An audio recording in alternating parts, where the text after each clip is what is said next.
Okay. What did I sell? Ooh, 3 divine.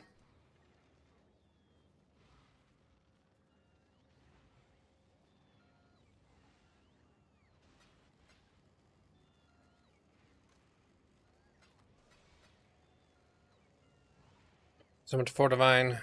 I'm at 72. I need to gain more levels.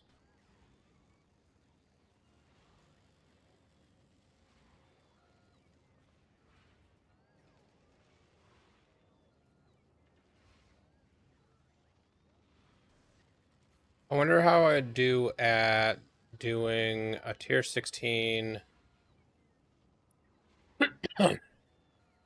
lighted map, which light scarabs. I got some flare. 1 second.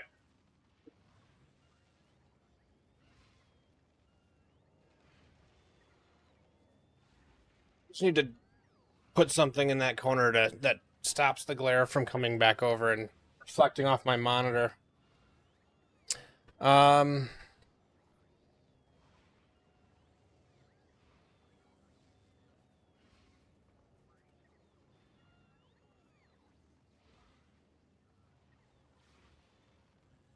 I only have area contains a blight encounter. Can I, if I,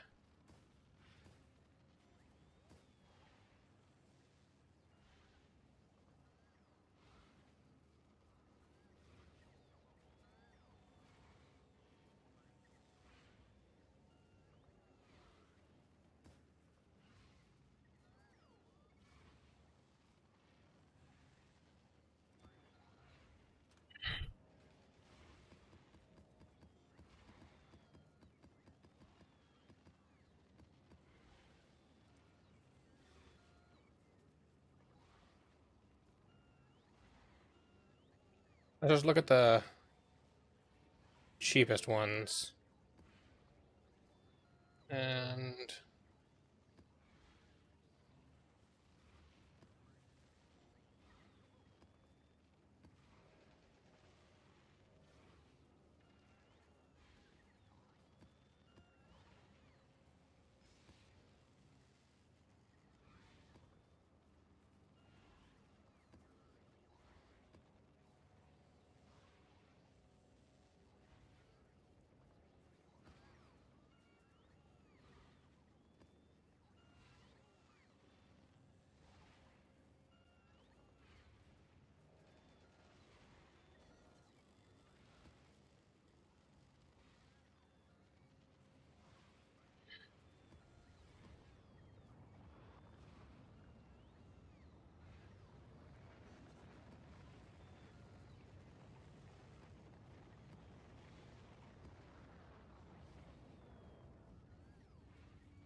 Keep your life to your own.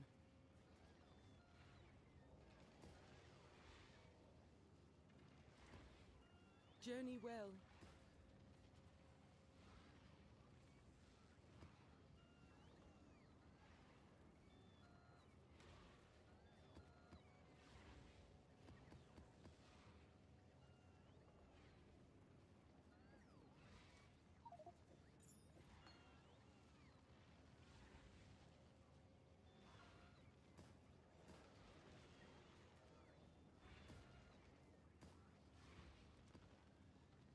Till next time, shall we keep, Savior?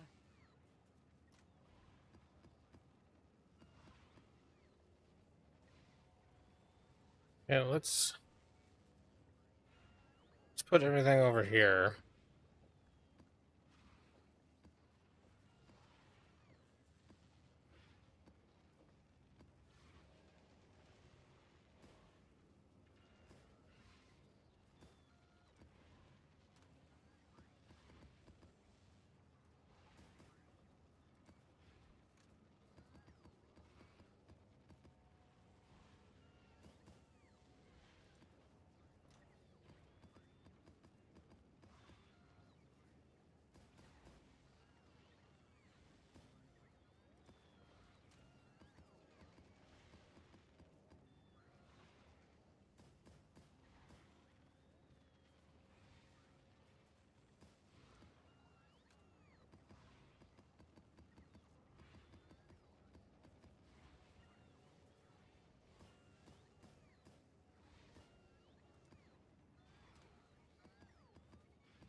Listen.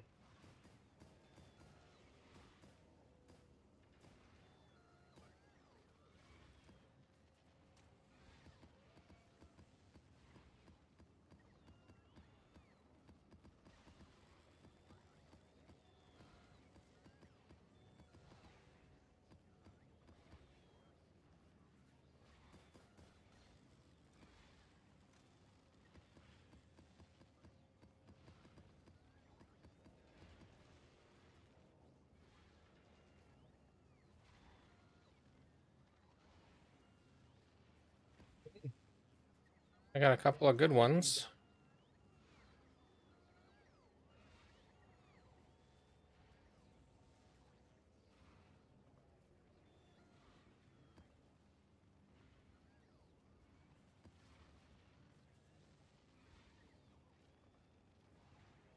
I'll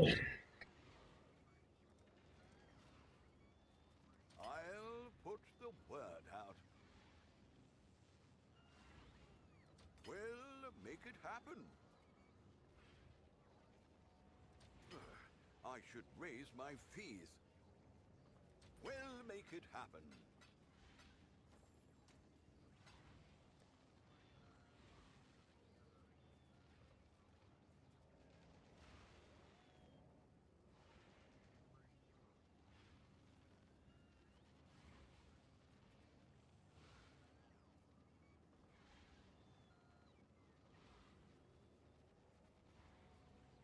Okay, so I want to spend scarabs and get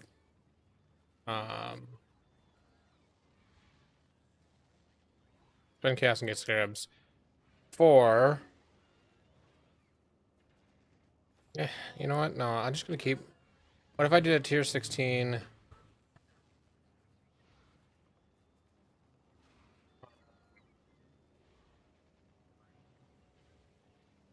bossing? See how well I do in a 16.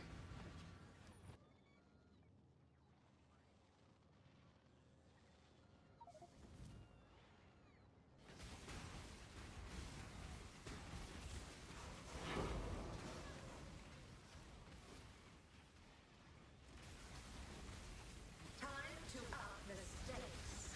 Twin terrors.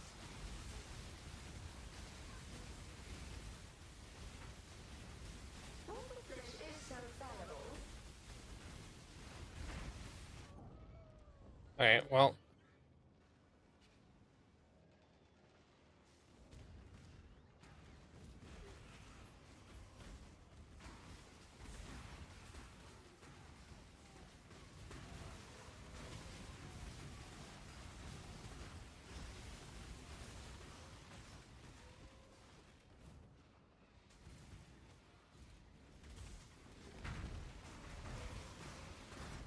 Before someone else does.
Jeez. Yeah, I think it's not worth it. I'll get a little bit more levels and survivability.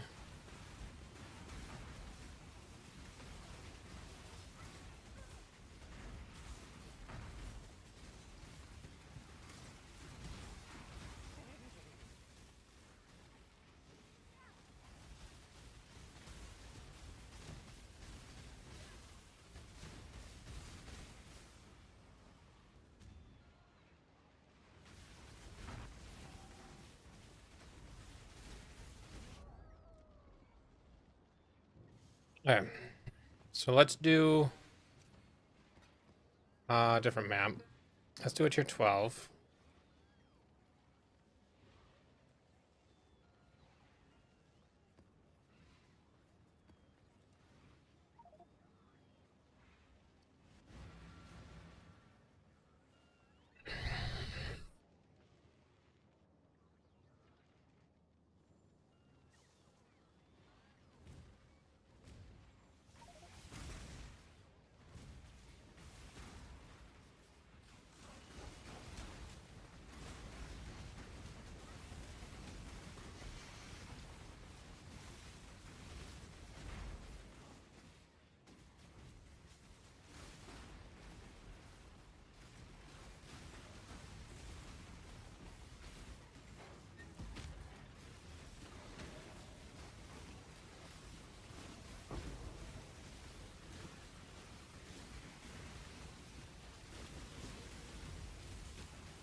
Did I put that on there?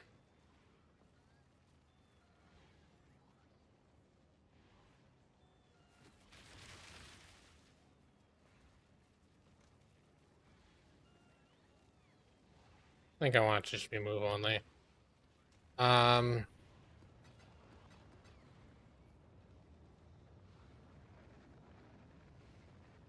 Let's let's see how hard it's going to be to do my final trial. I should be good. Justice will prevail.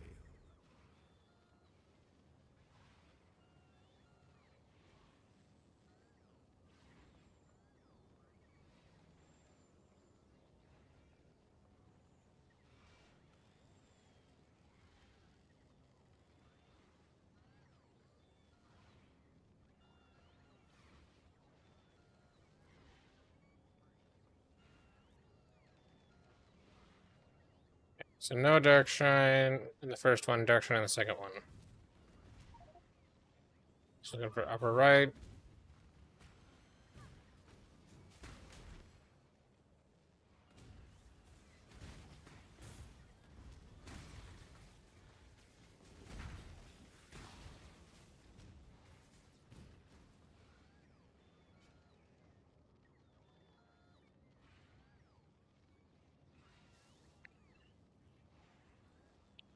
There is a dark shrine here, and then I'm looking for upper right exit.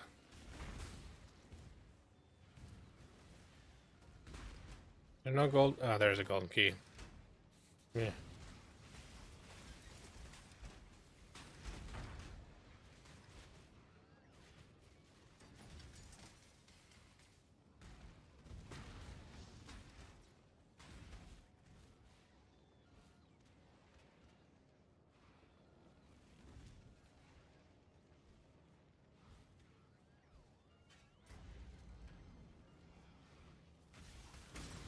The pursuit of power can be a grotesque affair. Always deal critical strikes. Don't mind that.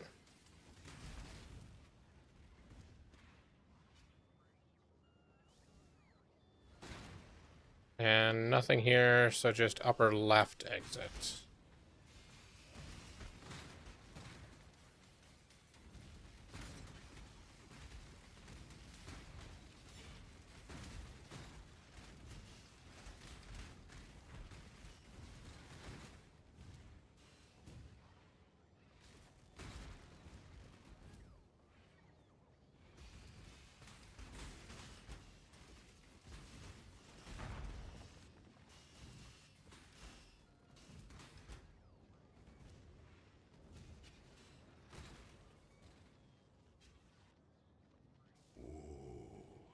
The weary traveler draws slowly and led strength to one's enemies.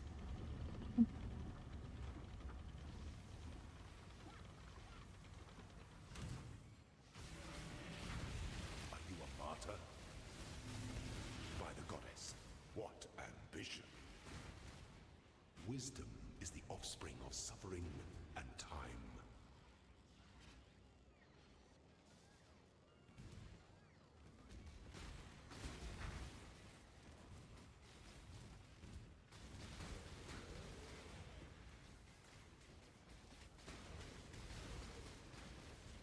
There is a dark shrine here, so there's also Argus, but I don't care about Argus. Oop.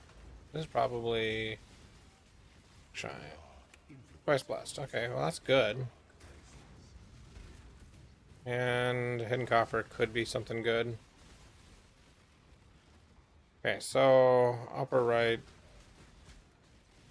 and then upper left.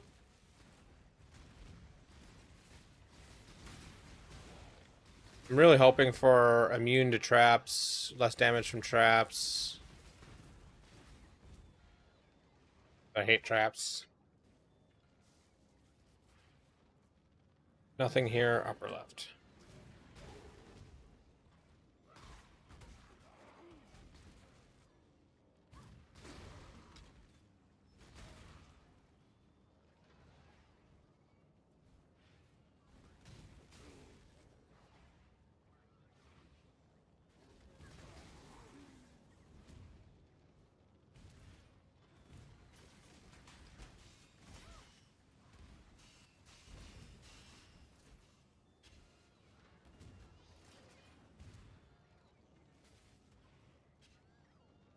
Okay, Dark Shrine here somewhere. Okay, immune to traps or regen would be nice. Movement speed would be okay. I wouldn't mind it. Dark influences Okay, reside. no trap in the final trial. That is basically halves the difficulty of that last trial, so I'm okay with that.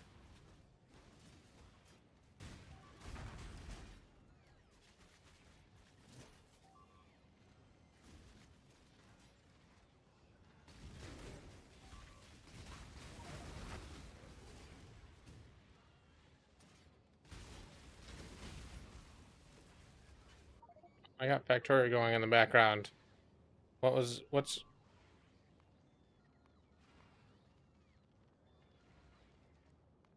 okay, Great Worm, you need to stop going back and forth.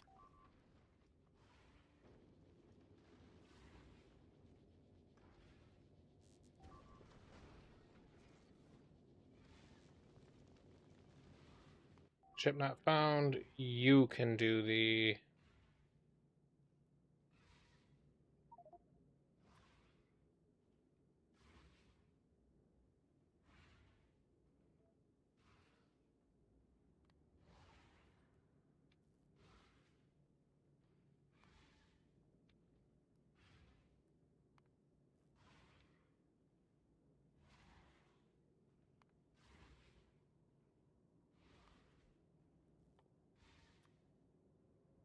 When the time comes to strike, an emperor strikes without hesitation.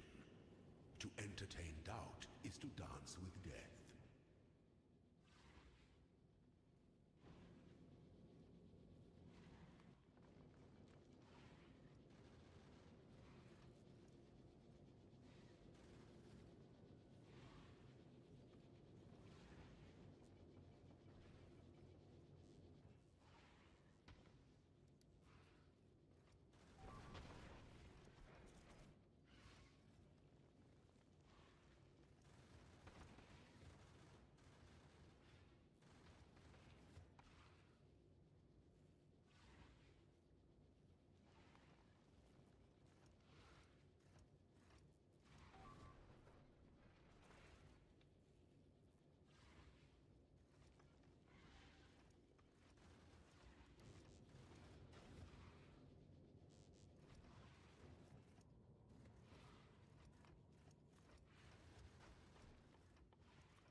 okay. Why do you break all the time?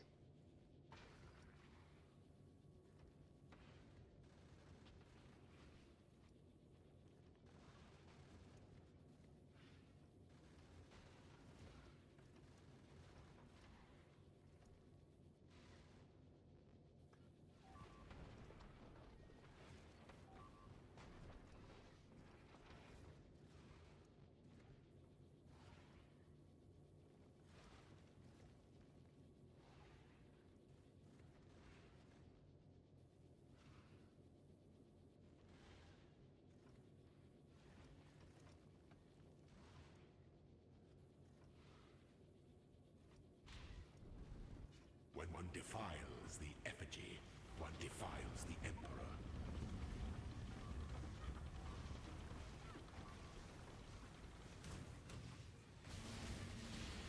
Nobility is a lie.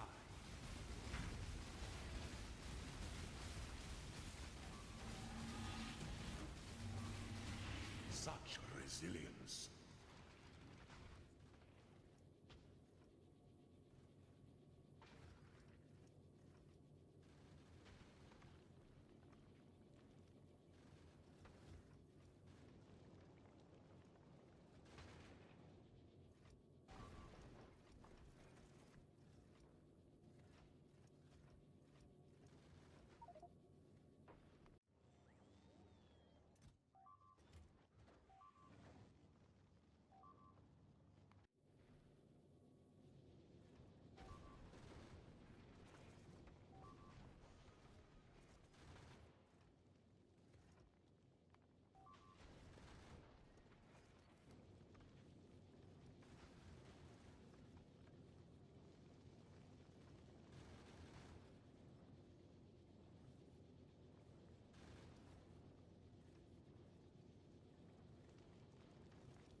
Those who stand should never outnumber those who kneel.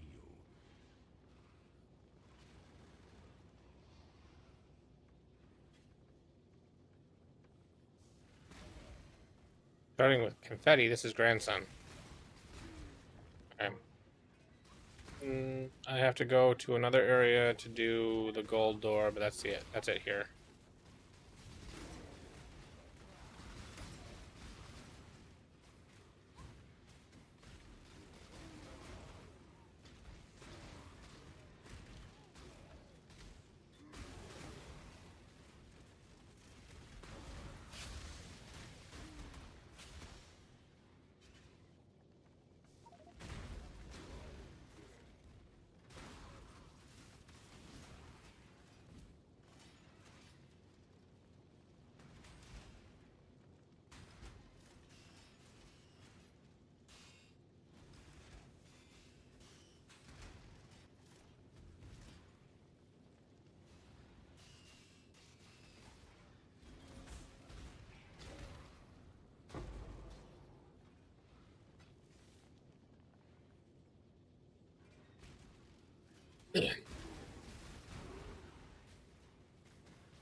Oh, is there a dark shrine here? Yes, there's a dark shrine here.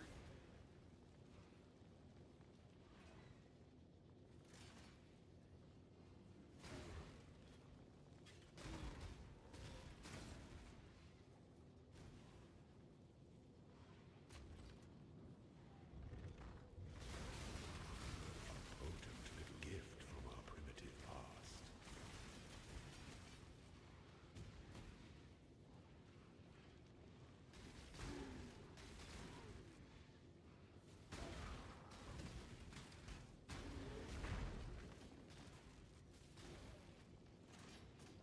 Oh, patch notes.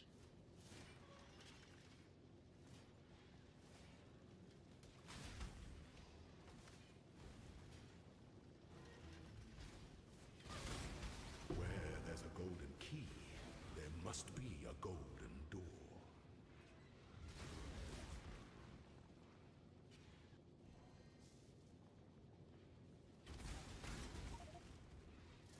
Let the day dawn, golden with possibility.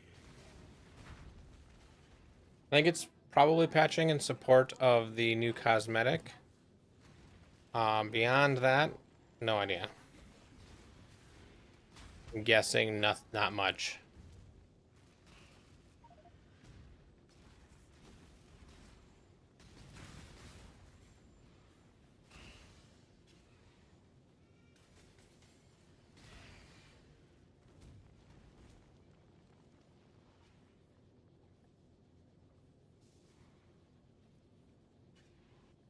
Went the wrong way.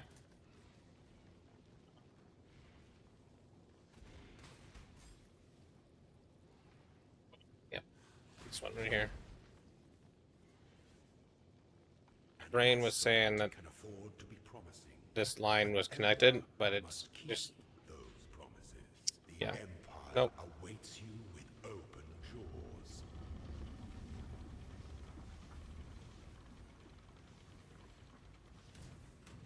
Show me your resolve. The trap of tyranny is inescapable.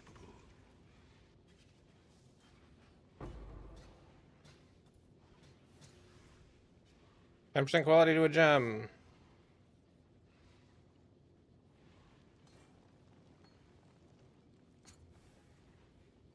%15 quality to a gem.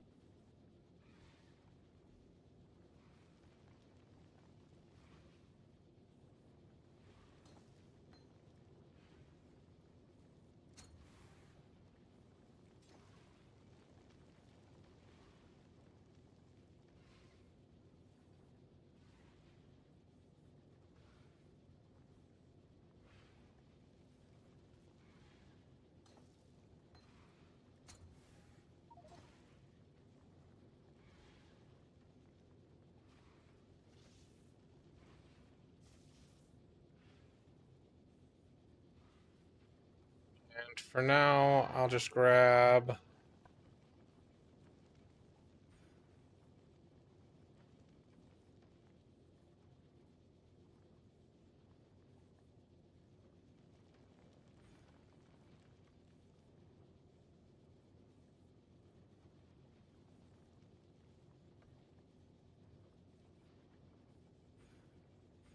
Grab that. So that'll give me more damage on bosses and more area of effect not on bosses.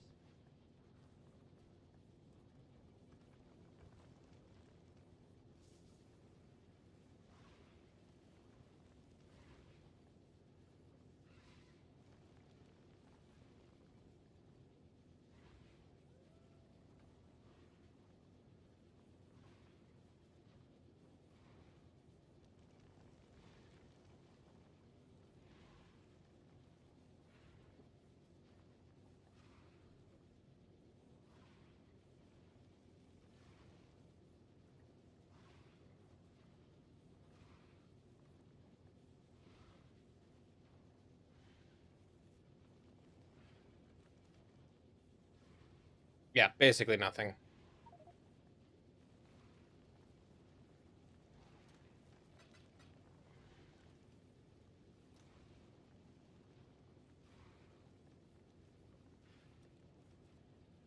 $73, so I can do a 13. At full XP. Wild Cathedral. Sure.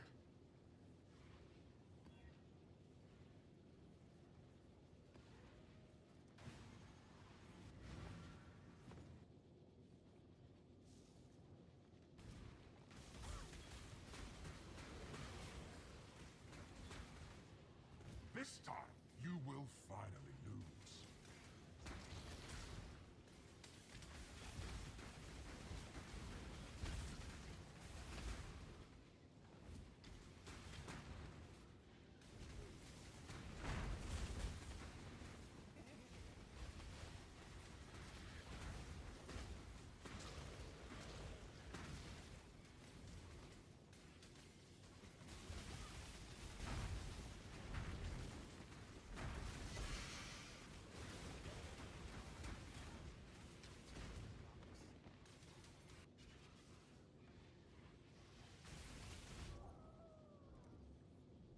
Okay. Need a lot more physical damage reduction, probably.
Hey, do I still have physical damage on my Fire Cold Lightning? I have no physical damage. I'm 100% converted away from physical. Now I can do a 14, which there's 14 city squares, so let's do that.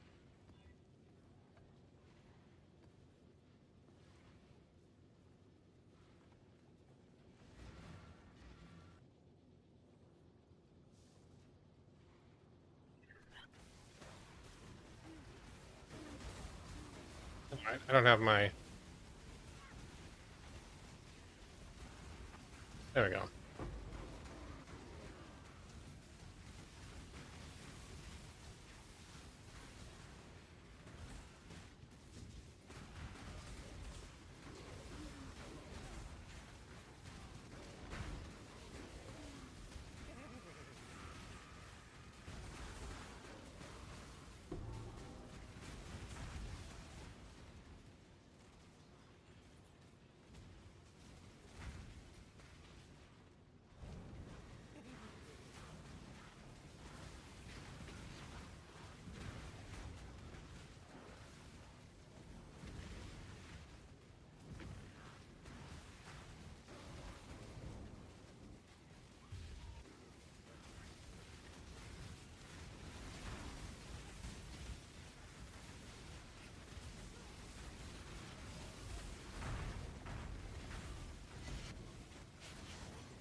Okay, I don't know why. Like I'm not doing any damage all of a sudden.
Time to up the stakes.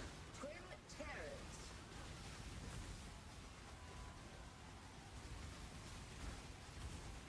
Feel your light fade away.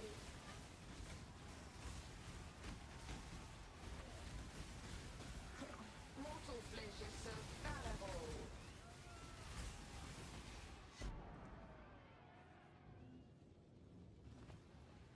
I would think this build would be good at bossing, but I think I'm just not fully set up yet.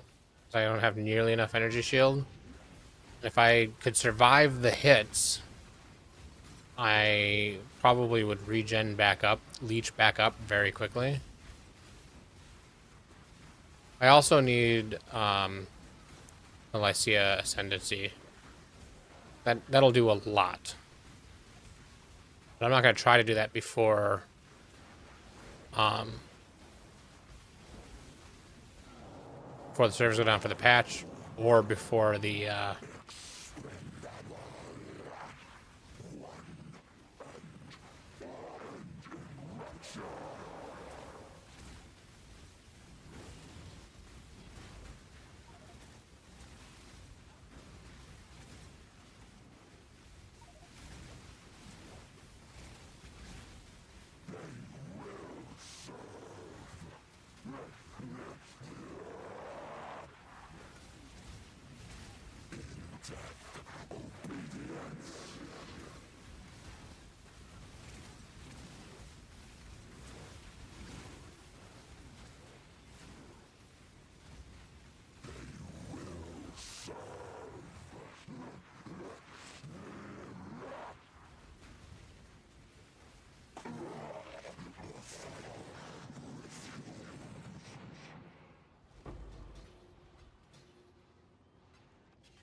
Oh, man.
Ooh, reflecting mist.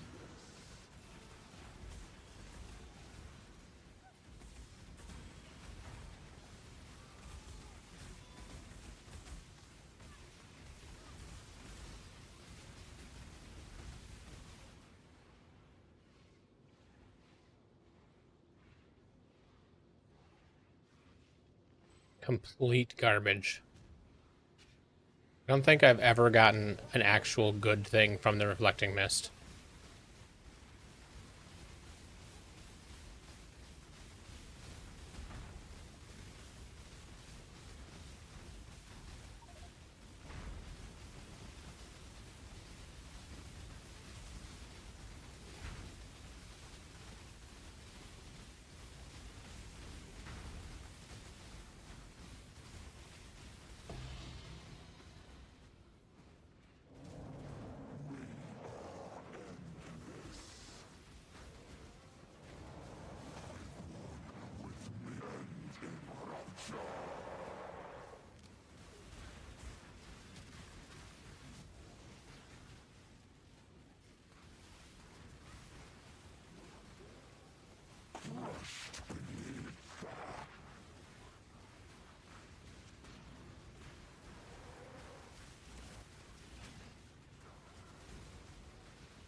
Okay. I didn't think that would kill me.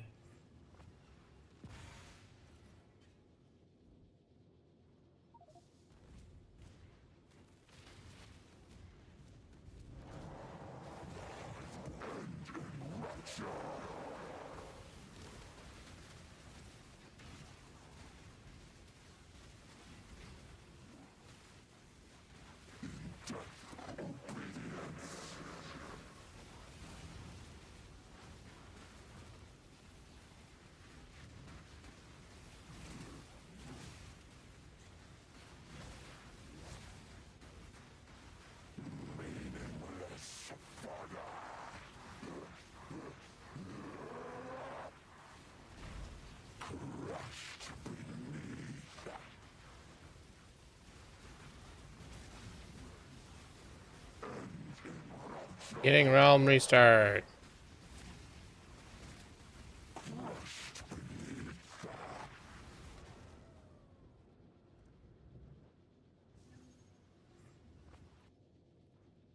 Okay. Alright, well, the realm's restarting.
Okay, so I need superconductors, which are being made, but I'm going to do...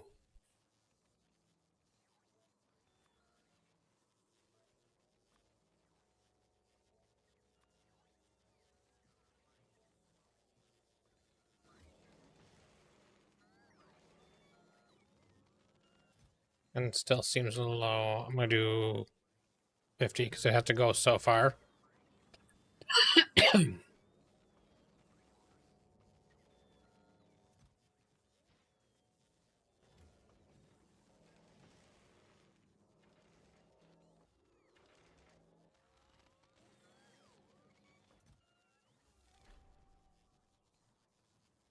Quality 2.5%. This does 3.2.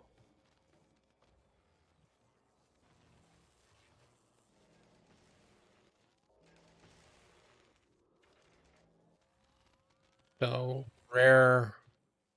And this is 2.6. So even uncommon quality modules of the tier below are better.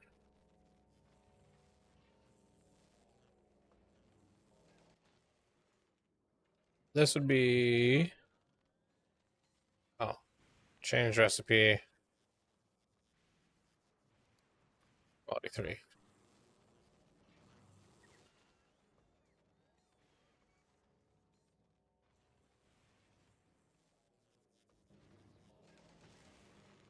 The uncommon,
and change my category to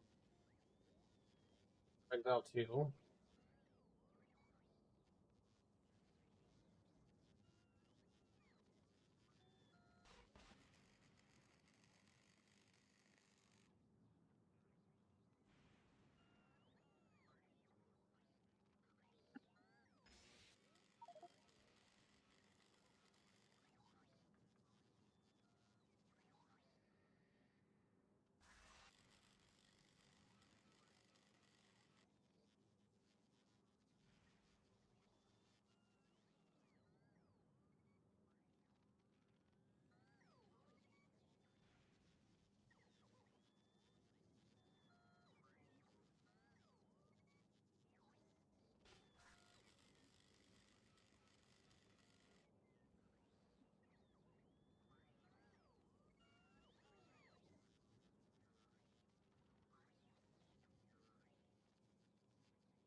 Okay, Path of Exile 2. Path of Exile update.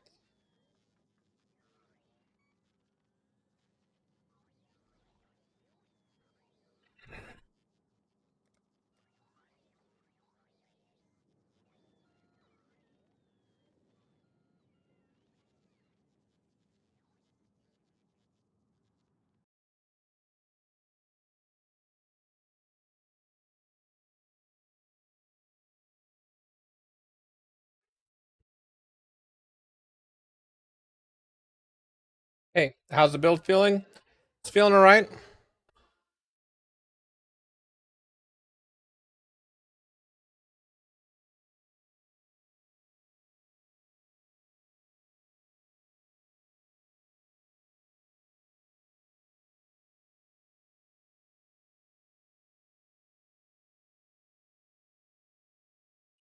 I'm a little squishy yet. I'm just trying to get some XP while to about 84, so then I can just buy my final gear all at once.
Hey, why are there stacked things on the belt? How does that happen?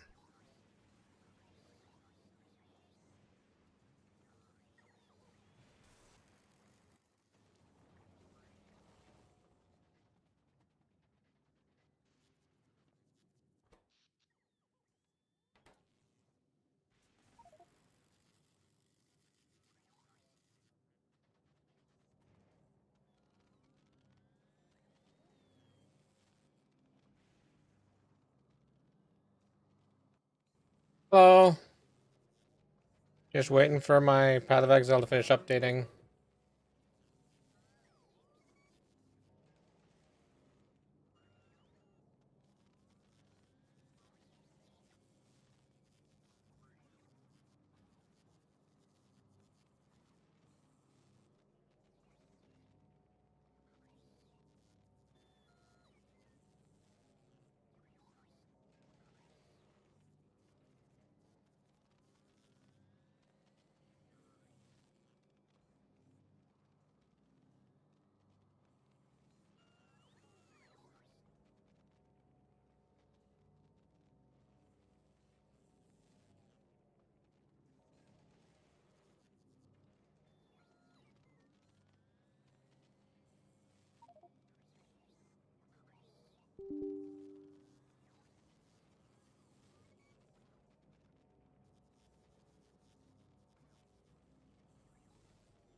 I'll be right back. I have to fix something.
My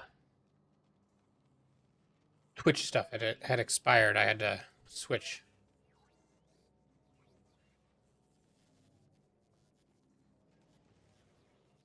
Path of Exile is validating again. Yeah, you reached Act 4, nice.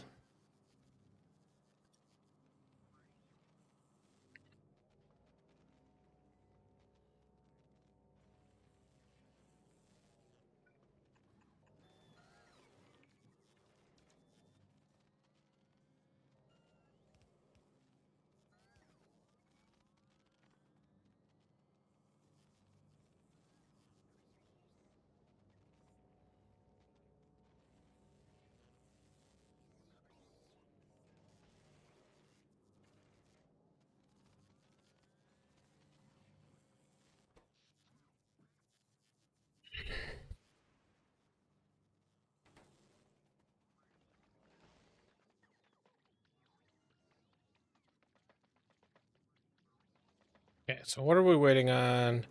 Accumulators. So I need to make more accumulator things.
I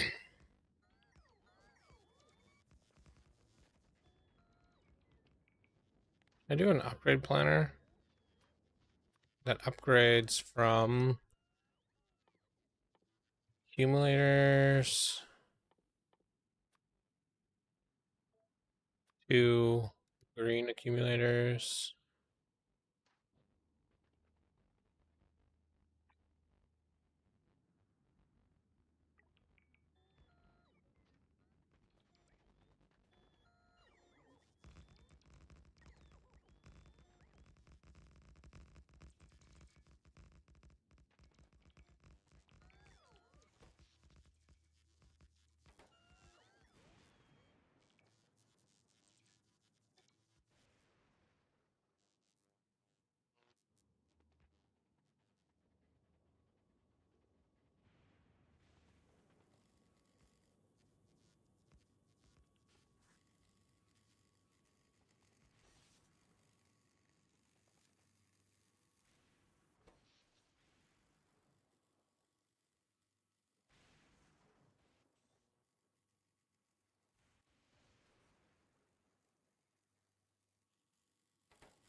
Okay.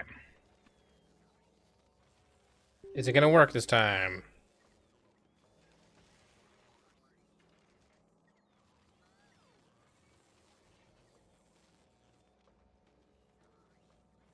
Yay.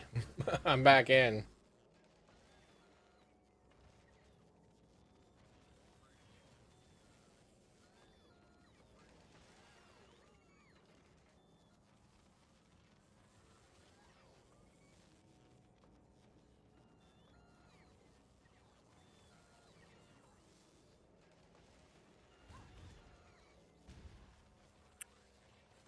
It needs more survivability, but it's not too bad.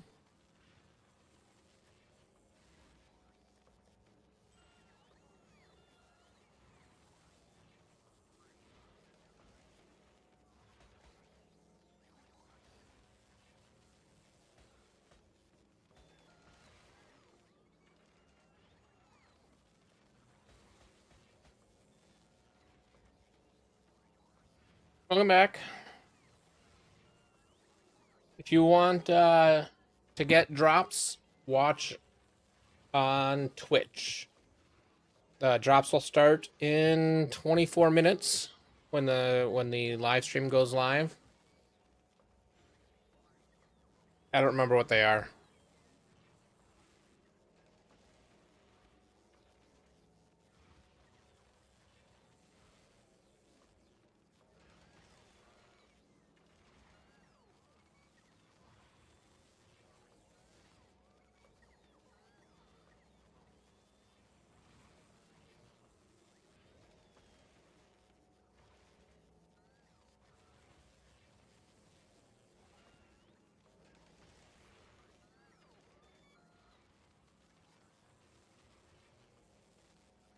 Okay. I have disabled ads for the remainder of the announcement. So we won't get ad breaks.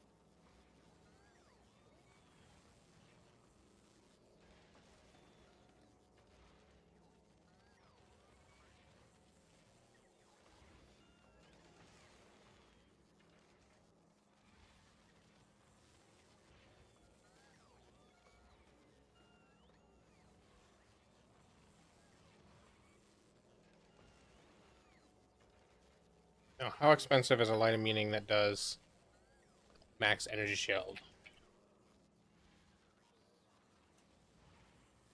I'm guessing these are expensive.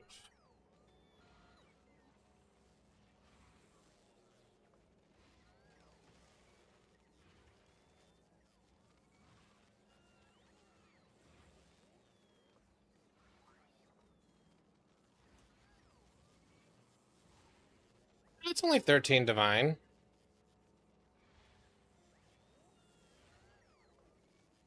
So I want that before I go CI.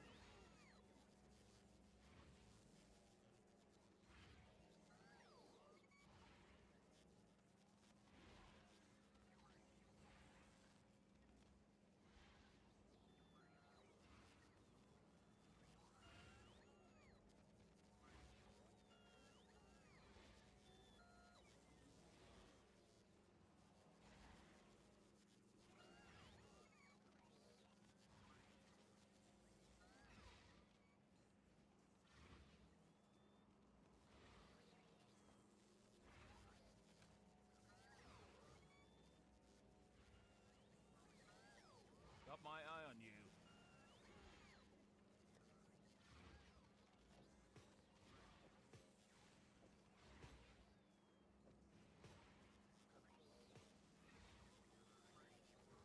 The Maryline is ready to go.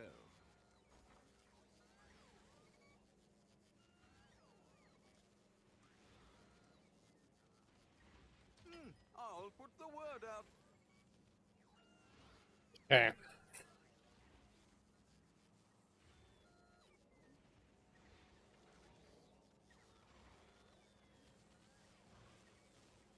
I'll refund that. I can put this in.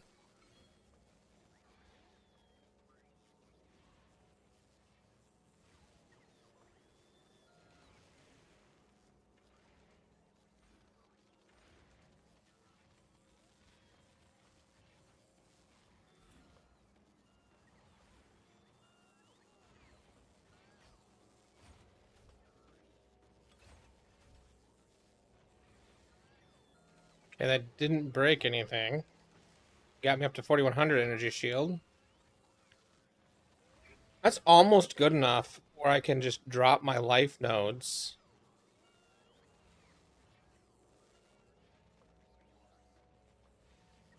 And go chaos inoculation.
All in order. I'll let you know.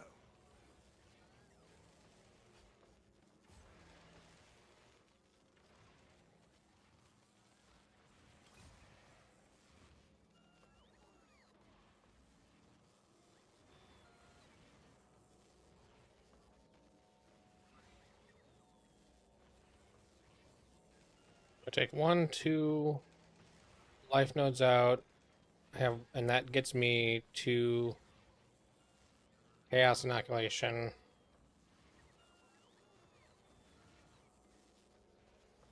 much dex do I need? 64, 62, 90.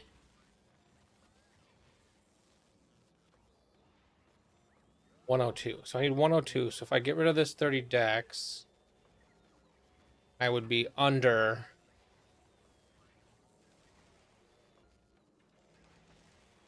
But does that take into account the 10% reduced?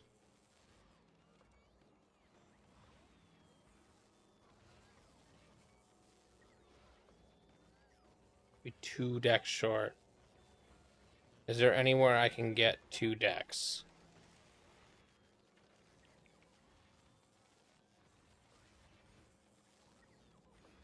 24 decks short.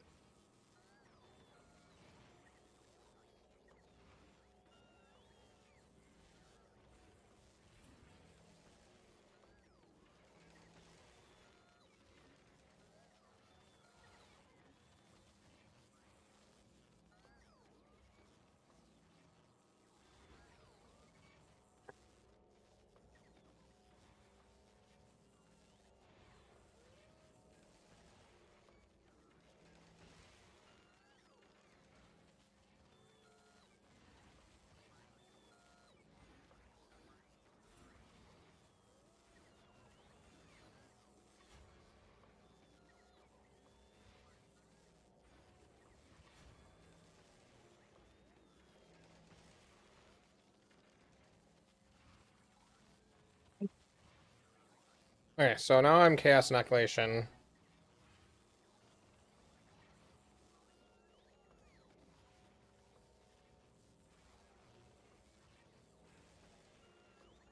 How much is a Red Nightmare?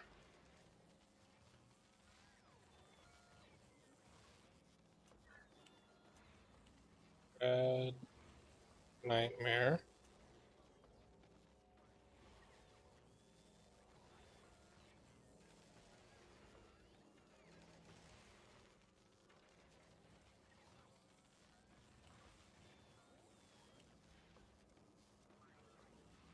This one.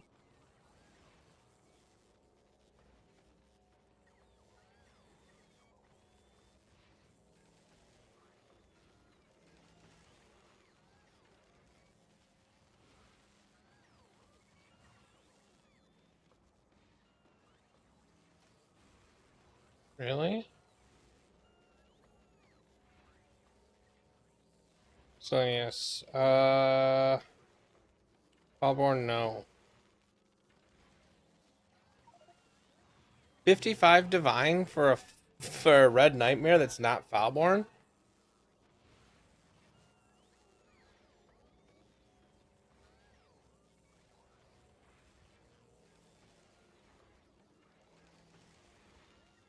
Too many divines.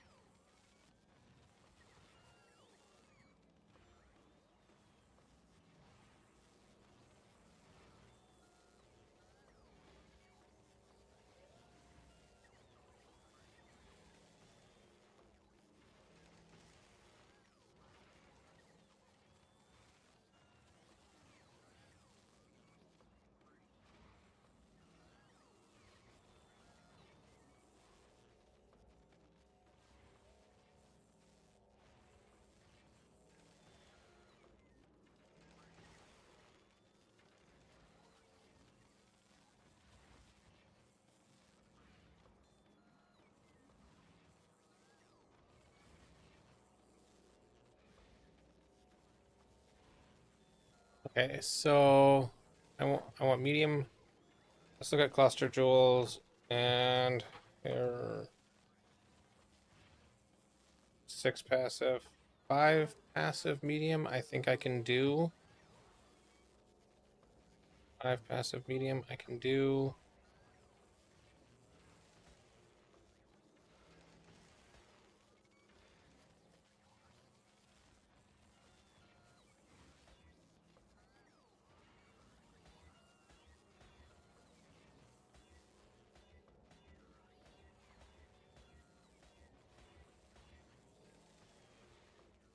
Okay, so it's Empowered Envoy and Endbringer.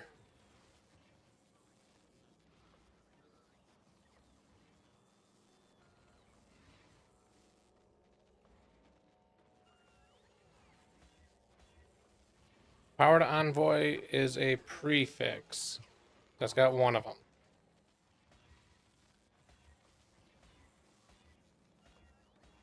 I don't know if the other is a prefix or a suffix.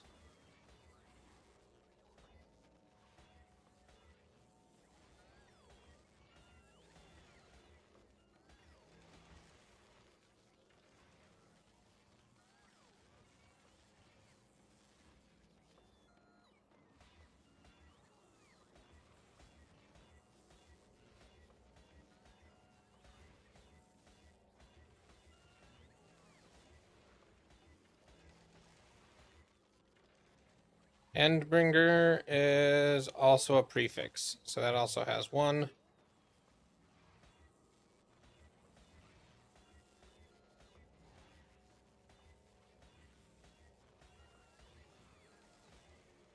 That just has notable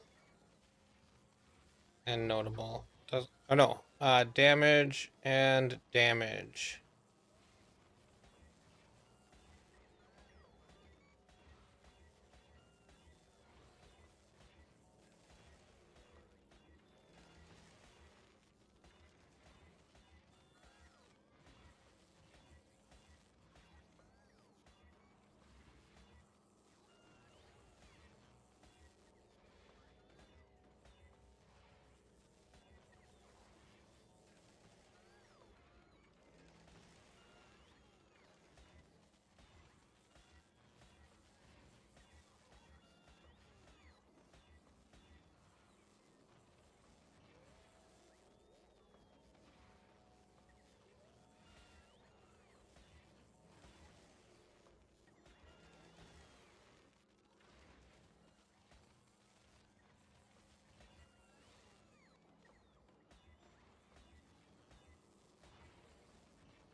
So it only is 4. It's like a divine for 4 passive.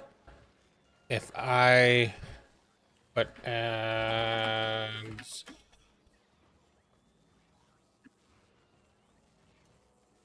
and do a max of 5,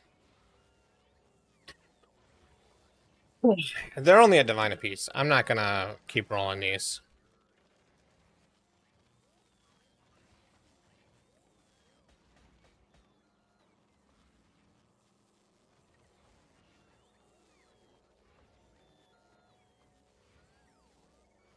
Six minutes left.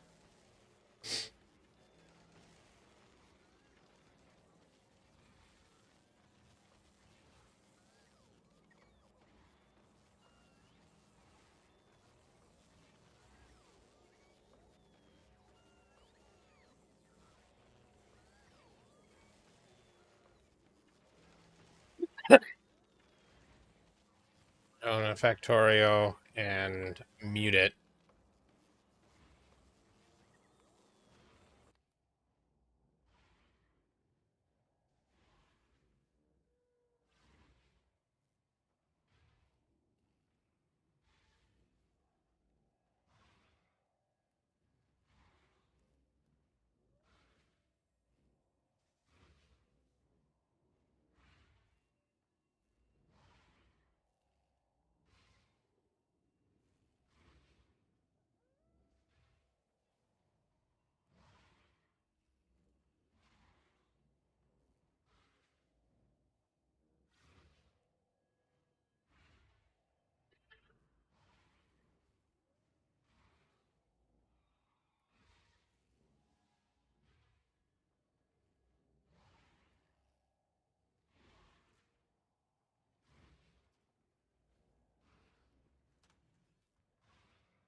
Okay.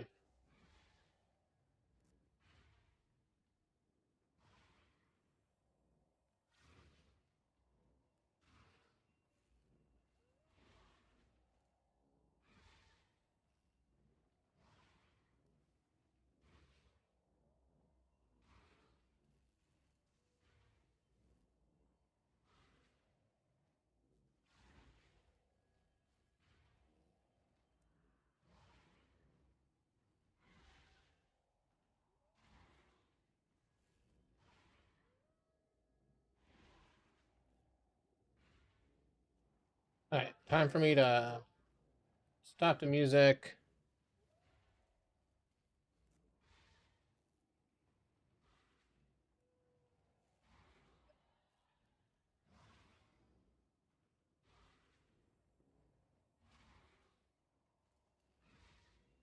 And while we wait, I gotta make sure the volume is not muted.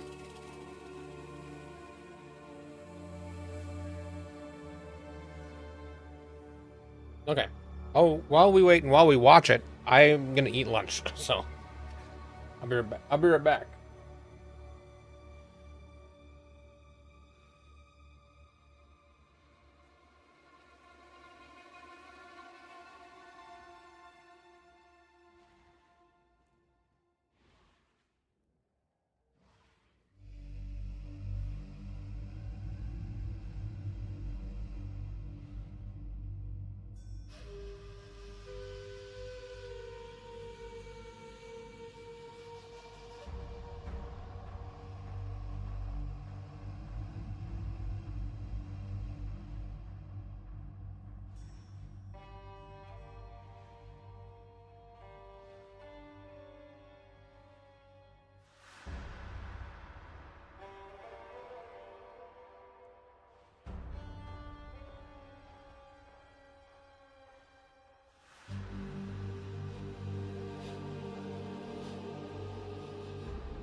I'm Jonathan Rogers, Game Director on Path of Exile 2, and welcome to GGG Live. Today we're going to show you an exclusive reveal for what's coming next for Path of Exile 2. Twitch drops are enabled on today's livestream, so you'll be able to claim your Verdant Wilds dodge roll effect by following the instructions below. Now today, it's finally time to show off a new class that we know everyone in the community's been waiting for. So let's roll the trailer for Path of Exile 2, The Last of the Druids.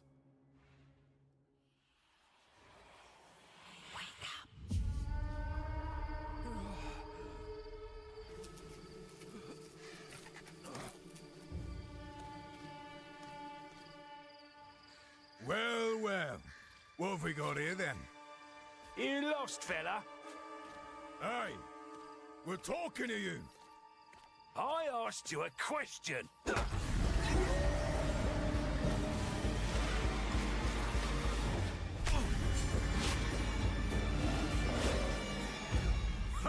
What's wrong with him? He's lost his bloody mind.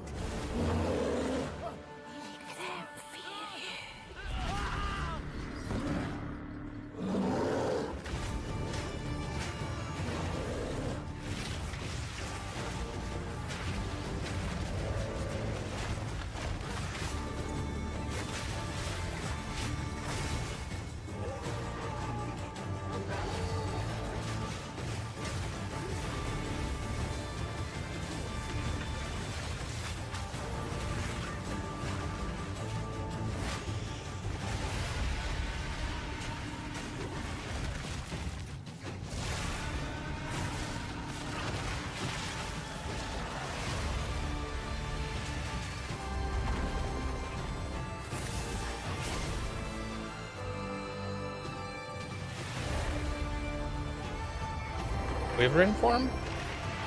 That seems interesting. It looks really cool. Wyvern form is I will find you, Eve. Wyvern form is a bit. Now, as you can see, the Druid is a shape-shifting elemental spellcaster. After his fellow Druids were destroyed by the King in the Mists, the Druid lost his humanity in the forests of Ogham, where he wandered for years as a beast. Now, finally reawakened, he's determined to find his lost wife and regain his humanity. The Druid has been one of the hardest classes for us to design. As well as having human spells, he has 3 animal forms, and we wanted to make sure that there were interesting combos between all of them. The Druid is our first hybrid strength and intelligence class. That means he needs to have the ability to use spells and attacks. As a human, the Druid typically uses magical staves to harness the powers of the earth and the natural world. Keep and filth. One of the first skills you will learn is the ability to create small volcanoes from the earth. This skill spits out balls of magma at your enemies, and will continue to do so for some time. While the volcano is active, turn into an animal and wade into melee range. Many of the skills you use as a human last for a significant period of time, giving you a good chance to turn into an animal and rage out. But how do you turn into an animal, you may ask? Well, the answer is a new weapon type that Druids use, animal talismans. When you equip an animal talisman, you can choose which animal form you would like the talisman to represent. Depending on what you choose, you'll be given that animal's basic attack as a new skill to equip. For a bear, that's Maul. To turn into a bear, simply use the skill. Your character will instantly transform into a bear and attack. If you want to change back to a human, just cast a spell. You will instantly swap back and cast it. We wanted to make sure that swapping between forms was seamless and immediate. Changing forms should be something that you do without even thinking about it all the time in battle. In order to allow for hybrid melee and caster gameplay, most of the skills you use in your human form last for some time and aid your animal skills in some way. The volcano we used earlier will emit more molten balls whenever you hit it with a slam, making it perfect for use with your bear form's furious slam. While in bear form, many of your abilities use rage. There are a lot of ways to generate rage, but the easiest one is simply smash your enemies with Maul. Once you see the runes on your back glowing, it means you have enough rage to do a much more devastating version of your furious slam. Your bear form can also go on a rampage, stomping the ground as you demolish your foes. The more rage you have, the longer the rampage lasts, and doing it over a volcano makes it even better.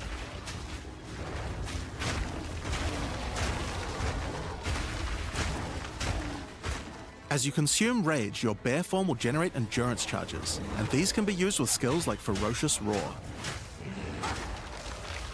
Ferocious Roar is a war cry that empowers your subsequent attacks to break your opponent's armor. The more endurance charges you have when you use it, the more empowered attacks you will gain. But Ferocious Roar has another special feature too. It's a meta gem that allows you to socket any Warcry gem from another class into it, giving you the ability to use these skills as a bear. Use the Warrior's Infernal Cry skill to make your enemies explode.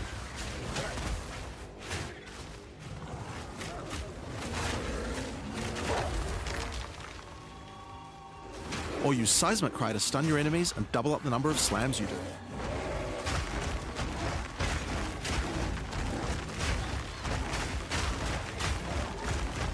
You can even use it with Ancestral Call, a skill that turns you into the fire god Cow. Ever wondered what the Karui god of war would look like if he was a bear? Well, wait no longer. Finally, build up enough rage and you can use one of the bear's ultimate abilities, Walking Calamity. This skill summons a storm of fire around you for some time, while generating even more rage to power your other abilities. A true bear-pocalypse. Now the bear is known for being a slower and more lumbering animal, with slower attacks and heavy slams. But what if you want to turn into something a little more nimble? Well, let's check out the second animal form for the druid, wolf form. For the wolf form, we wanted to go fast and furious. Even just the wolf's basic attack will leap forward and rake his foes. After attacking, the wolf stands up on two legs, but after running for a short time, he goes back on all fours, allowing to move more quickly between packs of enemies. The wolf has a lot of cold attacks based on his association with the moon, and the first of these is Lunar Assault. It's great for freezing your enemies in place. After they're frozen, use your basic rake attack to knock shards of ice off your enemies, which land on the ground nearby and explode. If you want to get into battle quickly, you can use your pounce attack. This skill leaps at a target and applies a mark to them. Killing the marked enemy will summon a wolfman into your side, allowing them to fight with you. Mark and kill as many enemies as you can to build up a sizable pack. While an enemy is marked, your wolves will prioritize that target and do more damage the more wolves you have, so make sure you keep your pack strong. Now, one problem you might run into is your wolf pack dying in boss fights. You often don't have any enemies that you can mark and kill in order to regenerate your pack. To deal with this problem, you can use Cross Slash. Cross Slash jumps backwards and does a vicious double slash. Any marks on your target explode and triggers their abilities. This allows you to pounce to mark an enemy and then summon a wolf even without killing it. Cross Slash also has another feature though. Remember those ice fragments from before? Well, Cross Slash will propel any ice shards on the ground towards its central target. First, freeze your enemies with Lunar Assault. Then rake them to create as many ice fragments as you can. Then follow up with Cross Slash to generate a field of icy explosions to obliterate your enemies. If they're still alive after that, your pack of wolves can finish them off.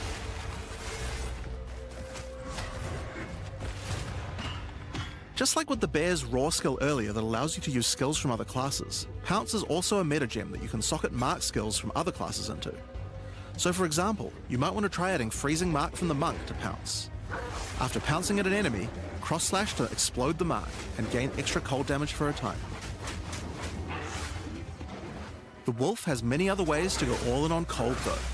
Using the Arctic Howl Warcry will allow you to add cold damage and chilled ground to any slam, while buffing your pack of wolves as well. You can also use it to freeze enemies that are close to being frozen, making it much faster to use your other combos. Finally, the wolf also has the ability to call down the power of the moon to transform into an Arctic werewolf with Lunar Blessing. In this form, you move and attack more quickly and deal extra cold damage. Consuming Rage will extend the duration of your Arctic wolf form, so you could try a hybrid bear and wolf build if you want to utilize the skill to its full effect.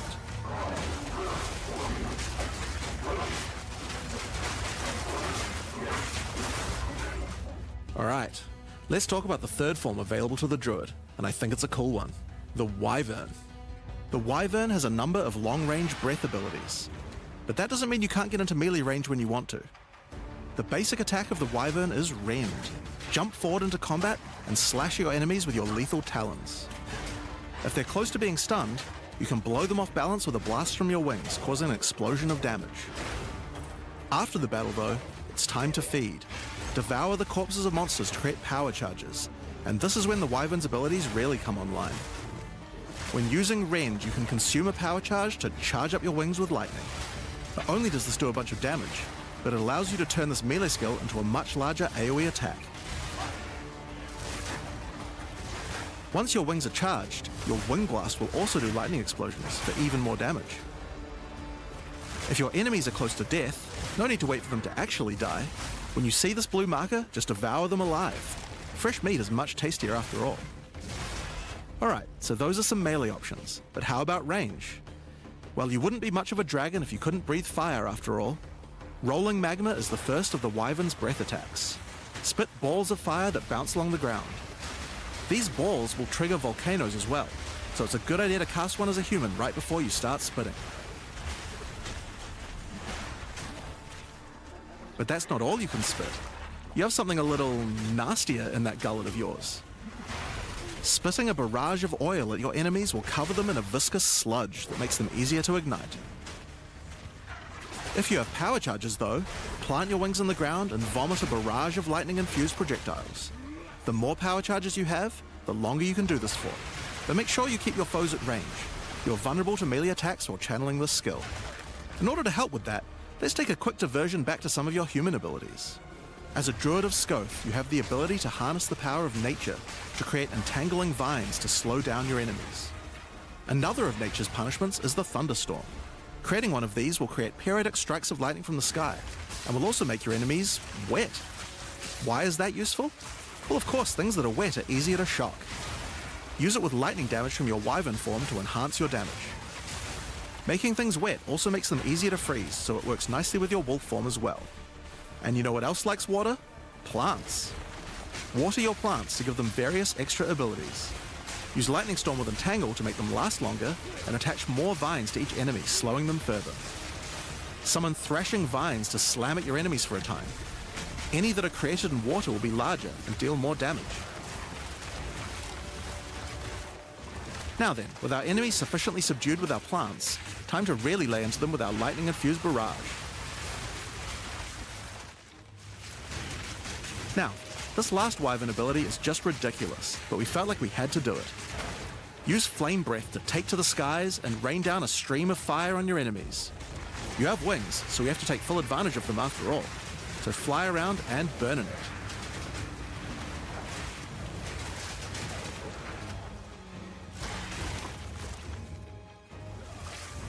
Now there are a few other skills we didn't cover, but there's one in particular that I think will open up a lot of builds. Spell Totems. Spell Totems are meta gems that let you create a totem that will automatically cast any spell in the game for a time. In order to create one, you will need to spend 3 endurance or 3 power charges. You could use them to throw fireballs, summon comets, or shower the area in lightning. Really, the options are kind of endless. Your bear form can easily generate endurance charges by consuming rage, and your wyvern form can easily create power charges by eating corpses. So it's pretty easy for the druid to get the charges needed, but they're also available from quite a few other places as well. I'm sure we'll be seeing a lot of different spellcaster classes thinking about how best to take advantage of these. Now of course, along with a new class comes a bunch of new support gems. We've added over 30 new supports throughout the game, but I'll show you a few of the cooler ones here. Fan the Flames can be added to any wind skill to spread fire from one ignited enemy to the other enemies behind them. It's great for the Wyvern's Wing Blast. But you can also use it on many other classes with wind skills, like the Twisters on the Huntress, or the Monk's Staggering Palm Projectiles. Accelerated Growth causes extra explosive plants to erupt from the ground whenever you grow plants with rain. And Advancing Storm changes storm skills like your Thunderstorm or Tornado to move across the battlefield. It's great for watering plants en masse, or to turn tornadoes into a real disaster by sucking up multiple ground effects as they travel along. And the Sorceress might like to use it with Firestorm as well.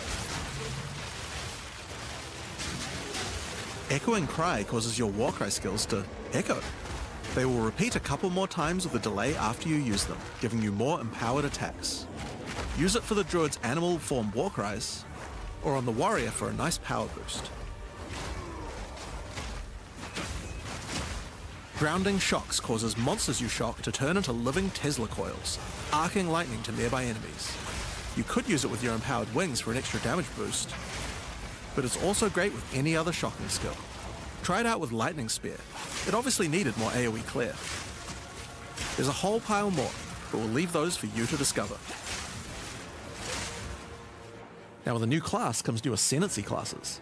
The Druid will have 2 options for now, with a third being released later. The first class is the Shaman. The Shaman channels nature's elemental fury and can harness rage as a spellcaster, unifying his animalistic and magical tendencies. By allocating Druidic Champion, you gain spell damage the angrier you are, and with Furious Wellspring, you generate rage continuously and can spend it to empower your spells. With the knowledge of the Asmerian Magi, the Shaman can harness untapped power from runes and idols. After allocating Wisdom of the Magi, you will notice that all runes and idols have extra mods only available to the Shaman. These new mods unlock countless new possibilities for enhancing your build.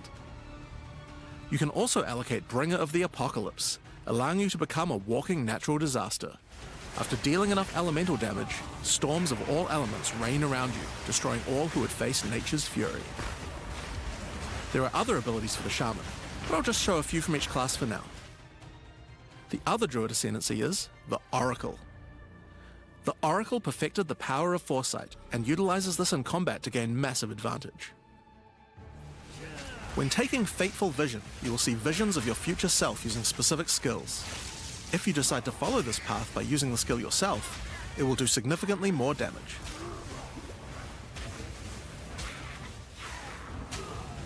And with Converging Paths, at a critical moment in battle when a monster is vulnerable to freeze, stun, or electrocution, the Oracle can use Moment of Vulnerability to see a vision of the enemy's future, and then merge it with the current timeline, allowing him to deal damage to both.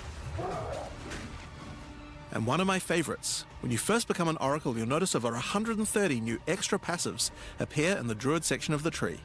By allocating the Unseen Path, you use your power of foresight to learn from alternate futures and gain skills that would otherwise be unavailable to you.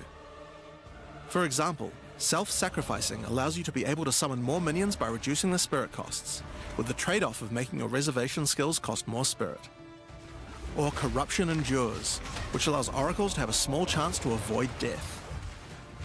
Both the Druid Ascendancies offer interesting and unique ways to gain modifiers that no other classes can get, so we're expecting a huge variety of build possibilities from these.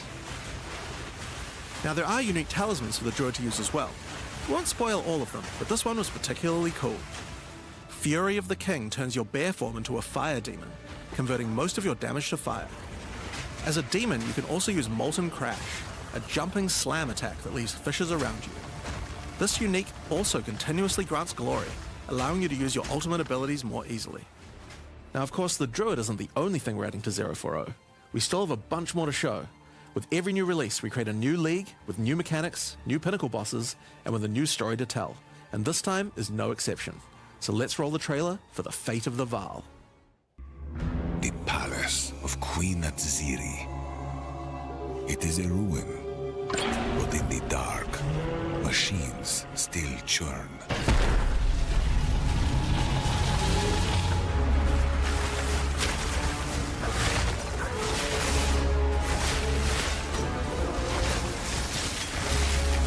The temple has many functions, and with it, a chance to save the Vaal. A gateway through time.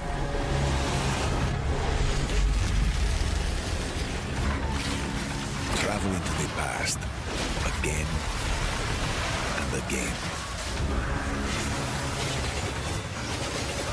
Alter the temple, uncover its secrets. You will be rewarded for your sacrifice. And somewhere in the deepest chamber, my queen awaits. I beg of you, hear me. The beast cannot give you what you desire. You may have studied it, Doriani, but you do not know it like I do. It adores me. Come now, give unto me your desire. At last, fulfill my soul.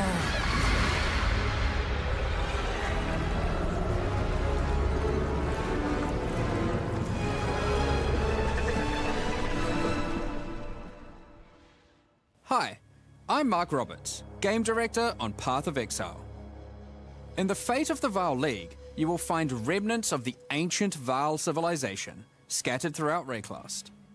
They seem to attract nearby creatures and affect them strangely.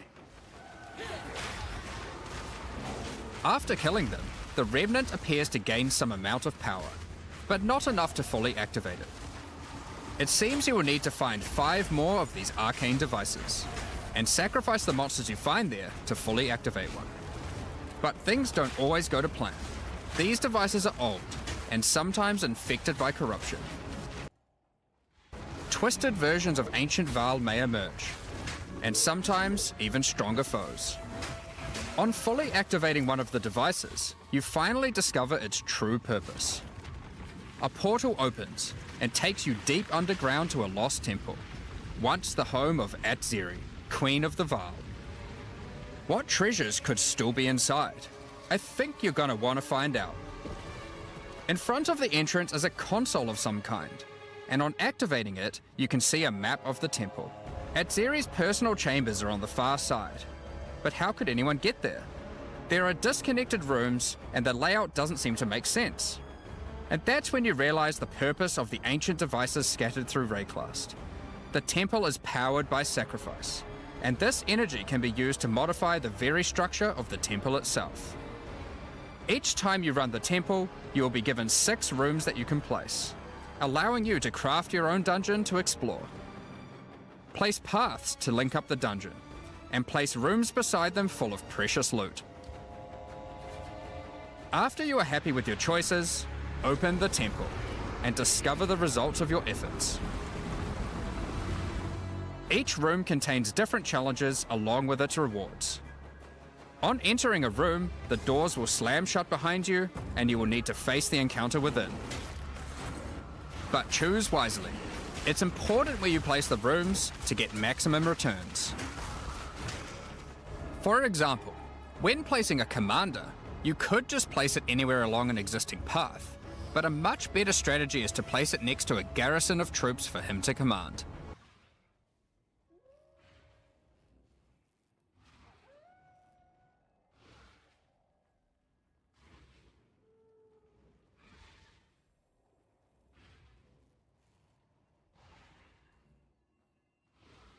You will need to supply it with golems from an adjacent golem works, and hook up a generator to the power network to supply it with power. After doing so, the golems will be powered up, making them much more dangerous. You don't need to memorize what interacts with what. When selecting a room, you will be shown the locations that will make other rooms level up, and exactly what effect it will have on the temple.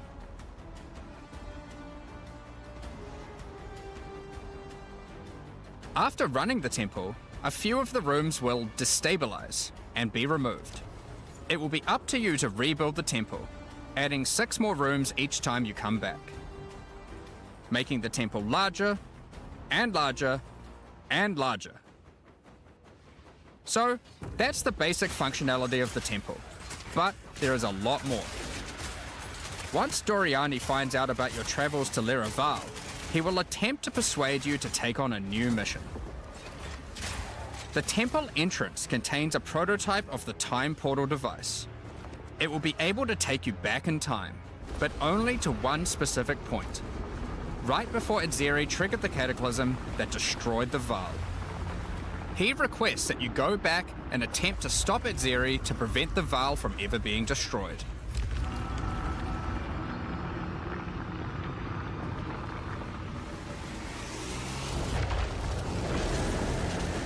Atziri is on the far side of the temple, so you will need to expand the temple significantly to get to her. And even worse, her chambers can only be unlocked by a room that isn't currently accessible to you. In order to deal with that, you are going to need to visit the architect of the temple. To get to him, you will need to place path rooms, but while doing so, you will probably want to exploit some of the place, and a sacrificial chamber to provide soul energy. You'll be able to level it up. And it's worth it. Because once you get the room to level 3, there are some very nice rewards to be had. In a level 3 corruption chamber, you will find this mysterious device. It has a slot to place an item, and it only accepts items that are already corrupted. What will happen to them? Well, normally once an item is corrupted, you can't modify it any further. But this device allows you to corrupt your item a second time, adding another enchantment. This has the capability to craft some very powerful items indeed. But be warned, the Vaal are all about taking risks in the pursuit of power. There is a 50% chance that the item will be destroyed.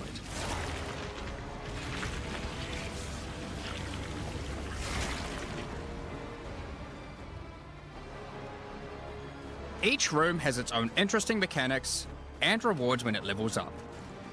Many of them contain bosses to fight, special drops,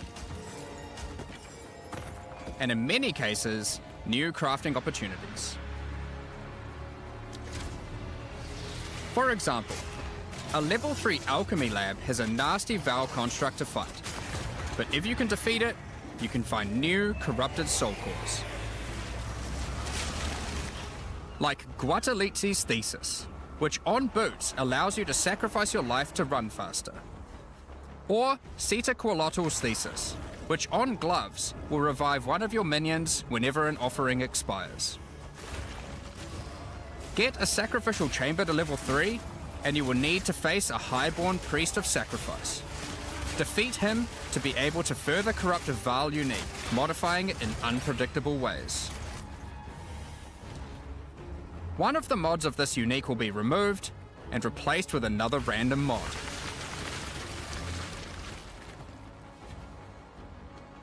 For example, this Soul Mantle. It gives you an additional totem, but lowers your totem's life and curses you when they die. By using the machine, this could result in a terrible item if you remove the good mod, but also some amazing items if you replace the downside. Now, one extra thing to mention about these Vaal crafting machines. You don't have to take the items you want to craft into the temple. If you don't have the item you want to craft with you at the time, then clicking this button will allow you to create a currency item instead, allowing you to do the craft later or trade it if you want. Now, there are all sorts of interesting rooms you can find in the temple, but the last one I want to show you today is the Flesh Surgeon. A Vaal Flesh Surgeon can be leveled up by placing him next to a high-level synth flesh lab.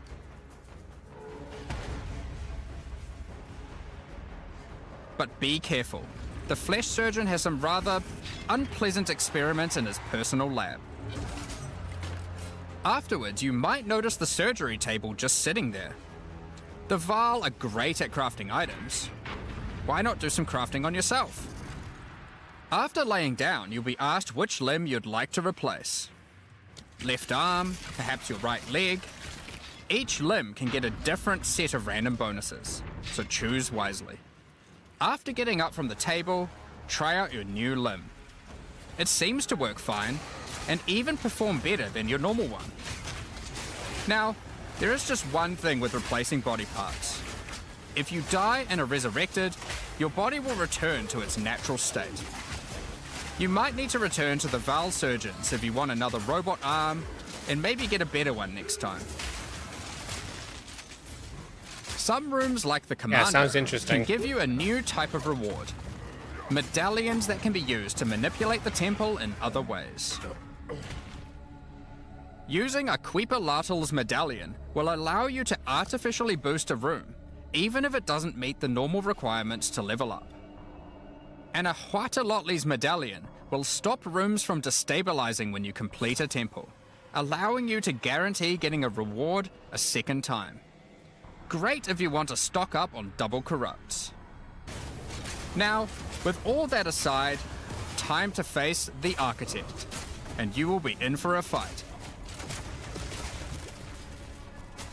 Once defeated, you will find another console that can be used to modify the temple. But this one is special. It allows you to place new types of rooms with specific rewards. There are rooms with specific uniques, special runes, and currency. but also a few other, more niche crafting experiments. Like this one, that can extract the socket balls back out of an item, at the cost of destroying it. Now, something really important is every league we release a significant amount of content for the in-game. In order to make sure that the Fate of the Val works well for late-game players, we've added many mechanics to make sure that you can scale the difficulty and rewards to match. Getting some rooms to level 3 adds extra mods to the entire dungeon, and these stack with each other. So in endgame, when you can get some really big temples, you can generate a challenge that can even match the strongest of characters. We also start to introduce ways to store up energy for the temple, allowing you to save up many runs so you can do them later at your leisure, and not interrupt your mapping too often. Now in each league, it's important that we have a new pinnacle boss to test your character's might. In the Fate of the Val, you will get to face Adzeri while she was at the peak of her power. One of the rewards you will gain by defeating the Architect is the ability to place the Royal Access Chamber. Once connected to your temple, you can visit it to finally reach the Queen of the Val herself. This fight takes place at a critical moment in history, right as Adzeri communes with the beast's power and takes her true corrupted form. Now, we are not going to show you the whole fight, but we will tempt you with one of the rewards. This is Adzeri's rule. This staff gives additional levels to all of your corrupted gems and lets you trade life for extra damage. But in addition to that, while using the staff, mirrors of refraction will constantly appear on the battlefield. Any projectile you fire at these will split into a nova, and they can chain from one to the other. So, that's the Fate of the Val League. But we are also bringing the previous league, Rise of the Abyssal, into the core game, along with a few changes. Now, for those of you who haven't seen what happens when a league is over, it's important to understand that you will not be seeing abysses in every area anymore. Rise of the Abyssal is now one of the league mechanics that can show up randomly in endgame. If you want to specialize in running abysses, there is now a tablet that will allow you to add them to any map you run. You can also craft the tablet to add abyss-specific mods to enhance how they function. Now that Abyss is core, it also needs its own Atlas tree. You can gain your first points by completing an Abyss,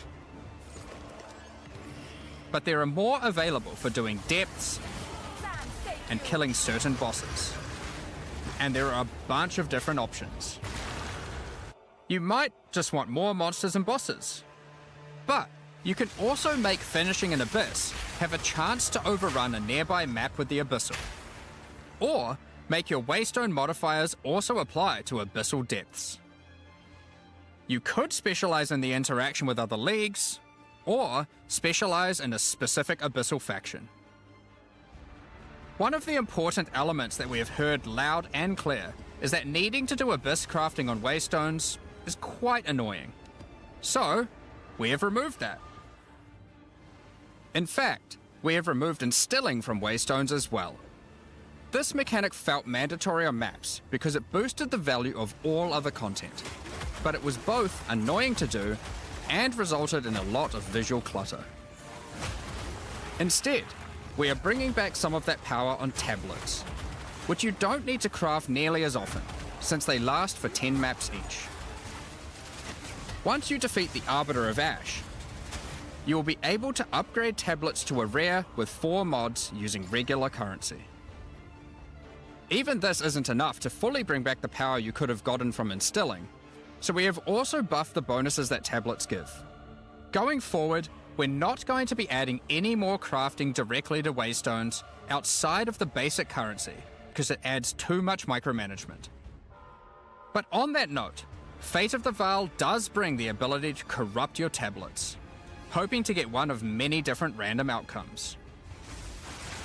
Now, with regard to Delirium Fog, even though you shouldn't have to have it on every map anymore, we still did want to make it less visually annoying. Delirium Fog has been toned down significantly, so you won't feel like you're just playing in a sea of grey. Another big source of problems in the endgame is the feeling of getting overwhelmed with monsters. In 031, we reduced the number of monsters in early endgame in order to help with this, but still scaled up the number of monsters to previous levels by the time you got to tier 15. Well, after letting this simmer for a while, we are still getting this kind of feedback. Yep. So we are no longer going to scale up the number of monsters you go as you get deeper into the endgame. Instead, we are scaling up the difficulty and rewards by the same amount. So to be clear, instead of increasing the number of monsters by 40%, they will instead drop 40% more items, grant 40% more experience, and have 40% more life, in addition to all the normal scaling they get due to being higher level. This only applies to regular monsters, not bosses. We have also reduced the speed modifiers that monsters can get sometimes, which also helps a lot with this. Now, we did have a large amount of content for endgame planned for 040, but unfortunately we just didn't get time to finish it. The scope was a bit too large, and so we would need to wait until 050 for that. But rest assured, there will be a ton of upgrades for the existing leagues, as well as new pinnacle bosses, and a significant overhaul to the Atlas passive tree coming soon. Now, another problem that becomes a much bigger issue in the endgame is game performance. And we have done a lot of work here. The primary issue is CPU load. And to address that, a lot of things have been optimized. And we have done a lot of work to take advantage of more of your CPU cores. You should see frame rates of at least 25% higher, and a lot less bad frame spikes during gameplay. It does make quite a big difference, especially on consoles. A lot more work in this area is ongoing, and you will continue to see performance improvements over the next few months. Of course, another important area is game balance, and we have made a lot of changes. Now, most of these we will save for the patch notes, but I'll do a quick summary of some of the numbers. As well as adding 11 new unique items, we have rebalanced dozens of others that are not currently used very often. We've also done a pass over lineage supports. 21 of them have been rebalanced, as well as adding 9 more.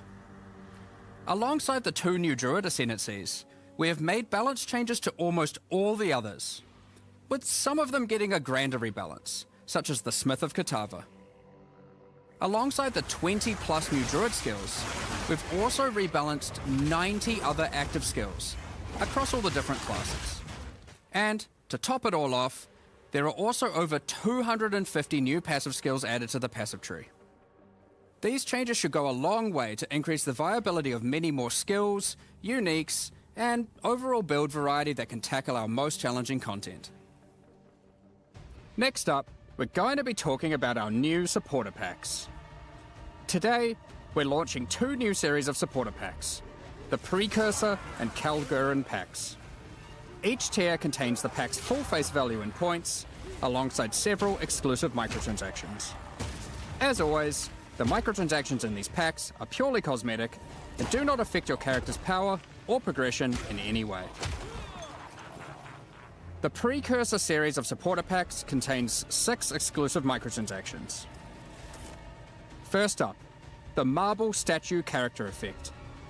Once you finally stay still for a moment, a podium rises up out of the ground to immortalize you, turning your skin to marble. When you next move, the stone crumbles around you. The Precursors had mastery over gravity manipulation. So too can you, now with the Gravity Well portal.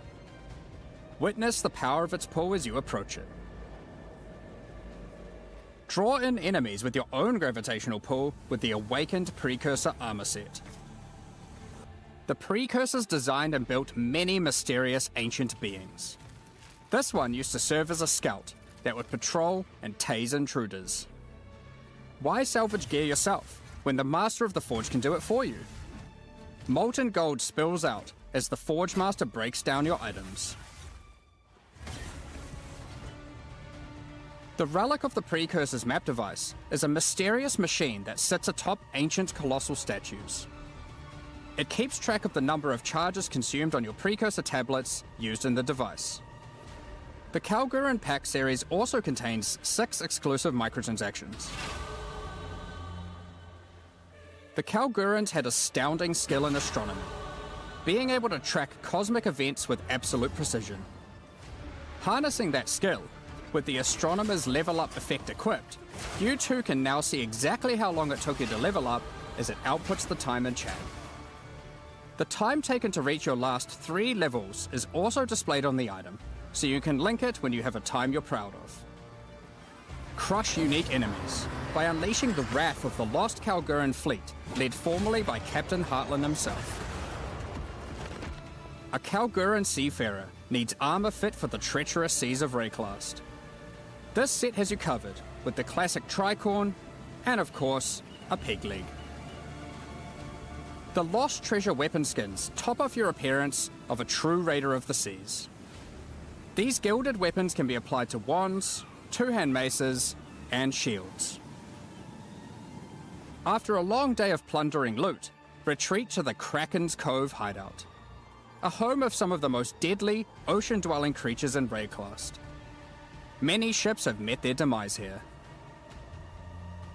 What better to accompany you in Kraken's Cove than a kraken itself?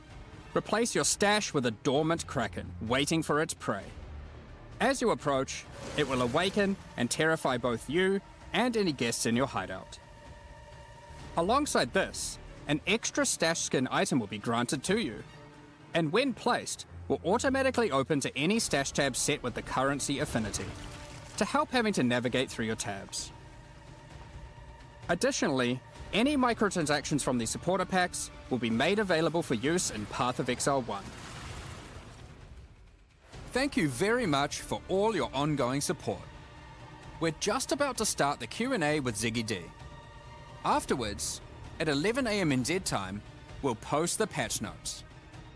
With release at the end of next week, our community team will be posting crucial information you'll need for the release.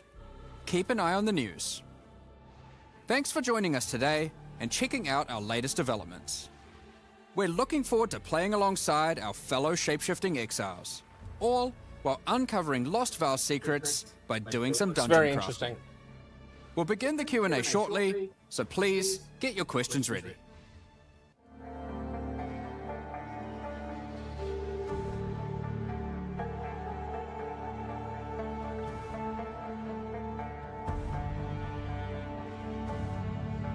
It's interesting. They're leaning into the semi-hardcore nature of the game by having effects that go Welcome away back, when you die. Exiles, to the Q&A portion. I am your host, Ziggy D, and today we're going to be touching on the design of the Druid and the fate of the Vile League while we gather some community questions. Then we'll deep dive into endgame, balance, and other game design topics. I am, of course, joined by game directors Jonathan Rogers and Mark Roberts. Hey, guys.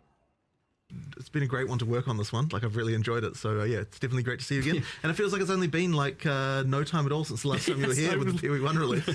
It feels like only several weeks, and that's pretty accurate. Yeah. We get to see you twice as often now, so that's fun. Yeah, I'm around every 2 months or so now, roughly. It's great. I love it. Let's keep going. So I do have to open with this, though, is like, Druid looked a little bit weak, I think, in the demonstration video today. Yeah, I think one of the issues that we have is, like, we're so concentrating on, like, just demonstrating how the mechanics work that we sort of forget to be like, okay, let's actually make sure the damage numbers that we're doing on this, like, test character we're filming here are actually, like, in line with what people actually normally expect. So yeah, there's just a few things there that we probably should have caught and made a little stronger there. But yeah, when you actually play it, it's certainly, from the alpha feedback, incredibly powerful. Like Yes. you know, the like, you know, we were seeing some people say, oh, you know, the wolf looks weak or whatever. Well, I can assure you that on alpha there's a bunch of people saying the wolf is super OP. So, you know, it just comes down to the things you go through in order to demonstrate stuff. I think we are probably going to be worthwhile. We make some videos showing a bit more of the less demonstraty side and get them posted and stuff this week. Because honestly, you can just play it literally right now, and it's you know. Yeah, I've definitely been playing and recording a bit myself, because I was like, when I first watched it as well, the draft, I was thinking, it's like, I don't really get a feel for what it feels like to actually play it. There's good demonstration here of the mechanics, but yeah, I can understand how, from your perspective, it'd be pretty easy to be like, oh, we want to communicate how this cool thing works and this cool thing works. There's a fine line there for sure, where if you get too hectic, people are like, I don't even know what's going on. They're just looking at a ruckus. And then, yeah, in this case, I'd say we went on a little too far on the other side of the line, was just a bit too slow. And as a result, yes, it can look a bit weak, but... yeah, I think we'll try and get some like raw Druid gameplay out to people to understand it. I think particularly for this class, because of the shape-shifting stuff, it's so hard for us to... Normally we can look at something and be like, oh, that's just a demonstration. We kind of know what it would look like at endgame. But I think with the Druid, it's just so unusual. It's so different that it's actually hard to judge what it would feel like to even play it. And I'm happy for my hands-on to say that like it's almost immediately like very smooth, the shape shifting of it, the movement of it, especially because like in your demonstrations, you're not really using dodge, roll, sprint, that sort of thing as well, which makes a big difference. I suppose one of the things we didn't really dwell on in the video as well is that we do actually have dodge roll. I mean, they're not actually rolls for the animals, but all the animals can like hop around and that kind of stuff. And that was honestly one of those things that was like kind of funny, because initially we actually had it so when you dodge roll, you would transform back into a human. And the reason we did that is because it's really hard to make animations for animals that like actually work correctly. Like we actually thought it was impossible, but then when we actually put it on alpha, there was the kind of visceral reaction of I want to still be a bear, like, you know, while I'm hopping around. So we ended up having to like work out like how can we make this possible? How can we make it so that you can actually do the dodge rolling as an animal? And that sort of ended up being pretty good, I would say. And this was like clearly the hardest class to design so far, and it took a bit longer. Like I think you were originally hoping to bring it out in a previous expansion. Yeah, quite a while ago. But the thing is with it is that it's kind of like designing 4 classes in one, because not only do you have the situation where like obviously we want to have synergy between skills and stuff like that, and we can like look at that in a normal class and work out what those might be. But with this class, people want to be able to play just as a bear or just as a wolf, as well as people who want to play like dual with a human and a wolf, or people who just want to be a wolf and a bear, and like all the different combinations. So we had to kind of come up with a way for like each line needs to be self-sufficient and that it's got all the tools that you need. But at the same time, you have to not have it so it feels like there's just duplication between them. We're like, oh, like this is just the same thing as what a bear has, but you know, you are a wolf instead. So we kind of have to like, it's like you need all the tools, and yet you also need to have them feel different. And that just made it really, really tricky to get all of the things right with it. And then it didn't also help that, since the last time we were working on the Druid, way back when we showed it off in Gamescom 2023, we had WSD. And that is a whole other complication because, you know, like how can we make that work with the animal forms? It's like a whole thing. You know, like I'll tell you the wyvern, for example, like we had a hell of a time making it so that you could do the ranged attacks because you need to be able to walk while you're doing it. The wyvern's sitting there with its arms like planted on the ground, you know, like being able to walk while also spinning it. Yeah, it's like we went through so many iterations of that. So yeah, it was just a very tricky class overall, like just crazy. I remember seeing some very goofy looking like wyvern like months and months ago. Yeah, we were like trying to, this is not working. Right. Like, well, I also remember like for a long time the wolf was just like a dancing dog. It was just like it looked really silly. And like man, the wolf as well. I mean, it was really hard to get right, and because one of the things we really wanted to avoid was I didn't want that too much of that whole like man in a wolf suit vibe. Like I wanted to actually get the feeling of like this is an actually different animal, which I think with the bear and the wyvern's way easier. With the wolf, it's like it's really hard not to just go back into that. So we had a lot of questions about like what even the locomotion was. How does it walk? Are we going to walk on 2 legs? Are we going to walk on 4? We ended up splitting the difference. You can do both, right? Like you get that when you're attacking and you can be upright walking on 2 legs.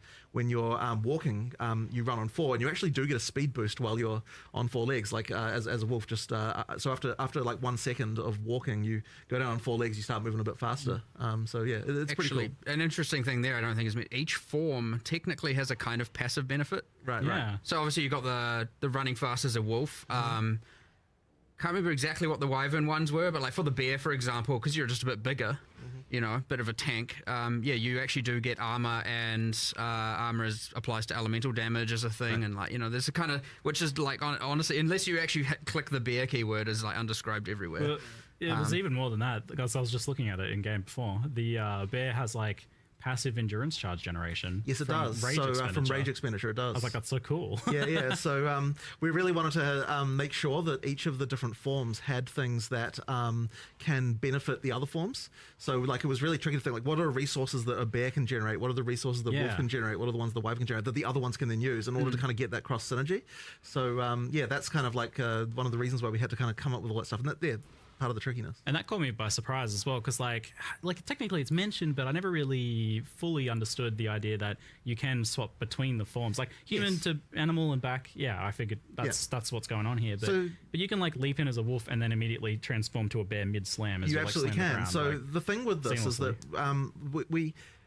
you want to present a fantasy to someone as far as like what the UI is pushing you towards and all that sort of stuff. Like there are going to be a lot of people who are like, I want to be a bear, and they just pick bear stuff and they go all bear, right? But at the same time, we're unconstrained in the sense that you can pick all the other stuff. You can use it at the same time. So one talisman, like effectively when you pick on a talisman from like wolf, bear, or wyvern, what that's giving you is the default attack, right? That's what you're actually picking, and that's all it is, right? And that often will guide you, like what skills you're picking and so on. But you can just use with that same talisman as many different animal skills as you would like, that just means that you've got that sort of free flowing, like trying out different stuff, sort of combo gameplay that we. Like to try and get. So, obviously there will just be a lot of people who just pick one thing, right? Like I absolutely expect that. There's a lot of experimentation to do there if you want to do it. Yeah, so you've tried to hit like making it so like people who just want like a simple straightforwards, like I just want to run out as bear and slam the ground, like that's certainly very possible there. But also you with this whole class, you had the problem of how do we make like a spellcaster and a melee attacker that's shapeshifter as well. I mean, this class has got a bit of everything. For sure. How did you make all that kind of like work together and solve that build problem of like, how do you actually scale these things together in a way that just one thing isn't way better than everything else? Right. Well, I mean, it's always tricky, and Mark's obviously the one who handles a lot of the balance stuff. But I can see, even just from a design perspective, so I just throw over the fence all my horrible stuff, and then you're like, how the hell am I going to balance this? Effectively, like, so even with the spellcaster side, so one of the things we initially wanted with the spellcasting is a lot of it's like over time type effects that, so for example, with the volcano being the really obvious one, right? Like you can create this thing, and then you can turn into an animal and do other stuff at the same time. So we needed on the human side a lot of things that last for a long time. But the problem you then run into when you actually go to balance the thing is like, okay, well, if you've just got like 5 damage over time style spells, why not just cast all of them and then you don't have to ever do anything else, right? Like, so it's like that kind of stuff makes it really hard. So then you have to start thinking, okay, we want to make it so that you cast a long-term thing as a human, but then being an animal is going to augment that so that it improves it. So for example, with the tornado, it's got a similar mechanic to the little twisters that the hunters have, where ground effects can empower it with extra elemental stuff. And so then we're like, okay, well, if the animal forms are the ones that can create the ground effects, then that means that you're kind of like, you're going to want to do, like, to mix that with the tornado, you now have to have both the animal forms and the spellcaster stuff if you want to get all of that together. So it's just a lot of that thinking about how can an animal form aid a spell, how can a spell aid an animal form, like all the way through. And then, as I said, we throw it over the fence, and then Mark tries to work out what kind of numbers can actually make it it's a web of infinite difficulty, right? Because like we're talking about the 4 forms within the class, but each of these skills also synergizes with every other class and every other skill in the game, and it just it's becoming growingly more complicated. But that's also what's fun about the game, and what all the things you can unlock and the crazy builds you can do. But I mean, like this week's focus has been like, okay, we had all the, like during our alpha testing and internal testing, we had like, there was the I want to be all forms going between, there was the I just want to be wolf, I just want to be bear, I just want to be a dragon, and now we're getting a lot more of I just want to cast nature plant skills and do plant stuff. And so it's like, okay, well, how do we make that work? Well, because they're quite long duration, so we're having a bunch of complexity with that as well. And it honestly it does just spiral into like, oh my God, there's 20 million variables here. But it's fun. And at the end of the day, as long as it is honestly fun to play, then honestly we're golden. So, I would say we're pretty much there on almost everything with this class. I'd actually say we're a little bit more prepared than normal. We've had a lot of testing. Despite, I mean, partly because it's been in the works for so long. But it's, I don't know, like ultimately pretty fun. I'd say there's still something, obviously there's still more to do. There's obviously always more to do.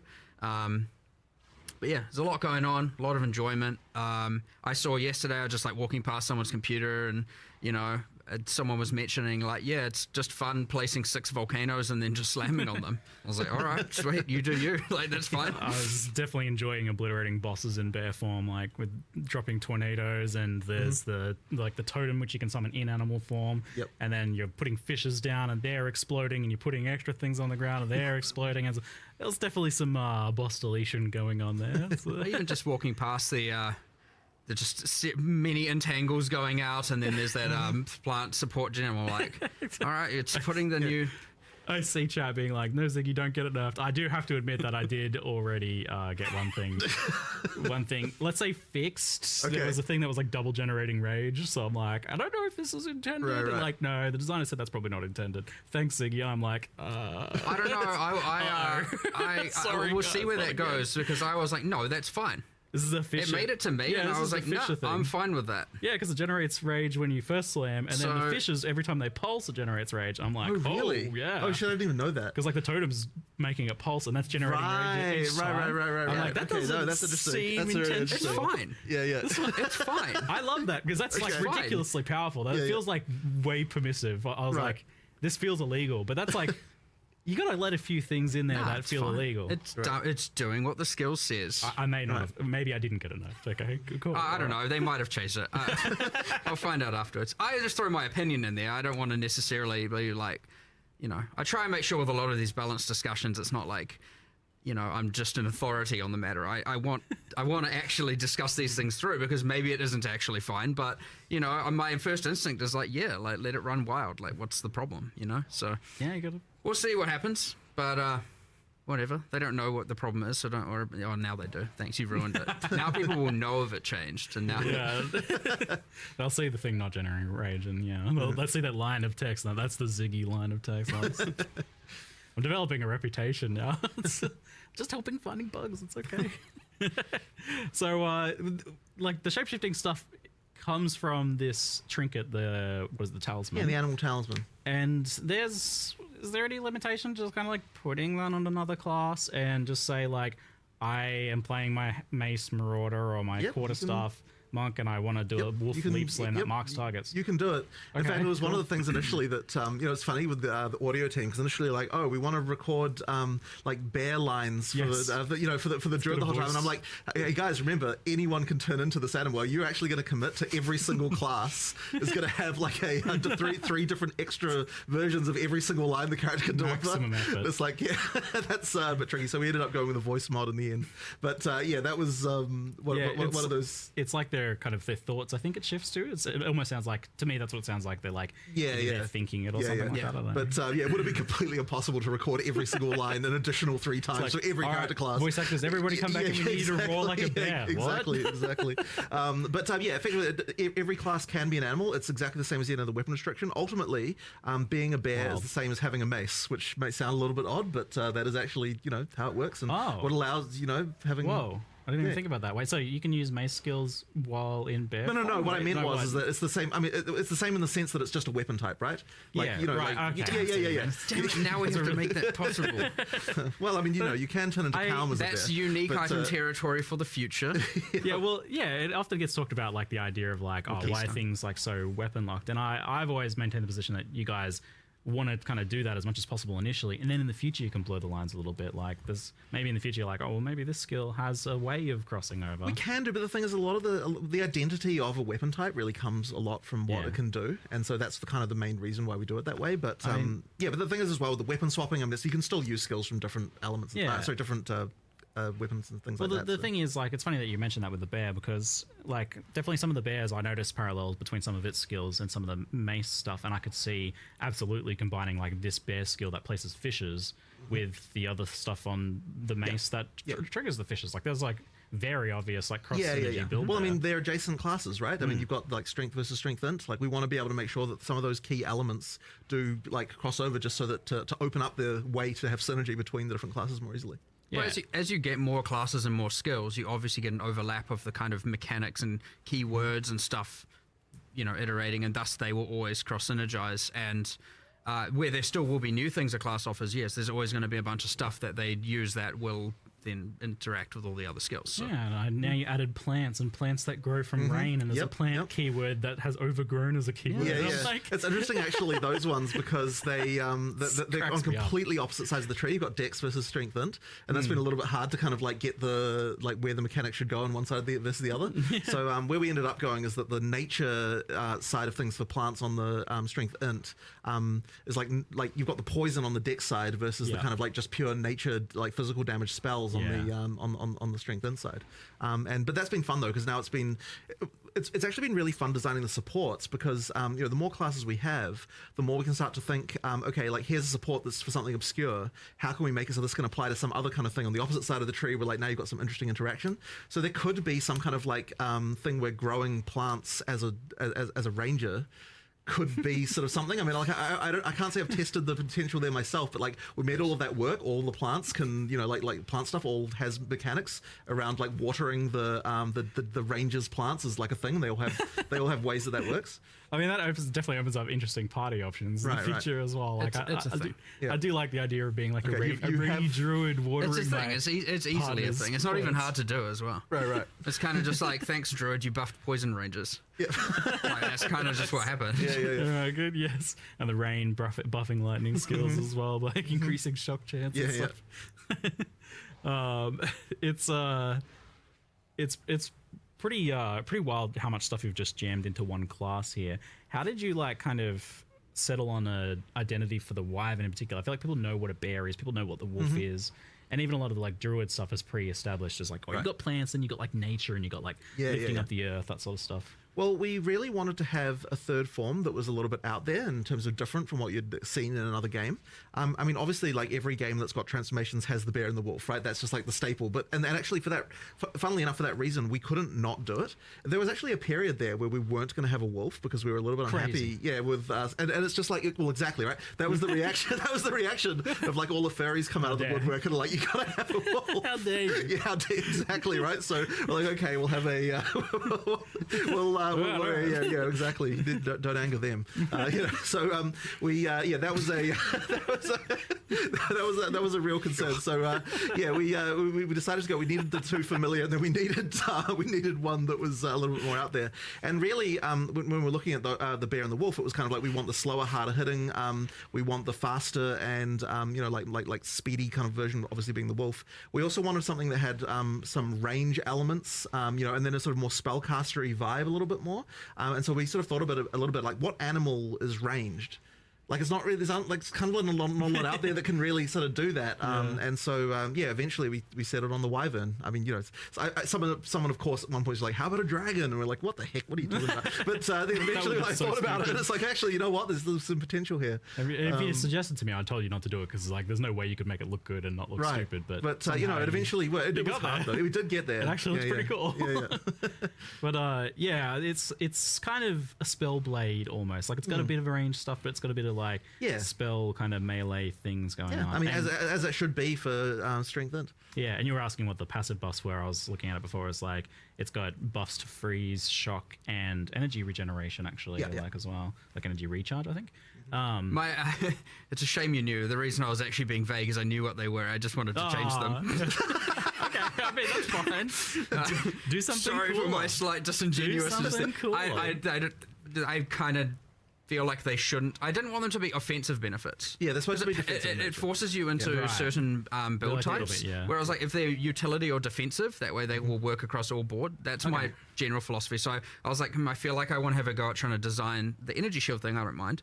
I wanted to have a go at designing stuff that's more utility or defensive only, and that way you don't feel like, oh, I should have to play lightning or fire because it gets the passive benefits. That way, if you wanted to do a kind of weird out there thing, it doesn't feel so bad, but we'll see what I come up with. Do you have an idea, or are you still figuring it out? Nah, I got no clue. I don't know. You could play on the fact it's got, like, wings to, something defensive for block, or something for, hard carapace maybe, or... I don't know, the fact it has wings, something to do with the wings, much dragon lore to pull from. I got like a book that my daughter really likes to read that's like full of dragon lore. I'll send you some ideas. All right, sweet, yeah. Dragon, they hoard gold, right? Gold finds? Yeah, totally. That sounds like it. Eat piles of gold for buffs or something. There's gold over there. Quick, shapeshift, pick it up, shapeshift back. No, I'm obviously joking, please. I'm not doing that. Gold find, no, please don't. Mandatory dragon gold find build. I know it's kind of funny though. It's distinctly PoE. So the druid is this like strength int class, and with the Templar we had the idea more of like you've got that armor energy shield stuff, but that's still the case here, as that's the strength int base. But I feel like the energy shield stuff is not as iconic to Druid. How have you incorporated that and made it feel like something that makes sense, or like in what ways have you incorporated that to the Druid? I feel like it's not obvious. Yeah, look, it is a little bit off in terms of the feel there, but at the end of the day, we kind of don't really have many options as far as what we can do. I mean, like that, it is important for it to be that it has that, you know, like armor and energy shield approach. There's a few sort of interesting, what do you call them, spirit reservation gems. I don't know what I can never remember what the official name of that is. That sort of interact with that stuff in a dual way. So there's like that bark skin thing that effectively allows you to take advantage of energy shield to generate armor. Like, so when you lose energy shield, you get armor instead, and like it like creates little bits of bark on your skin. As you there's like things like that we've added. But yeah, it's a little bit of a thematically weird thing. I think probably the weirdest part about that is like, yeah, you're gonna have energy shield as a bear. It's a bit strange. Like, you know, getting hit as a bear and then there's a little energy shield pop. But I mean, yeah, it is what it is. It kind of has to be that way. Well, I mean, you don't have to.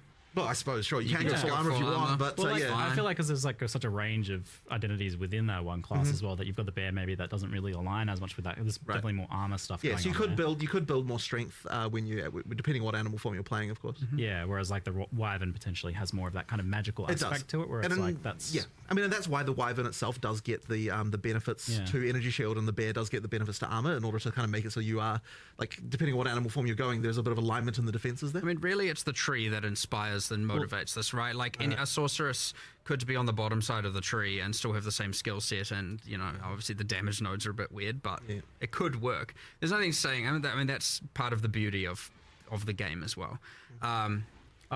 Yeah, I mean, I had that experience where I was like, because it wasn't as clear, I was almost inventing my own lore there a little bit, where I was specking the regen from the druid, and then the zealots right there. I'm like, oh, this actually, like, you're converting your natural kind of like life regen into energy shield. Like, oh, this is kind of the druid's thing. Like, yeah, I mean, that is a way for sure. Like, keystones certainly are pretty powerful, and we have a bunch of, I think there's an extra, I can't remember what it's doing. There's one that says do not translate on it, so it's in progress. But yeah, we were playing around with trying to have some armor, energy shield, more hybrid stuff going on with the keystones there.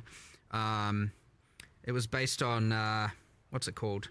PoE 1's, is it Divine Shield? Is that the name of the keystone? I can't remember. Too many names. But, you know, it's based on that, but not exactly the same, like a derivative of that we're trying to get going. But, yeah, it's just because I was like, we need more keystones that I feel more druidy, and I know there's a rage one there that is embracing the animal ferocity, where it like, what does it do? It's like doubles your maximum rage, but makes you don't get inherent bonuses from rage. So it's like, if you really want to do the skills that are rage consumers, like rampage, and you just want to rampage for as much time as possible, you obviously go for that keystone. You lose the benefits of rage, but you get to rampage around for twice as long. You know, so a few things like that we're trying to add that are thematic as well. And I think that's another one of the really cool parts about adding a class is 1/6 of our tree was just filled with just placeholder garbage. Like, actually, like, there's a giant link thing there. There's no links in the game, really. You know, it's like, what are we doing with that? You know, it's like, and so I was like, well, that looked like a vine. Just make that a plant thing. And, so now it's a plant thing that talks about overgrown plants. And, but we filled in that whole bit of the tree. And guess what? Now witches and sorceresses have more energy shield stuff on that kind of direction around towards the druid, and warrior has more. And, you know, and I don't just mean energy shield, I mean everything. All the mechanics, right? All the int mechanics are kind of there, the strength mechanics, everything. So it is nice we finally have a class in every different part of the tree. So, like, we don't have any just like weird open stuff anymore. Yeah, that area of the tree was a little strange. I mean, it's such a massive tree already, and you're adding more to it. And then, like, I have to wonder, like, you added this Oracle class. Like, I saw the Shaman one, I was like, yes, this is exactly what I expected. But then I saw the Oracle, and you guys had like 130 extra passives. So far. Like, why do you do this to yourself? Like, that seems ridiculous. It's fun. Because it's cool. Because it's cool. That's really the best reason you could ask for, right? Yeah. I was like, I really went through, I mean, I know we showed 2 examples, but I was like, I really want to make sure there's like cool off-spec stuff here. I want to make sure that if you want to be able to get more of a certain thing, this is a way to do it. I mean, at the end of the day, it still costs passive points to allocate, right? So it's more about, you know, maybe you want some stuff that normally you'd have to go to the deck section for and get, you know, maybe some projectile related stuff, and now you can get it up there because it allows for some kind of weird off class. And it was all themed around, you know, if you got to live your life again, what would you change? Like, what different paths would you take? And so it's this interesting, like... It's an existential crisis as a node. That fits period. Initially, I always do write my little blurbs about them to get them in the live stream, and I was like, it's got all the passives not yet added to the game. I thought it was an interesting way of looking at it. Not that that's actually how it is, but I thought it was like a kind of, it's like lessons you learn, you get to now use in advance kind of. I thought it was just a cool thematic thing that linked to the class, and it's easy, by the way, to, as designers, to see that kind of thing and go, we have a million things to do. Like, is that really, like, that's too much time, too much work, right? And I'm just like, sad, isn't it? If we say that about everything, you get nothing cool. Yeah. And so it's that, and I mean, even the shamans, like runes revealing hidden powers, like, we're setting ourselves up for a large amount of cumulative time over a while, right? Any rune we add, anything, like we have to add and consider the shaman stats, and that's another whole axis of things. We have to meta balance every league, and same with the oracle passives, and every time we change the tree, and like when we eventually add the Templar, we're going to have to relocate all those nodes because that tree's going to get a giant. Now we've got 2.5 classes in one section, but it's worth it. It is actually worth it. You add so many builds, so many cool things, and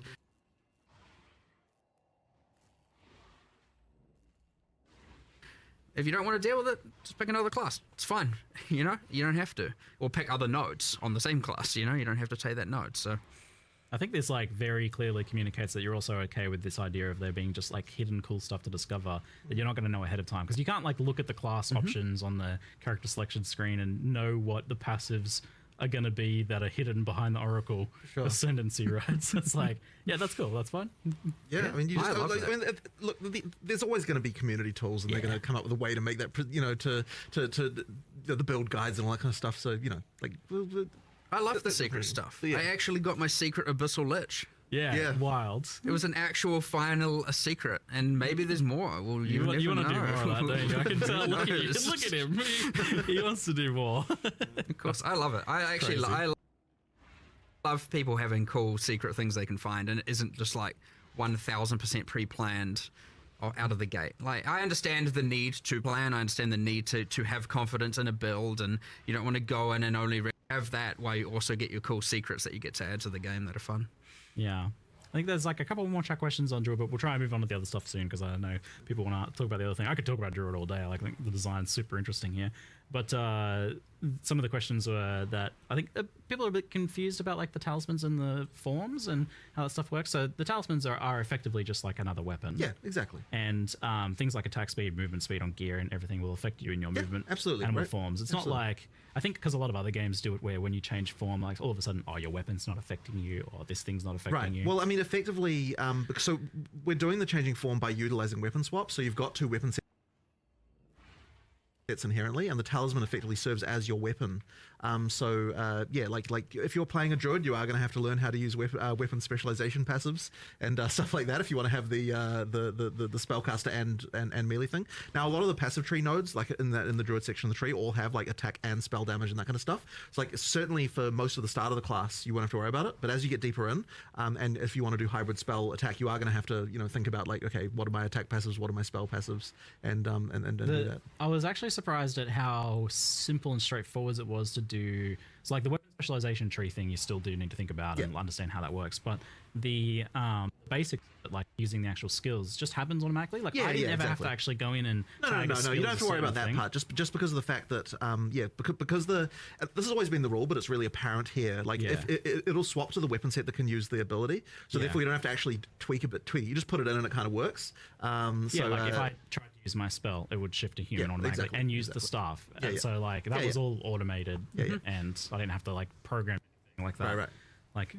Like I have on some other builds, I guess, where it's a bit. Yeah, mostly that's just because you have get into a situation with those where because it's usable on both. Now you have to start going in there and tweaking that stuff. But because it makes it much simpler when you don't have to worry about that. Yeah, so there's a decent onboarding there, given the potential complexity of that.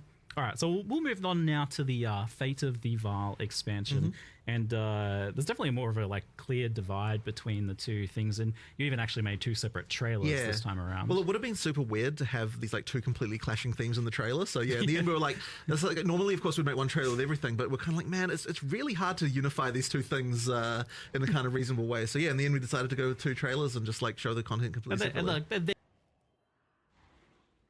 They're not connected. Like they not don't at all, have to right? be, right? Yeah, Like, Yeah, they're not. Aside from both of them having a buttocks in it, they're not connected. That happened. Yeah, that was total accident, by the way. It was just like 2 totally unrelated. yeah, sure. I was praising the equality of it. Like, right. yeah, I was great. There's buttocks for everyone here in this trailer. Excellent. Thank you. So this expansion is, and we saw this a little bit where you tried to work in the previous legends, definitely feels much more deeply linked into the campaign and story, to the point where like Doriani's saying, go back in time and try and change these things that happened in the campaign. I was like, this feels like a major campaign story beat thing going on now. There's a few things going on there. So like initially, this league, unlike I think what we've done too much of in the past, the storyline develops quite a lot more kind of like through the campaign with different events that happen and sort of link in a lot. And part of the reason originally for that is that one of the things we sort of don't like necessarily about what leagues do is like you've got this situation where you like walk out of town in like, you know, literally the first area, and it's like some eldritch entity is immediately recruiting your services. You know what I mean? Like it's actually very like unfortunate. Put this rusty thing in your body. Exactly right. So we kind of wanted to try and make sure that there's a little bit more like it doesn't feel like the world is on your shoulders like right from the get go. Like there's actually like a little bit a growth of epicness throughout the league. So like if we'd have had it so it's like you're time traveling into the past, like the moment you walk out the gate, it's like okay, it's just not quite right. So we decided what we'll do is we'll make so that, you know, there is the temple. We've got a kind of like almost a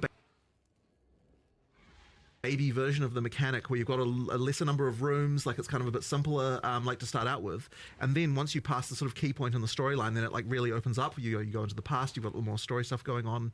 It did add quite a lot more work to kind of have to make 2 versions of a bunch of things and that kind of stuff, but I think it is worth it because it means that it feels like the league has a lot more going on, and it just doesn't kind of you don't break immediately the feeling of the world, which has been a problem in the past. I have very strong opinions on this one. It's like dark horror, gothic, secondary 3 dimensions deep of you know, like I'm in the past or in some sort of demon realm now. I don't know what's going on here. And I mean, it's fine as you go, but this is actually one of the challenges I think we're going to have just designing leagues generally, is that they're going to require a bit more work to make them feel right. I mean, even just something as simple as like the Vaal sacrifice circles that you. So there's a ton of variations of those where for like each act we're like in like for each area we're thinking like, okay, which like we need more of these so that we can use them so they feel natural in the place where they are, like do a bit of material reskin, stuff like that. Like that's kind of the stuff that we now need to do to sort of make it feel like you're not breaking like the world stuff. The Peru 1 style, you know, betrayal basement. You know, you just okay, so there's just a basement everywhere, like in the mud flats. Like, okay, you know, that just doesn't fly anymore at all. So like we want to make sure that these things are way more believable. Right. Like you are actually convinced. You're like, you know, this makes sense. You know, I'm not just in a basement in the mud flat in a swamp. You know what I mean? Yeah, the Vaal is a very distinct thing, and it's very like tied to Act 3 as well. So I was a bit worried about like the tone of Act 1 with the Vaal stuff, but then like it fits in reasonably well. Like you've definitely taken good care to make sure that it doesn't. Well, I mean, it's a matter of making it feel like there's some ancient ruin that then later someone came along and like some Ezomites went in there and they built some stones around it because they're like, well, what is this thing? And like we just thought a little bit about like how would the culture here have reacted to the fact that there was this ancient ruin from long ago in this location and that kind of thing. Yeah, okay, interesting. And you mentioned to me that this is the bar for what you want to be doing. This is the quality level for what you want to be doing. So I'd say that like it does sort of I would say here like the level of polish and the stuff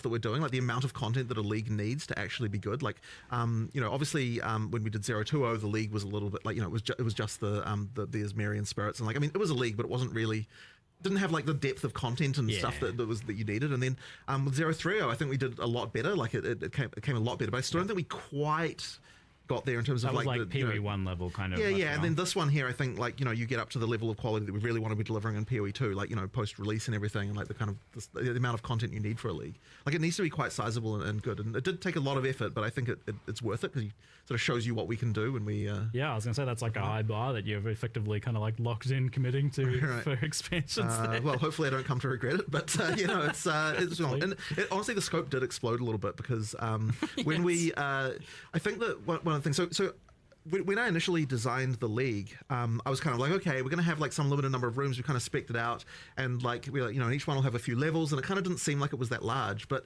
really, in the context of PoE 2, it's like, well, if you're going to spend effort to upgrade a room, it needs to feel meaningfully different and have meaningfully better rewards and all that stuff, and it pretty soon expands into like a really huge list of like different combat encounter mechanics and different like crafting mechanics and different rewards and everything. Like there are so many new rewards and things in just in the temple. It's crazy. There's a lot there. Like certainly the number of expanded crafting options and all that sort of stuff. Yeah. I mean, we could take some inspiration from what PoE 1 did with Incursion, in terms of double corrupts and stuff, but we had to make it work in a PoE 2 context. There's just a lot there. Yeah, I've followed your progress with designing this one from the very beginning. Yeah, the funny thing is about that is that it actually came from a game that you recommended that I play. I wasn't going to even say it. No. So you recommended that I play this game called Loop Hero, and I really enjoyed it. Yes, then everyone's going to think that the game we're inspired by is Blueprints, but it actually wasn't. It was Loop Hero. It was so good because I told you about that game, and then it was like a week later or something, you sent me a message like, "Hey, I've made this little program." Yeah. So I prototyped up like a thing that for what would become the UI for Incursion. We actually ended up. It's funny because this is like the first league I've actually personally done code on in like quite a long time. You really got into it. Yeah. Because it was a real fun, just like evening thing to like go and just like work on this design. One of the great things about doing that is that I got to make so many design changes just in the course of of writing it, like which I don't think necessarily would have gone exactly the same way if I was getting other people to do it. So yeah, that was really fun. And just make and then effectively the back of it is like the code that I wrote, but obviously the UI of it is like a whole thing that a bunch of other people worked on and made look really awesome. But that was a lot of fun. Yeah, what is it like about this one that grabbed you so much? Because you got so involved and so personally, like working on it at home. Yeah, I just really enjoy this kind of like little game within a game, like little metagame things. So just that dungeon design thing is just a really fun thing for me. Tile placing, it's really fun. Love a good tile place. And I just like coming up with all the little ways that they can interact and that kind of thing, and try to make one each feel a bit different and that kind of stuff. It's just a good time.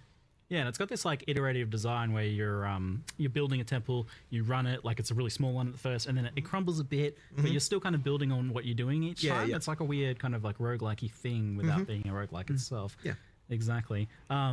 So with that design then, I'm curious, like does it like fully reset at some point? Like for example, when you kill Atziri? It never fully resets, but when you kill Atziri or defeat an architect, quite a lot of the temple gets destroyed. So there's this kind of destabilization thing. It goes back to not the start, but kind of I think it removes like 2/3 of the rooms. There's some number like that it gets rid of at that point, and then you kind of have to build up again.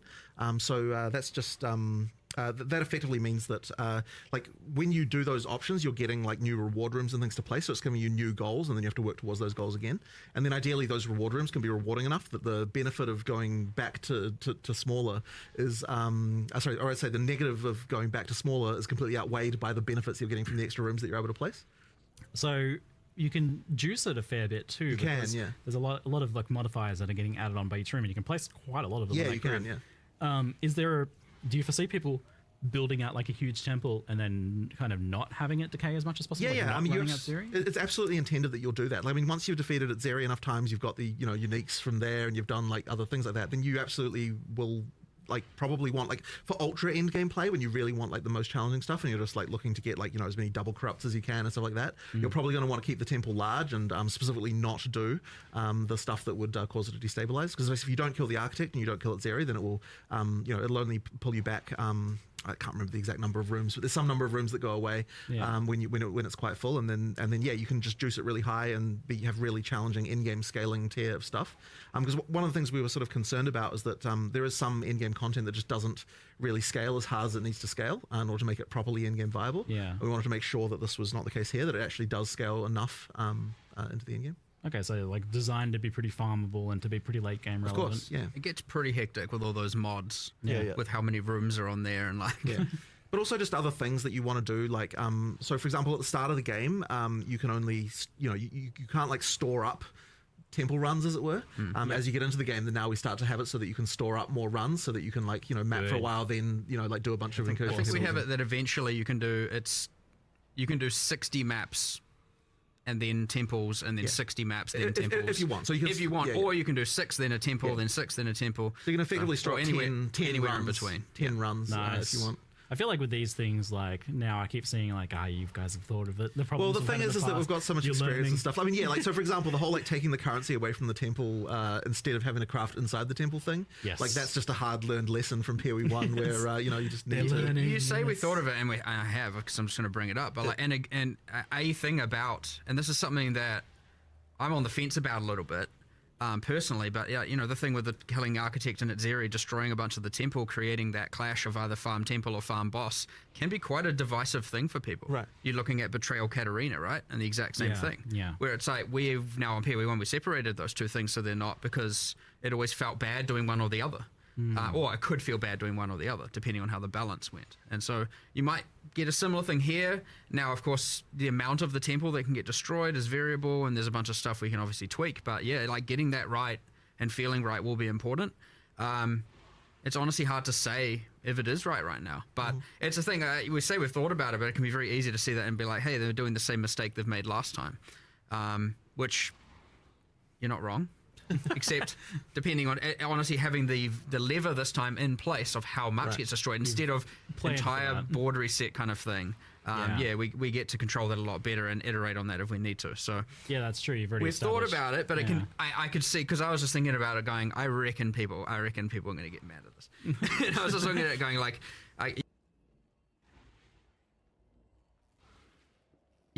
the idea that it's like, hold on, I can't farm the bosses. I either have to pick bosses or pick temple. It can be quite bad. Well, so yeah, that's clear then that you've kind of already got your hand hovering over the lever waiting to like adjust it as needed. Yeah, and it's honestly kind of hard to know with, I mean, even if you, again, it's the thing with this sort of stuff specifically is you're talking about that's the type of gameplay that is hard to test internally. Yeah, because how can you do just like you can't really test like what is weeks of grinding gonna feel like, it's So I expect us to maybe we hit the sweet spot, who knows. Hopefully, but I could imagine that this is a thing that gets adjusted for sure. Yeah, so you've made the like the ability to sell like the corruptions, the double corruptions as an itemizable thing you can just take away and sell. Is there any reason to like itemize the temple like we did in PoE1? Nah, so that was really more of a band-aid solution in PoE1 because we didn't have an easy way to change that. Like I'd prefer that the temple is your temple and that you don't sell them, but just that all the rewards are the things that you can trade. Like trading the rewards was the reason why I did our temple itemization in the first place. Just if this time we're just making sure to design the stuff in a way that can be take back going good, take with you.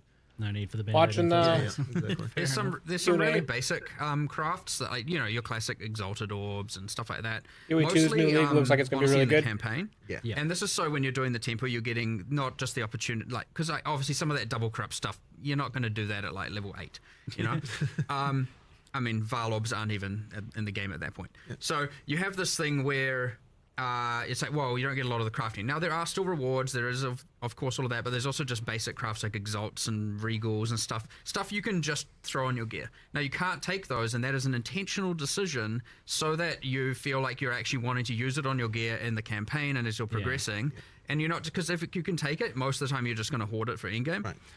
So it's those things to make the early game have more crafting stuff that you want to just use right there. Yeah, that's the problem. Like, what stops you from just like keeping your results until end game? Yeah, you want to use those patches then. You'll see those and go, I want to take that home, but just use it. Yeah. It was a substantial buff to campaign crafting from my experience of messing with it so far. It's like you basically go in and there's like 6 crafting rooms and you're like just going a little crafting spree of like upgrading your gear. Party juicing isn't. It's funny because there's always the question when unless you're really focusing on it, like, it isn't. People always say, "Oh, there's no reason to do this during the campaign," and it's like you really have to incentivize that to make it so that you have to be built for it to be worth it. Power boost if you decide to engage with the league. Yeah, you could. It seems like you can kind of like hold off as well. Like you can be like, "Oh, my gear's kind of okay now. I'm gonna do that a little bit later." You always want it to be both feeling rewarding and give you obviously an advantage, and also not feel so mandatory that you're like, ugh, what? Yeah, it felt like kind of a bit optional in the sense that like, oh, I really need some gear upgrades now. Let's go into the temple and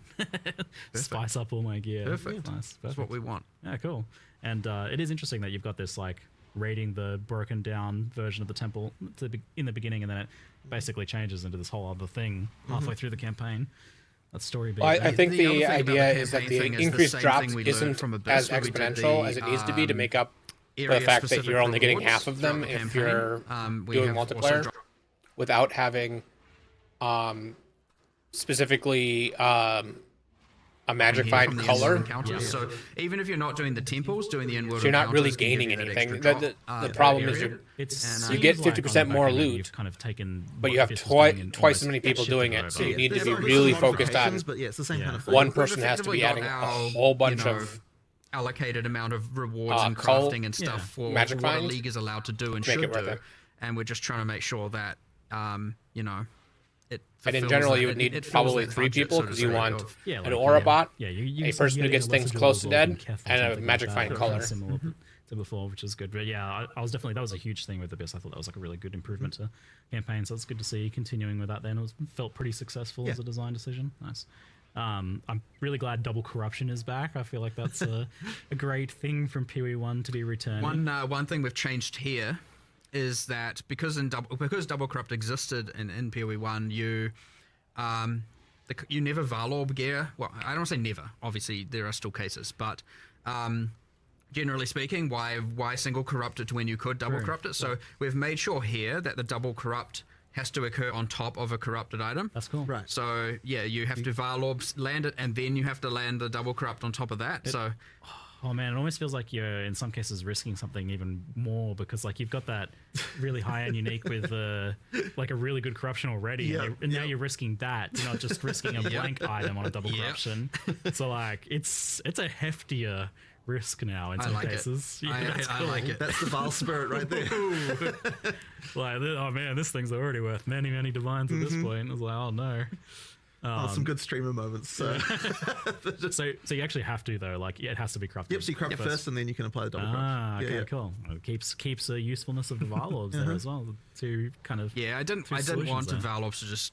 I mean, you'd still use them on lightweight stones or whatever, but you know, I didn't want them to just be like never used on gear anymore because you'd rather just double corrupt it. And so it was a suggestion a developer made a while back, and I was like, you know, that's immediately a win, and I almost want to change that in PoE1 as well, but then I just forgot about it, to be honest. So, you know, I'm not sure if I do want to do that, just before everyone maybe goes like, what the hell? No. But, you know, consider it. I like the idea, and I think it is an overall improvement, Yeah, it sounds like a great idea. And then you've got this whole other system now, which you had a little bit of it in PoE1 recently, where you can corrupt uniques and it replaces a random modifier on them. Yes. So this is limited to specifically Adziri. No, what Not is it? Adziri, Val uniques. Yeah, so we initially, I really wanted to make it so you could just replace arbitrary mods on any unique. But the problem is, yes, it was just a can of worms that like was just not even possible to contain.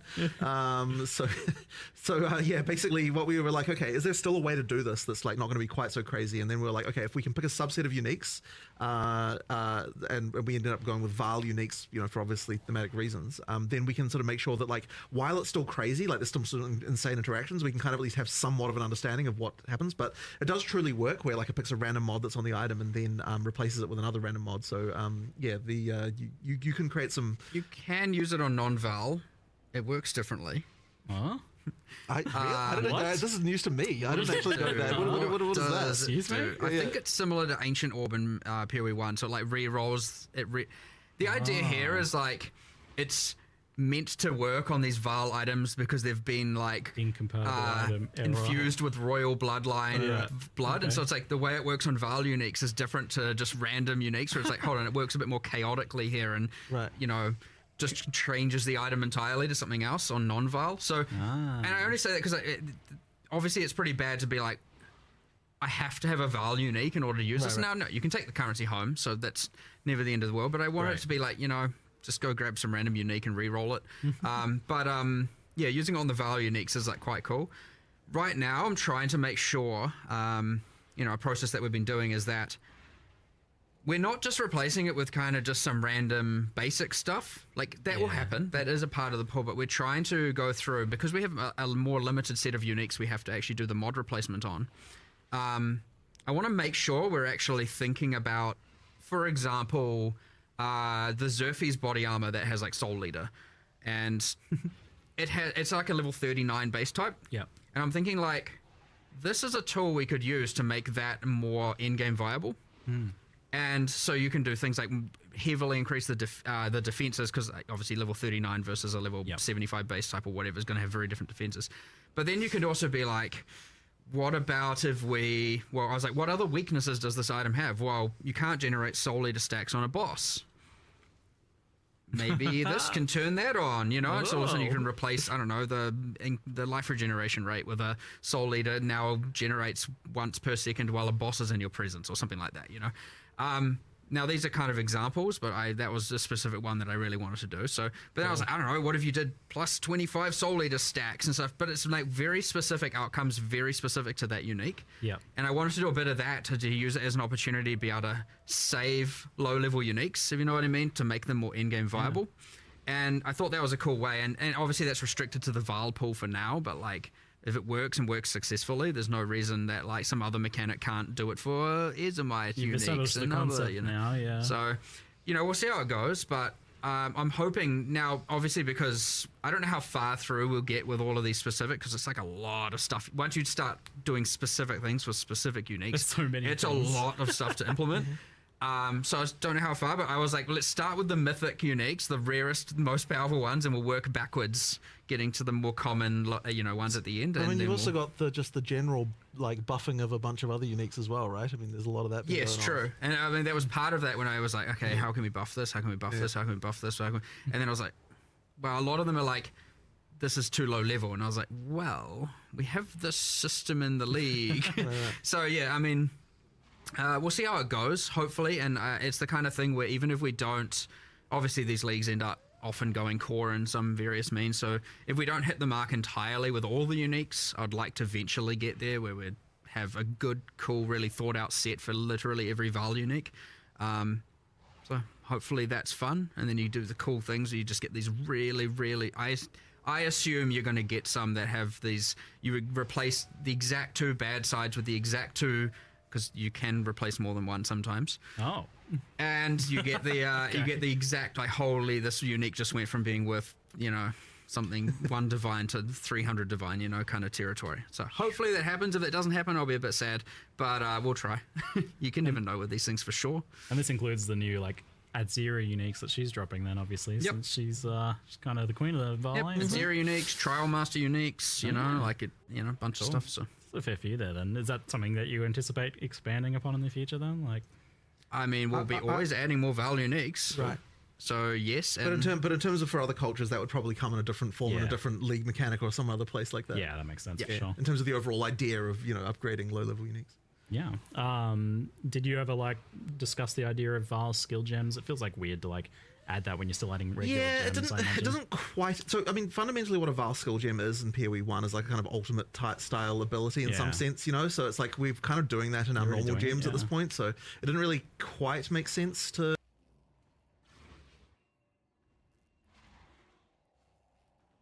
Do it here.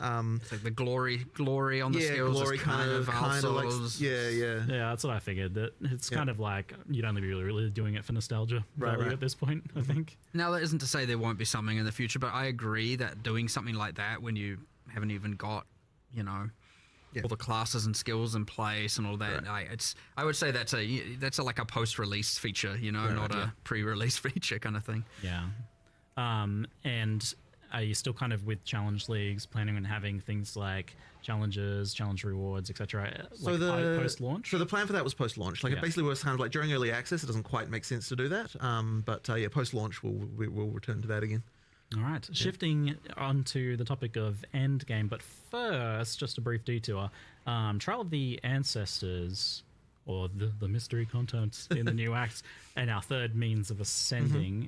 What's the progress like on that? Well, we don't have anything to say at the moment, but it'll need to come obviously at some point. But we didn't have time in this one certainly to work on that. It keeps coming up. It is really just a matter of when, at what cost, etc. The classic, just resource distribution kind of things where it's like, when are we going to do it, and what, instead of this, and we have all these different ideas, and so but right now, nothing.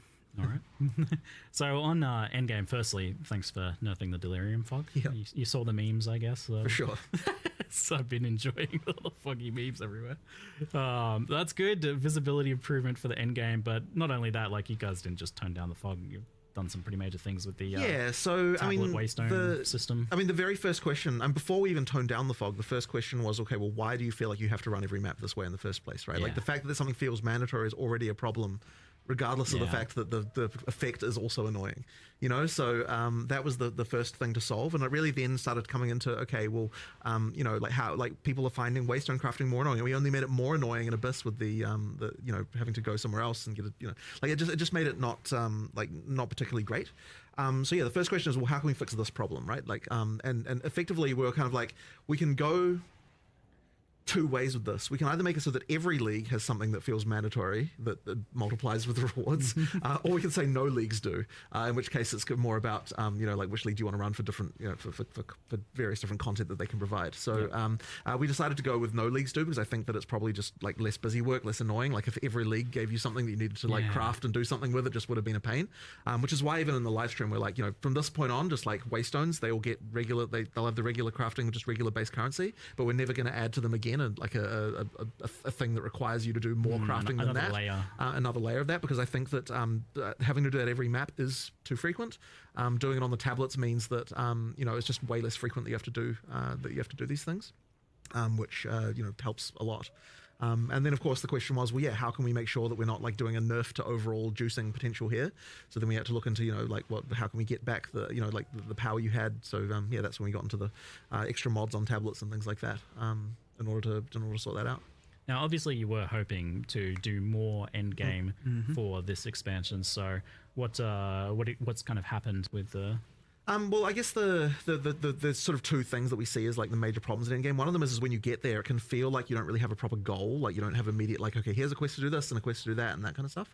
So there's like a little bit of that missing, and that really is a content thing that just requires us to expand upon what a league is. Now, something like something like Fate of the Vaal, it immediately has story stuff to do and so on. So when that goes to endgame later, you'll have like storyline things sort of built in a way that can like make it so you've got that. But the other leagues don't have that as much, so we need to really make sure we're expanding on those. But the other thing as well is the Atlas tree just needs a lot more love and attention, and like the way that it works and all that sort of stuff. So we just need to do a lot more there. I opened that tree yesterday and I was like, oh, this sucks. It's a little tragic. It sucks. Like, so, but the thing is that in order to make it good, you have to spend a lot of time and attention making new notables that are cool, that require like actually modify things in cool ways and like actually really meaningfully do something, and that's just a lot of time and work to do that. So do you have an idea for what you want to do with the ascendancy tree side of things? Like, is it kind of angling more towards what you've done in public? Well, which has been pretty successful. Well,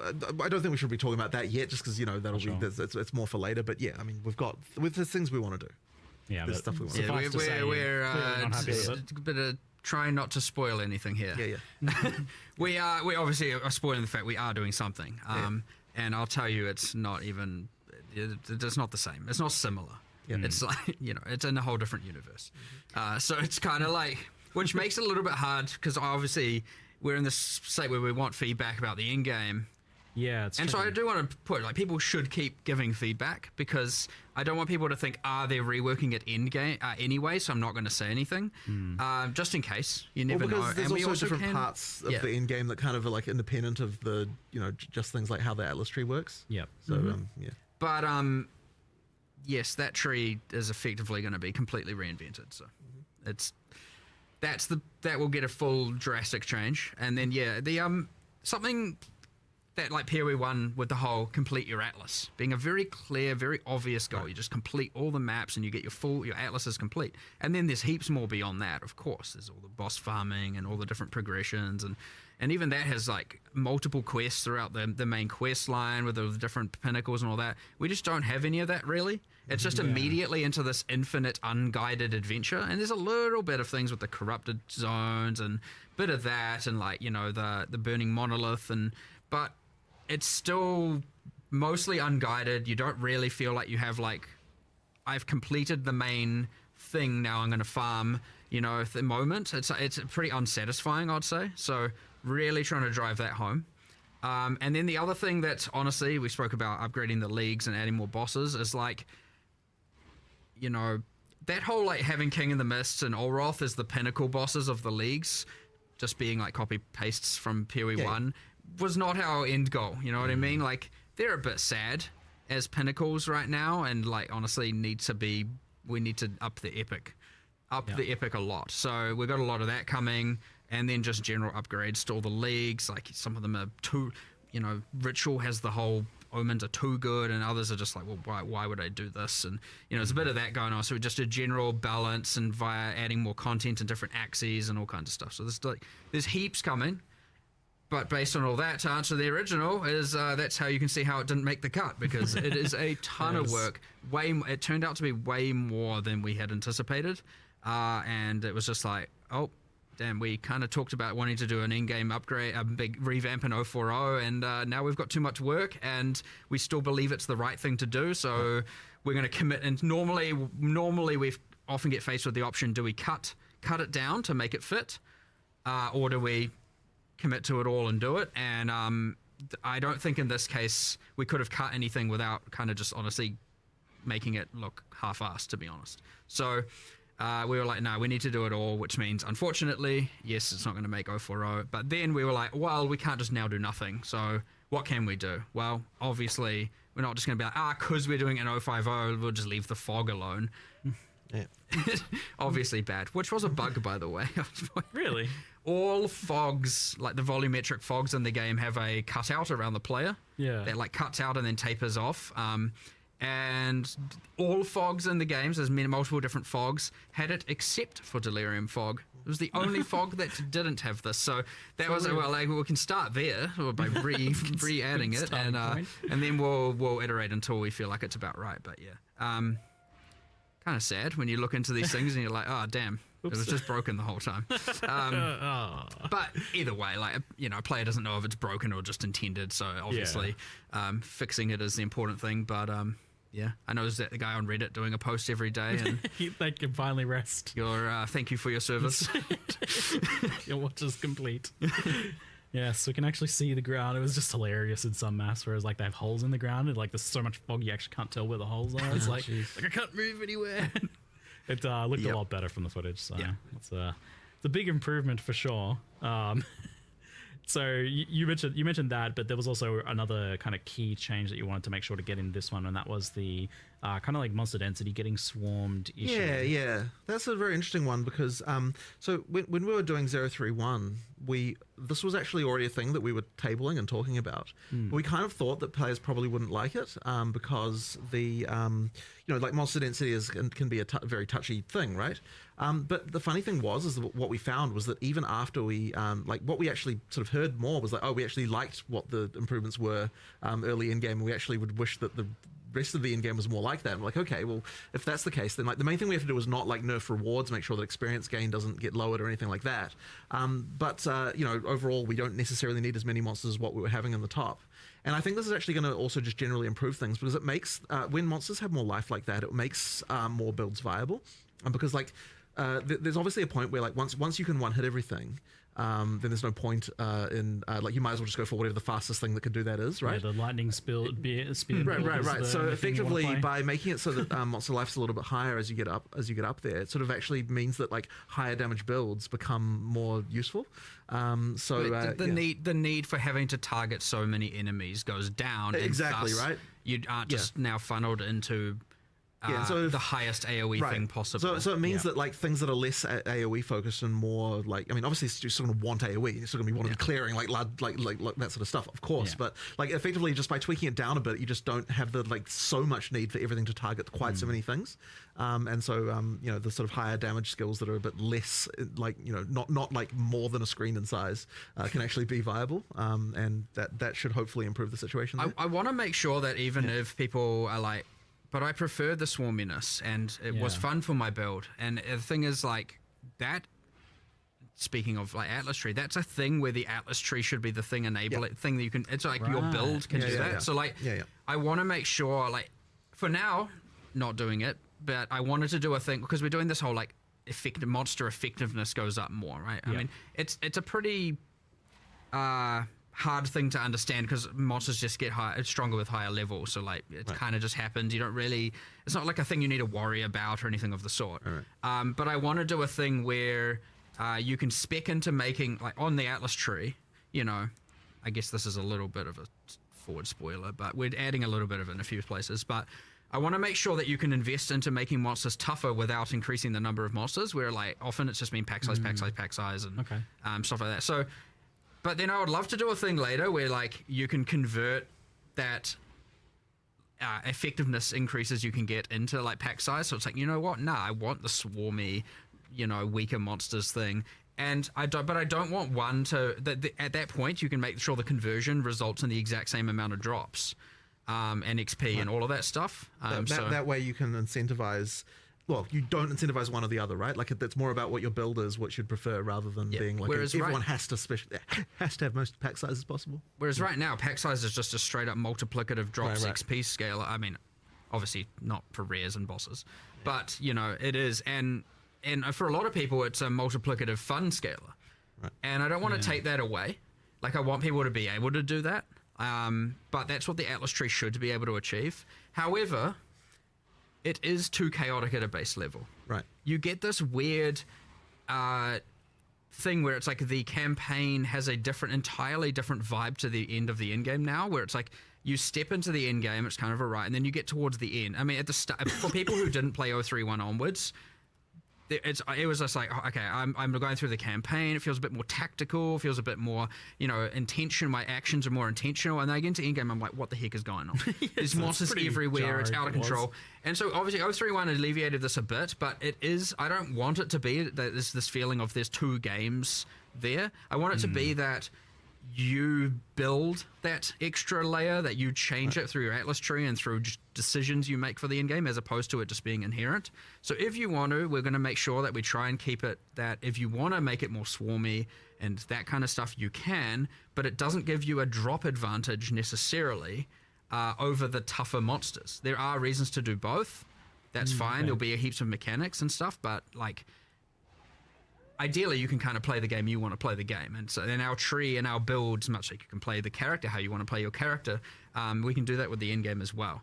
And that's the beauty of the Atlas Tree, and the keystones and stuff like that. So, but I can't. It's hard to get into more of that without getting into like kind of spoiler territory. I mean, but that's interesting to hear that you want to kind of make things a little bit less binary, where like in the past it often has been the case where it's just like, oh, you just stack as much of all of the things you can stack, or it's just stack as much pack size or stack as much rarity as you can, but maybe having angles for both of those things, like I'm juicing pack size, or I'm juicing difficulty and rarity with. I mean, that's exciting to me, because I like the ability of being able to spec content that rewards your character that has low AoE, that is like really good at like dueling really tough rare monsters. And like, you know, we did get to see a little bit at Imperial 1 where there was different strategies for juicing, where like you had like Titanic Scarabs or something that was making like really strong rogue exiles, and that took a specific sort of build to do. So it sounds like that's kind of the direction you want to head with that, which is pretty exciting to hear. And kind of tying into this topic then, and you touched on it a little bit, was like, there's definitely been, like, it's been noticed that rare monsters seem to drop the vast majority of loot in endgame maps, or at least compared to normal and magic monsters. There's a bigger difference, I guess, than has been the case in the past. And where are you guys at with, like, noticing or feeling that, or what problems do you foresee with that? It gets talked about a lot. I don't think it's necessarily wrong that it's like that. One of the things we really want to try to make sure of in PoE 2 when we're sort of doing a sort of from scratch pass on this is that the amount of rewardingness of something is equivalent to the amount of difficulty that it takes to kill it. And that's kind of where like we're trying to normalize that, because by doing that it means that we can try to get we don't want a situation where like some content just is randomly just way more rewarding than other content, and so we're trying to just make sure that we're keeping tabs on that really well. And what that's kind of ended up with regard to the magic versus rare is we've got the balance of that where it should in an ideal world be the case that killing a rare versus killing a white monster is does in fact drop the correct amount of rewards relative to each other. Now the issue can come with the fact is what if your build can one hit either of them in any case? So that kind of like changes, I guess, the way that feels a little bit. So but as I said, it should be the case that rares drop more than white monsters, and white monsters can drop anything. Still, it's just it does make a certain amount of sense, but I guess like with what you were talking about, Mark, it seems like something you'll have to think about, because like if you want both strategies to be viable, like the pack size juicing, then there needs to be a reward, a payoff to that ultimately. 100%. So that's something you'll be looking at then. But I mean, as far as I'm aware, it really is the case that if you looked at entirely just around the life of the entity, the drops should be pretty equivalent to the amount of life that they had to in order to kill them, as far as relative to each other. So if it's got 5 times as much life, it does 5 times as many more drops effectively. Like that's kind of what we're shooting for when we're trying to balance this stuff. Yeah, I think with the balance of how things are and the options we have now, it probably makes sense. But yeah, it looks like something you'll be keeping close eye on moving forwards then. For sure. There's a bit of a parallel with one of the kind of issues I see in Path of Exile 1, where like everything is in reward icons, little floating symbols. And that seems like something you're trying to avoid moving forward. We haven't really been doing that for a little while now. There was certainly a period there in PoE 1 design where it was like every single league was just like those reward icon type things, and it ended up really beiging the rewards a lot, because you just had this thing of like, every league drops, every other league's drops, and it kind of didn't really, like it wasn't really that great. So it's going to be a little while since we've done that stuff in PoE 1 even, and in PoE 2 we kind of steer away from it to make sure that everything feels like it's got distinct drops and a reason to do it and that kind of thing. Yeah, I mean, it appears in some regards. Like, for example, when you get the reward rooms in Fate of the Vow, you have a unique item room. Sure. But it's not just like a floating symbol above the monster. Right. Yeah. Which also, immersively, I don't know what the heck that is, but what is it? It's just nothing. It's a clear and just obvious game mechanic. I see some like floating, glowing cash money dollar bills above your head. Guy's loaded. Whoa. Don't kill me. Don't kill me. You can't have my loot. But I just remembered you spoke about rare monsters, and I was like, hold on, did we? I don't think we deployed or spoke about this change, but I know that taking away all the rare minimap icons was a bit anger-inducing. Because honestly, we knew it. We knew it was going to be. Yeah. Now, they aren't a requirement of the map, but as you're saying, they kind of drop a lot of the loot, and people were just doing the whole minimap, coasting between minimap icons. The middle ground we've come to here, which I think is quite cool, is once you've activated all the checkpoints in the map, which sometimes is 4 too, the things for fast traveling and respawning, then all of the things appear on the minimap. The funny thing is I thought we already deployed that. I don't think we have. Okay, right. That's what I was just remembering. We intended to deploy that back when people were complaining about it, and I feel like maybe we just kind of forgot. But so that was implemented a while ago. Play your map. You generally find the checkpoints. If you're in a straight line map, there's one at the start, one at the end. Yeah. How the heck are you missing rares? Anyway, I don't know, but it can happen. Yeah. But it doesn't just reveal the rares; it reveals everything. Every icon. Yeah. So strongboxes you missed, rogue exiles you missed. Okay. Just so basically you can find if there's any content that you still wanted to grab. Now some people might argue, hold on, I'm just going to run around the entire map activating them all and then go clear. And I was like, well, okay, if you want to waste time. Right. But you're going to clear the map while you're doing that, right? So you probably clear the whole map anyway. Yeah, so it's kind of just meant to be a like, look, you've explored at least, I mean, like, if there's generally speaking, if you've got like a big square or circle map, you're going to have 4 checkpoints. You activate all 4. You've at least explored probably 75% of the map, right? Right. Yeah, it's about getting those last things, and and then it's like, okay, look, you're now allowed to see if you missed anything. But then you can also use the checkpoints to get to the closest place where the stuff you missed was, which is kind of nice. So yeah, it kind of helps with that. So we did finally find a solution. I'm hoping this is a good middle ground. Yeah. Because so then at least you've done 75% of the map, probably without just doing blind mini-map gameplay. And then from that point on, it's like, look, yeah, I get it. You probably missed something. You know where it is now. It should actually maybe overall be even more helpful because it's not just revealing the rares. It's going to reveal even more. So you'll know about everything else you missed. So we'll see how it goes. But yeah, I understand that was a bit of a aggravation for a lot of people. But, you know, that's a perfect example of, again, it's, you know, it's why I don't want people to not give feedback. Because like this kind of stuff still should be fixed pretty imminently, and so yeah, it's a good case study because I'm honestly surprised that you did do that because this seemed like I loved the rare icons, but I was definitely a victim of the like I'm only looking at the minimap now, so it kind of seemed like a change for our own good situation. But what you're doing I think here, this is a good middle ground. Yeah, it seems like it's saving the players that feel like that they're FOMOing because like, oh, I know I missed like a league mechanic in the map somewhere after this. Like that is really bumming me out. And then they have to go and crawl back through everything and waste a bunch of time. So that's just kind of saving them that. Sounds like a good compromise change. A nice little extra bonus reveal there. Good stuff. Good. Yeah. You just said rare monsters and I just had this random like, good. Wait, what more words can I say? Probably should have put that in the live stream if we hadn't deployed it yet. But yeah, everyone forgot. It's in the Q&A. Good stuff. Yeah. We shall move on to kind of gear and passives, and this is in the topic of balance and character power, and this sort of stuff has been talked about a fair bit. Something that's mentioned a lot is that the ratio of player power that comes from gear versus what comes from ascendancy and passives is much more tilted towards gear than in Path of Exile 1. And so kind of like roughly for an example, like the average PoE 2 passive is like 10%, whereas the PoE 1 passive is 16%, whereas the amounts on gears are pretty similar. So like the 100% increased fire damage on a wand is consistent as tier 1 affix between both games, meaning that like more of the power is kind of being shifted away from the tree, the thing that you get by default, to gear. So this seems like a conscious decision to make gear more powerful. Is there something like you've thought about or made like specific strides towards? Probably the main thing that we wanted to do in PoE 2 was make it so that the tree is more like we're trying to be more stringent about how the tree is multiplicative with what your gear does. That does make gear more important. I wouldn't say there's necessarily been a thing of like necessarily wanting to the amount of power overall that you get from one and the other is more unbalanced, but it's just making sure that like when you are using the tree that it's specializing your character more towards what the bonuses that your gear is giving you to kind of make the two things together like be sort of important to be thinking about both. So that was kind of our primary goal, but I don't know if you've got a different feeling about any of that. It certainly wasn't like the passive tree being weaker. Like I guess we didn't really even think about it in the point of comparison. We just kind of like went back then. We went really back to the basics and evaluating a lot of our base balance, and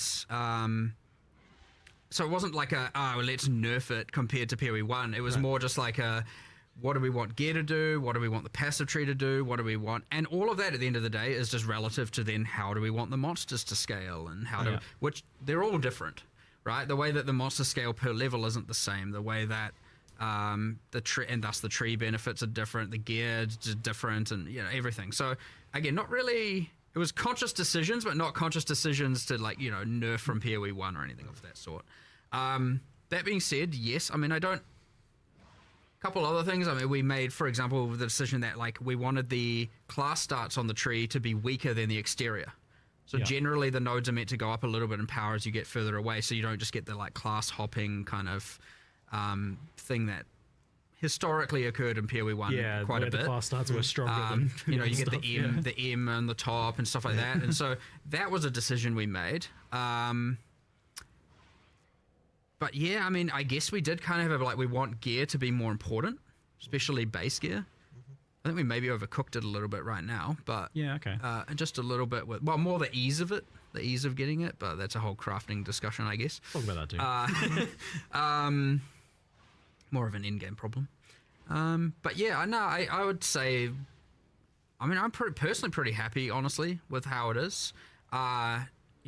Just that like ratio of importance of gear compared to passive. I guess like it's a question of how much power do you get for free, right? Like ultimately that's what it comes down to is like if I'm wearing all white gear, like how powerful is my character from just the tree? And that's like a little bit lower, I think, in PoE 2. And the reason that for that bothers some people, I guess. The reason for that specifically is because the tree is more multiplicative than it was in PoE 1, where there was more just base stuff, there. I mean, you can look at it even in simple things like, just life on the tree, for example, right? Like that's sort of another example of part of the thinking there is like, we want we don't, we you know, like the more base stuff is available on the tree, the more the same characters can be because they can just allocate the same stuff and get the same stuff without having to worry about the items. So yeah, that's kind of Obviously just one of the that's things. not entirely base in Entirely, Hero 1, no, but you but because yeah. you have base life. Yeah, it technically yeah. kind Yeah, of is, I get what you as mean. in life without gear. Yeah. And where are you at on the life thing? Just like since you brought it up, I guess like it's still pretty happy with the decision to like remove that from the tree. I mean, look, we just wanted to. We just didn't. It's more that decision's mostly about not wanting every character just another one of those cases of every character being the same. Yeah. You know, like it's like we'd rather you specialized in the defense that relates to your character rather than just the same stat that every character should use. So yeah, we'll just have that general feeling. I mean, we've obviously still got imbalance here, and there's obviously still work to do. Never ending.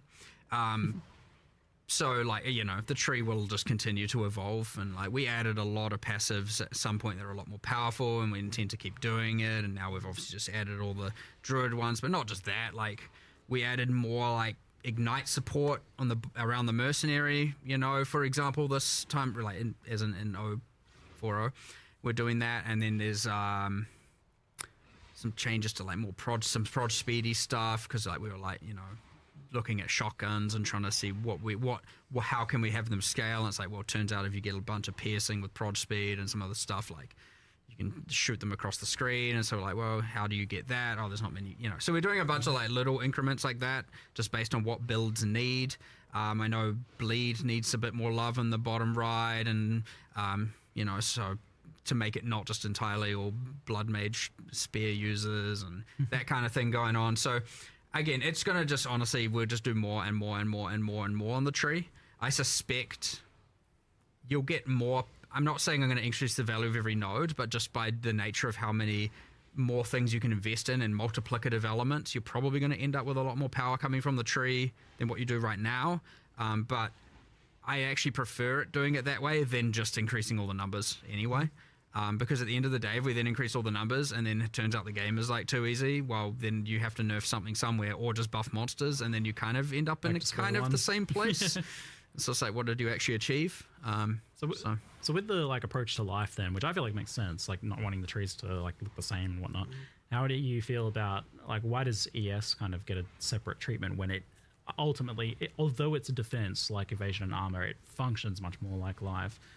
Because there's a lot of ES scaling and ES numbers are pretty high compared to life, and definitely I mean, that's a current balance issue for sure, but like, you know, just because it happens to function more similar to life, they're all at the end of the day a form of effective HP, right? So, I mean, they just, as long as they're not entirely symmetric, which is what makes them interesting, which is why one works this way and the others work a different way. And but yeah, I mean, there's clearly a misbalance. I mean, you got issues with Ghost Dance obviously being a bit hectic, and I guess going to start listing off things I'm going to nerf, I suppose. But you know, like, I don't know. There's changes to be done here. There's a few changes coming, but we're at the point where I still look at it and I'm like, I'm pretty sure ES is still going to be pretty crazy.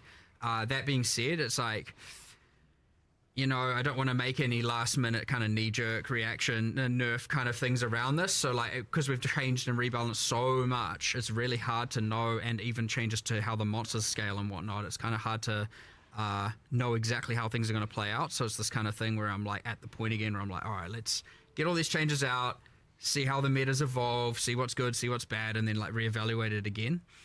So ES is worse, but I don't think it's... honestly, I don't think it's nerfed enough, to be honest, is kind of where I'm at with that. So, but we'll see.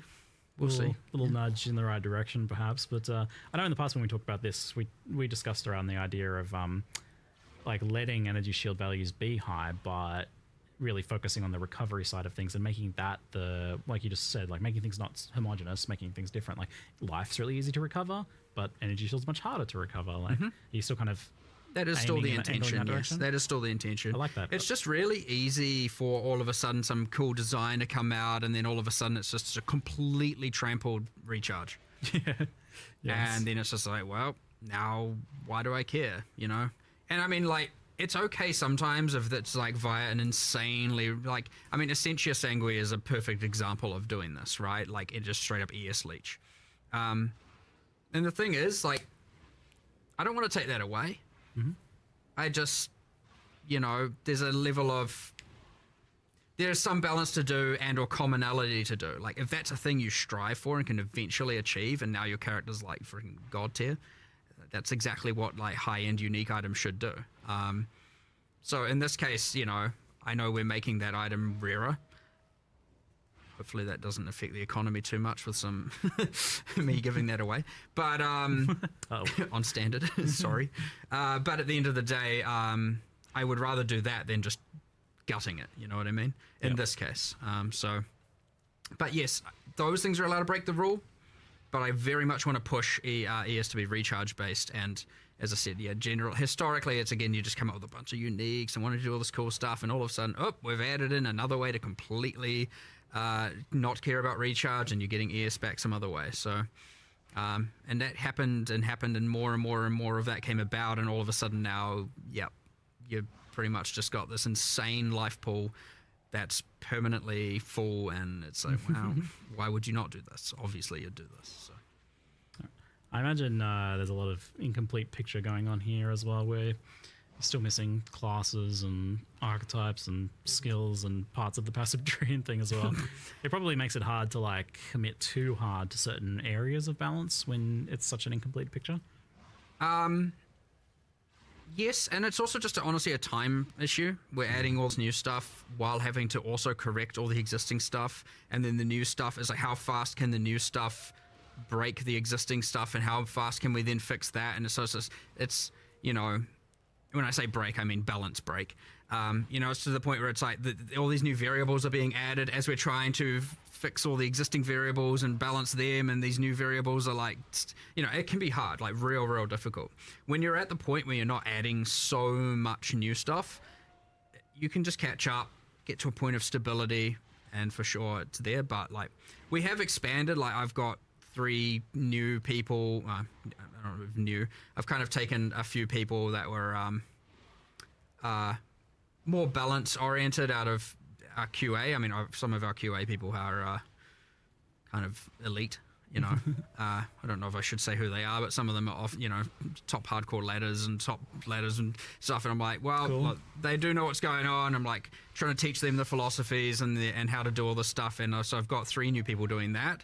So hopefully, and historically, we've had quite a limited number of people actually doing balance.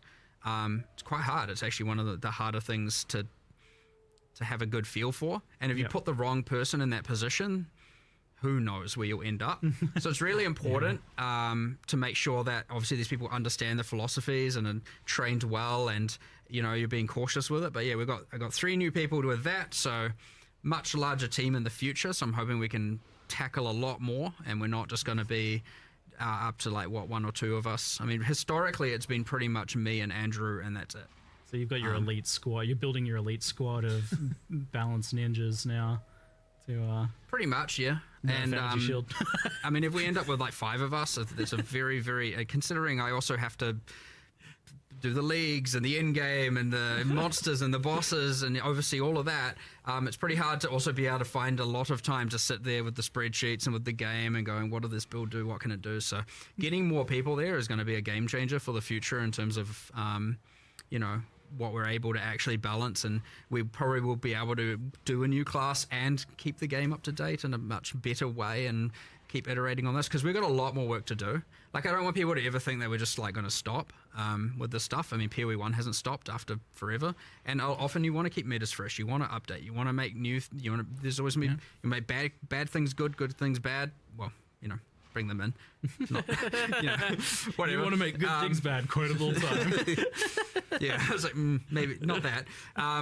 But the, you know, it's been a pretty tight resource the whole time, and yeah, having more of that is going to honestly be a game changer. So I'm very keen to see how that's going to play out, you know, especially over the next few expansions, and see where that goes and what it allows us to do, and have less of that picking our battles, and let's fight more battles, you know. That's fine, which, yeah, should be cool.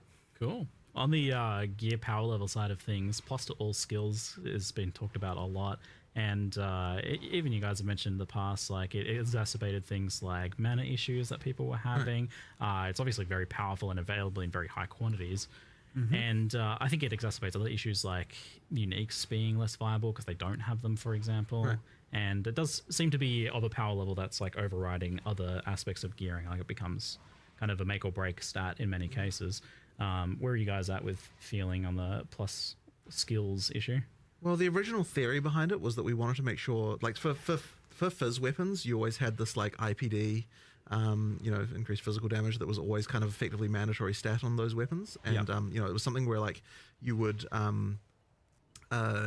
you sort of had this baseline of like some kind of multiplicative way to make the weapon better, and effectively plus skills on staves and wands was supposed to kind of fill that sort of same multiplicative approach where like that was a thing that you to make the difference between a bad spellcast weapon and a good one. That was kind of the idea, to kind of try and get that to so the items mattered more for spellcast weapons. But I think maybe like there's just kind of like we probably need to have to look at it. But I'm sure Mark, you've got more theories about it. I mean, we need to change something. Right. 100%. I mean, I know this like, we obviously have the illegal mod, the old Essence of Sorcery, giving that extra +1 to focus, the +3 to focus foci, and the old homogenizing for getting the +3s on amulets. By the way, they're gone. Goodbye homogenizing. I was ready for that one. They were illegal for other reasons. Don't know how people are going to feel about that. I'm not sure if I should look at the chat over there and see if it's a W or an L, but whatever, they're gone.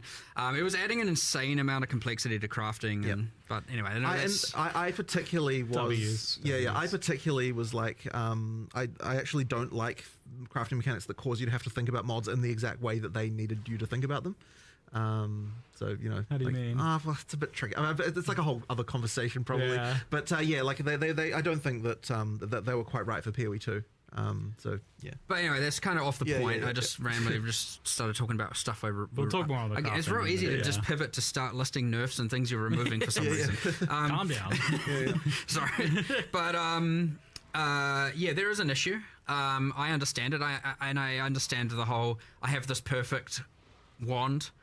But I've got triple T1 prefixes, but I don't have the gem level, so throw it on the floor, right? I mean, that's kind of generally it. It's like if it's missing that mod, it's trash, right? That's the bad feel. It's like I did everything right except for that, and it's terrible. And we were trying to create a thing where it was like similar to, how do you itemize as a attacker? Right. And it was like, how can we have it be not just identical on a caster, but kind of have the same level of complexity of how to get and in particular power. That still have the same level of an item actually matters, right? Because traditionally in PoE 1 you had this thing where if you didn't want to have to worry about itemization very much, then like spellcaster was the thing you could do. And we kind of did want to still try to like have it so that items do matter on spellcasters as well. So why then does it seem like for a lot of people it doesn't work? Like, because IPD doesn't seem to attract ire. Yeah, I don't fully understand that. I think the mana cost thing might be part of it for sure. The increase in the mana cost. But I mean, I suspect at the end of the day it's because there are multiple ways to create an attack weapon that are good. Right. Even it's more than one way. A fizz weapon is not the only way. Right. Whereas a caster weapon doesn't really have that. Right. That might be it. And that's it. It's just it's if you don't have that mod, bad. If you do have that mod, it's fine. And that's it. It doesn't matter what the rest is necessarily doing. There's not really much other choice. Right. And so that honestly can be enough. Where it's like. You instead of reducing the plus gems, you could create many different options, and maybe it's still fine. Like plus gems is one way, or there's this way, or there's this way, and that way it's like, yeah, sure, there's more opportunities. But yeah, right now it's just either good or bad, very binary. And it is quite hard to think of more multiplicative ways to improve spell damage, though. Like that was a real challenge when we were even looking into that. If I recall, it's weird to me that like added damage on a caster gear isn't doing that more. Like maybe it's because like so much of that's already available in the game through other means or something. I don't know, like because that is effectively added flat damage in the same way that plus gems is. Added flat damage on caster gear doesn't exist. Extra damages, I should say. Extra damages there. Yeah. Added damage we removed because you just ended up doing a damage effectiveness on then every single skill to the point where it ended up being. I wasn't in love with damage effectiveness having to exist because I find it to be a bit confusing for people. Like, I don't love that, and so I was kind of really hoping to avoid it. I did have this sort of feeling though back when we did that, of this inevitable, like, we're probably going to have to add it back again one day, and I'm not going to like that because like it is a very useful tool, but yeah, I think it's just I think it kind of sucks as a thing personally. I'm just not a fan of it. The damage is extra. That's another take on that. I mean, that's we've done. I was just thinking of another change we've done here. So obviously, I'm pivoting a little bit, but it's still talking about caster weapons. So we'll say it's related. But in 040, we are doing a change where, even though we're not changing the plus spell so much, we are making it so that you can't essence +3 spells on the foci, which I said before. Just to be clear, that is a change. But the other thing we're doing is we're taking it's the runic and glyphic equivalent of spell damage on foci and for all the different damage types, and just saying they can't generate on foci now. And I think we're in the end game, we're then increasing the base energy shields a little bit. It doesn't, I know people, oh my god, you're making energy shield better. Don't worry, it makes like no real difference overall with the other changes in mind.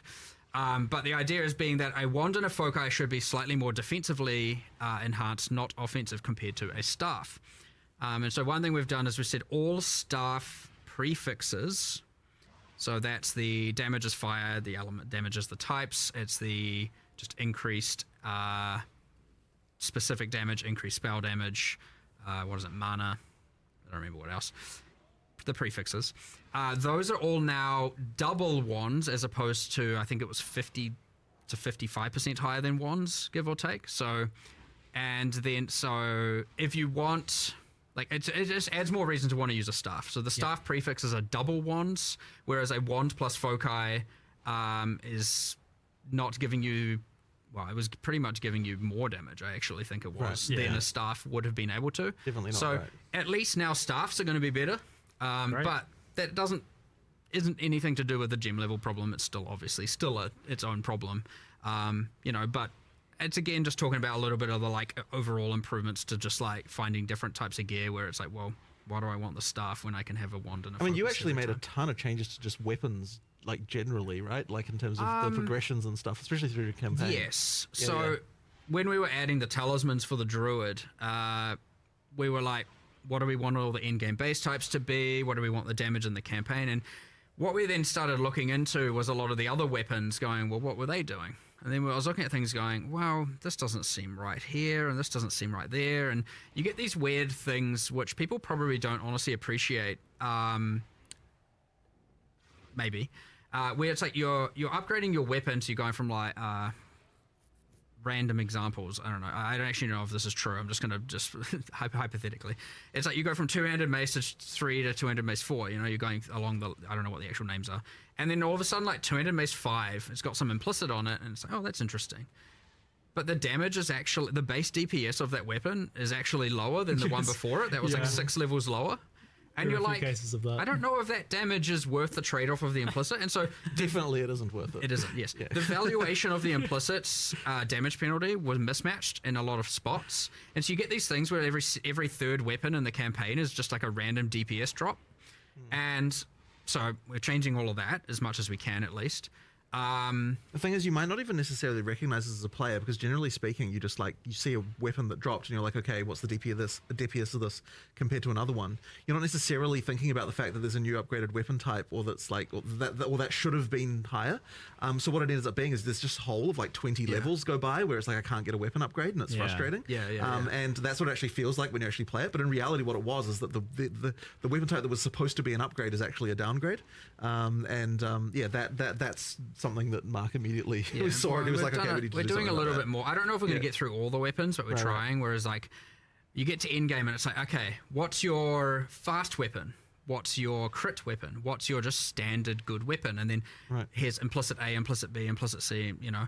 And then it's like, which one's your bonk weapon? Like, which one am I just going to bonk things with, the slow, heavy hitter? And trying to just do a lot more of that and make sure there's all the in-game choices for all of these weapons, bunch of different cool implicits, changing some of them around, just reevaluating the damage of them all, just the base deep. So generally speaking, pretty much all of them going up across the board in little ways. Like, they're not nothing make or break, but like it's enough of a thing that as you're going through the campaign, you're not just like, where the heck are my upgrades?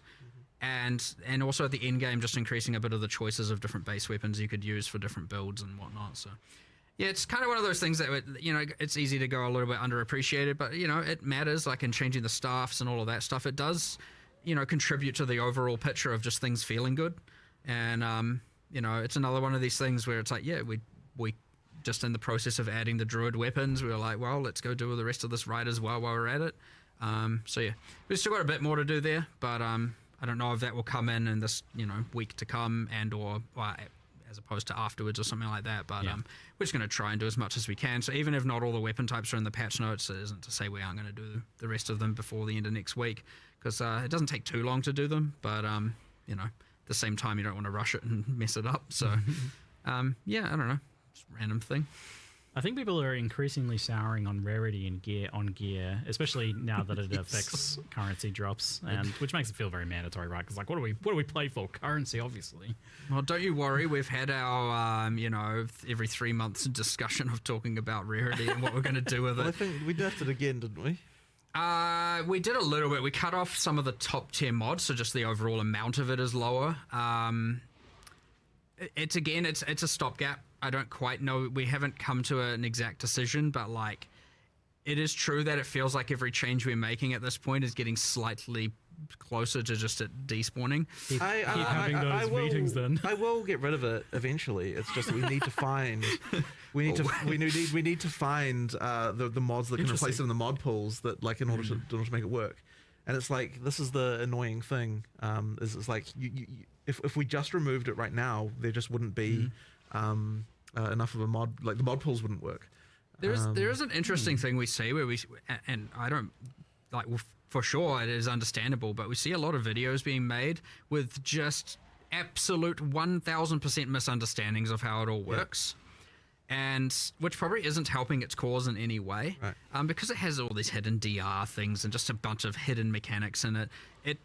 But yeah, there's certainly a mass amount of misunderstanding as to how it works, and people going, look, it does exactly this change, and it's like, it's not even doing 1/10 of what you're saying it's doing.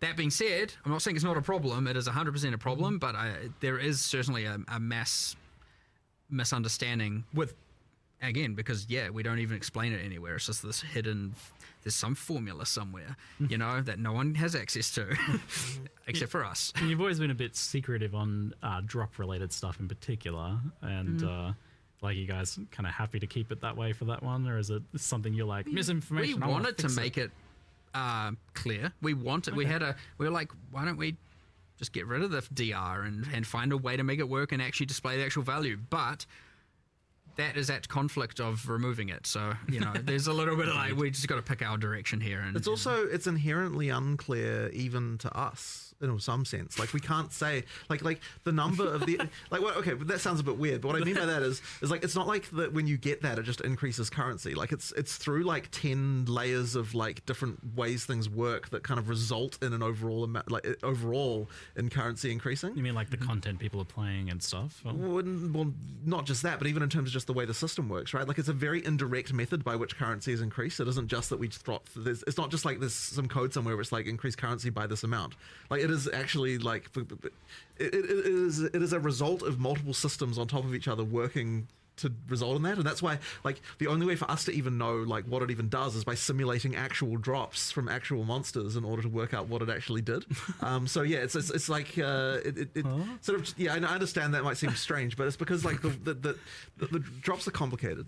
And there's like so many things we've done over the years to kind of like massage them in various ways, and it's like it becomes quite unclear at some point even like what the relationship between one number and another can even be. I think the takeaway is Jonathan said he's removing it. I want to get rid of it. We just need to find a thing to replace it within the mod pool. Like, and that's very difficult. Okay, I don't need to understand it. It's exactly the same conversation if we bring up what Dex gives as a it's like it's 100% the same type of problem. So what should Dex Jesus, give?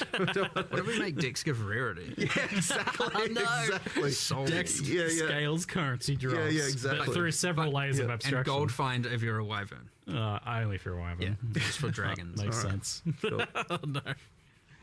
Okay. on the topic of balance for damage types and damage scaling, lightning damage seems like a clear-cut winner at the moment overall. Just in terms of doing more raw damage, having access to shock, and even having its own kind of version of stun through electrocute, and I guess separate problems with, like, for example, fire and ignite. Where are you guys at with, like, the balance between the elements and lightning damage I'm not going to overall? say that they're in now equal, but like a few things. So I mean, I know there was like a 15% more max damage notable. That's now 10. We've done, I think, all of the skills that had multiplicative shock effect are now increased, so they stack additively with the tree. So you know, it's honestly just like a whole bunch of different little things. Lightning rods are nerfed at endgame, just while we're here. Don't worry, lots of things are buffed that aren't Tons of things that are buffed. aren't lightning builds necessarily. Nice. But no, some are as well. But yeah, it's. I don't want to just make it about a like let's gut lightning. I want to make it be like, well, let's make these other things feel cooler and more special. So it would be very easy to just go and gut lightning across the board. But that just seems like an overall net loss of fun. I'd much rather, you know, find ways to incentivize the others as opposed to just take away the thing that currently is, you know, kind of enjoyable. So, again, it's more important to not just nerf. Oh, now they're equal. So yeah, I won't say we're there yet, but the problem is obvious. So at least it's not. And you don't really want things to be like the same power level ultimately. Like it seems like, you know, one of them should be more damage, one of them has like more utility, like cold with freeze and chill. Well, for sure, like cold was But intended to be that way. ultimately, people aren't going to accept if one element has more clear speed than another. So, like, while it may not be damaged directly, it is in some indirect way it needs to translate to damage on some level. I mean, because, you need to, it needs to, or rather, it needs to indirectly translate into clear speed in some manner, right? So, you know, that's unless you're making the monsters 40% stronger. Well, and but they that's are what I mean, right? sticking Because around and then you're freezing them. Yeah, but I mean, because we're doing that, it means that it ultimately means that, you know, the higher damage, smaller AOE, like not having to actually rely on arcing all the time to be able to get the massive AOE can kind of like make a difference. So even just that change alone can shift the meta like a little bit. Yeah. Okay. So it sounds like fair amount of changes to like the passive tree scaling for lightning and stuff like that. Yeah, as well as some shock. I mean, specific shock is change. pretty hectic. Yeah. Like, kind of, you have this thing where it's like, okay, well, let's say even cold. Obviously, you can freeze more often, but then often the boss is sitting or the monsters are sitting in there, then, you know, poise timer before they can be CC'd again. You don't have any real control over that. And chill, well, chill has a maximum magnitude of 50, so you can't really scale. So, like, already alone, you can 5x the power of a shock, because I think the cap is 100. And in some cases, you know, Stormweaver even go further than that. Whereas you can't exactly be doubling the power of a chill necessarily, and so on. So there's like, even just that as a random thing. Like Ignite doesn't have enough love right now for sure. Yeah. So even if it was meant to be those three ailments are a point of comparison, I mean, Shock is kind of a little bit crazy right now compared to what the others are capable of doing. Not to say Chill isn't strong, not to say Freeze isn't also obviously powerful. You know, they will have their time, and they may have already had their. I mean, we had freaking cast on Comet on crit for a while there, and all of that as well. So, you know, it will always change. But yeah, I mean, just bringing some of the shock back and some of the other just little outliers here and there was a first step in the direction. But it's very important not to just do a like, I hate lightning, goodbye lightning. You know, it's like be easy to do. It's the wrong thing to do, for sure. So. Yeah, people also like playing lightning. I think it's just, exactly. I think it's just the feeling when they're like playing their cold builds and like it's better to convert to lightning. That's why I think that's when it becomes more problematic. You kind of mentioned you touched on the fact that you feel like Ignite needs some love. I feel like with damaging elements, there's a fundamental thing maybe that's causing problems where. It's scaling with like hit damage and crit, so directly, I guess, in this case, differently to how it's been done in the past, where it leads to maybe, in addition to it being a bit weaker, feeling like just kind of an add-on, like Ignite's not really a thing. I don't really have a pure Ignite build. Ignite's just like a bonus added kind of damage on top. Yeah, of like it's a bit flat, honestly. I agree. We've had heaps of discussions here about all kinds of different options. We had some boil down to whether or not we're going to do keystones. We want to do something. We just haven't landed on exactly what we want it to be and how, whether or not it's like we change the base versus change it through, again, a keystone or something you spec into. But yeah, it is a bit flat, and it doesn't have enough. I mean, well, yeah, it is, as you said. It's just, well, here's a bit more DPS, I guess, at the end of the day. And then even there's limited ways of kind of scaling it, and I'm not going to say there's none. There are some, but it's not enough. It's yeah. I mean, overall, I'd say it just hasn't got enough love. So, but we want to. Backtracking a little bit on the gearing, we touched on crafting a little bit, and so I love 0-3 crafting. Like, it was such a huge change from like a game that some would joke didn't have crafting into some of the most powerful and interesting crafting we've had ever in Path of Exile. I think like it's right up there. 0-3 crafting was amazing. Like the combination of the core currency changes, the changes to essences was really good, and how these things interplay with some of the omens and the abyss crafting even. So like definitely felt like some things were a bit illegal, and just the overall like how good it was. Like I don't know, like, oh no, I feel like this is illegal. So what of that was illegal or is illegal or is being? Well, you said essences. So we talked about essence of sorcery. It's not like we're gutting anything like that, right? There's just a few illegal things. It's a few. Yeah. Are you pretty like you like overall like where it ended up? I mean, I think it's way better than it was before. Yeah, 100%. Great. Yeah. It's what I found playing, and obviously and collating a little bit of data, but it's the kind of thing where I don't have enough data to go and or enough feedback to go and make some sweeping change. Is that people find that getting the it's too easy now to get to the absolute upper echelons of gear. Is what I kind of honestly, and I assumed that there'd be a bit of a public civil war about me saying that, because I could see people going, no, that I love it that way, and a bunch of people going like, well, I'm completing my characters way too fast, right? I got nowhere to go. I got no, I want to play for longer, and I have nothing to spend my time doing. Like, it's done, my character's finished. And I could see people being very binary on that for sure. But then it's like, how much of that just comes down to homogenizing, for example, and a few different axes like that. I think a fair amount. And but yeah, I know there's other problems, like for example, because of the high tier currency, there's a little bit of like, you don't even need to pick up tier 5 rares anymore, because what you actually want is a base type to craft from. And so in some ways it's wrong in that regard, for sure. Like, if people feel that way, that's probably not good. Yeah, and then there was some other things with the essences that went wrong. Like, for example, the essence of haste, being able to craft melee tiers of attack speed onto bows. It's not alright, right? That's better than what a bow can even yield. So like now a dropped bow can never be the best thing in the game because there's an essence that can grant high value. That's not intentional. Like, the essences should be good, but they shouldn't be giving illegal mods, as we keep saying. So yeah, it's a bit of that, but I would hate to. I want to see how it goes, but I definitely feel the thing that like definitely hit me the most that I want to get more feedback on is the people just going, it's not you. There's no point in picking up T5 rares eventually, because it, I would rather just craft from a white base and I can more guarantee that it's going to be good, and so what's the point?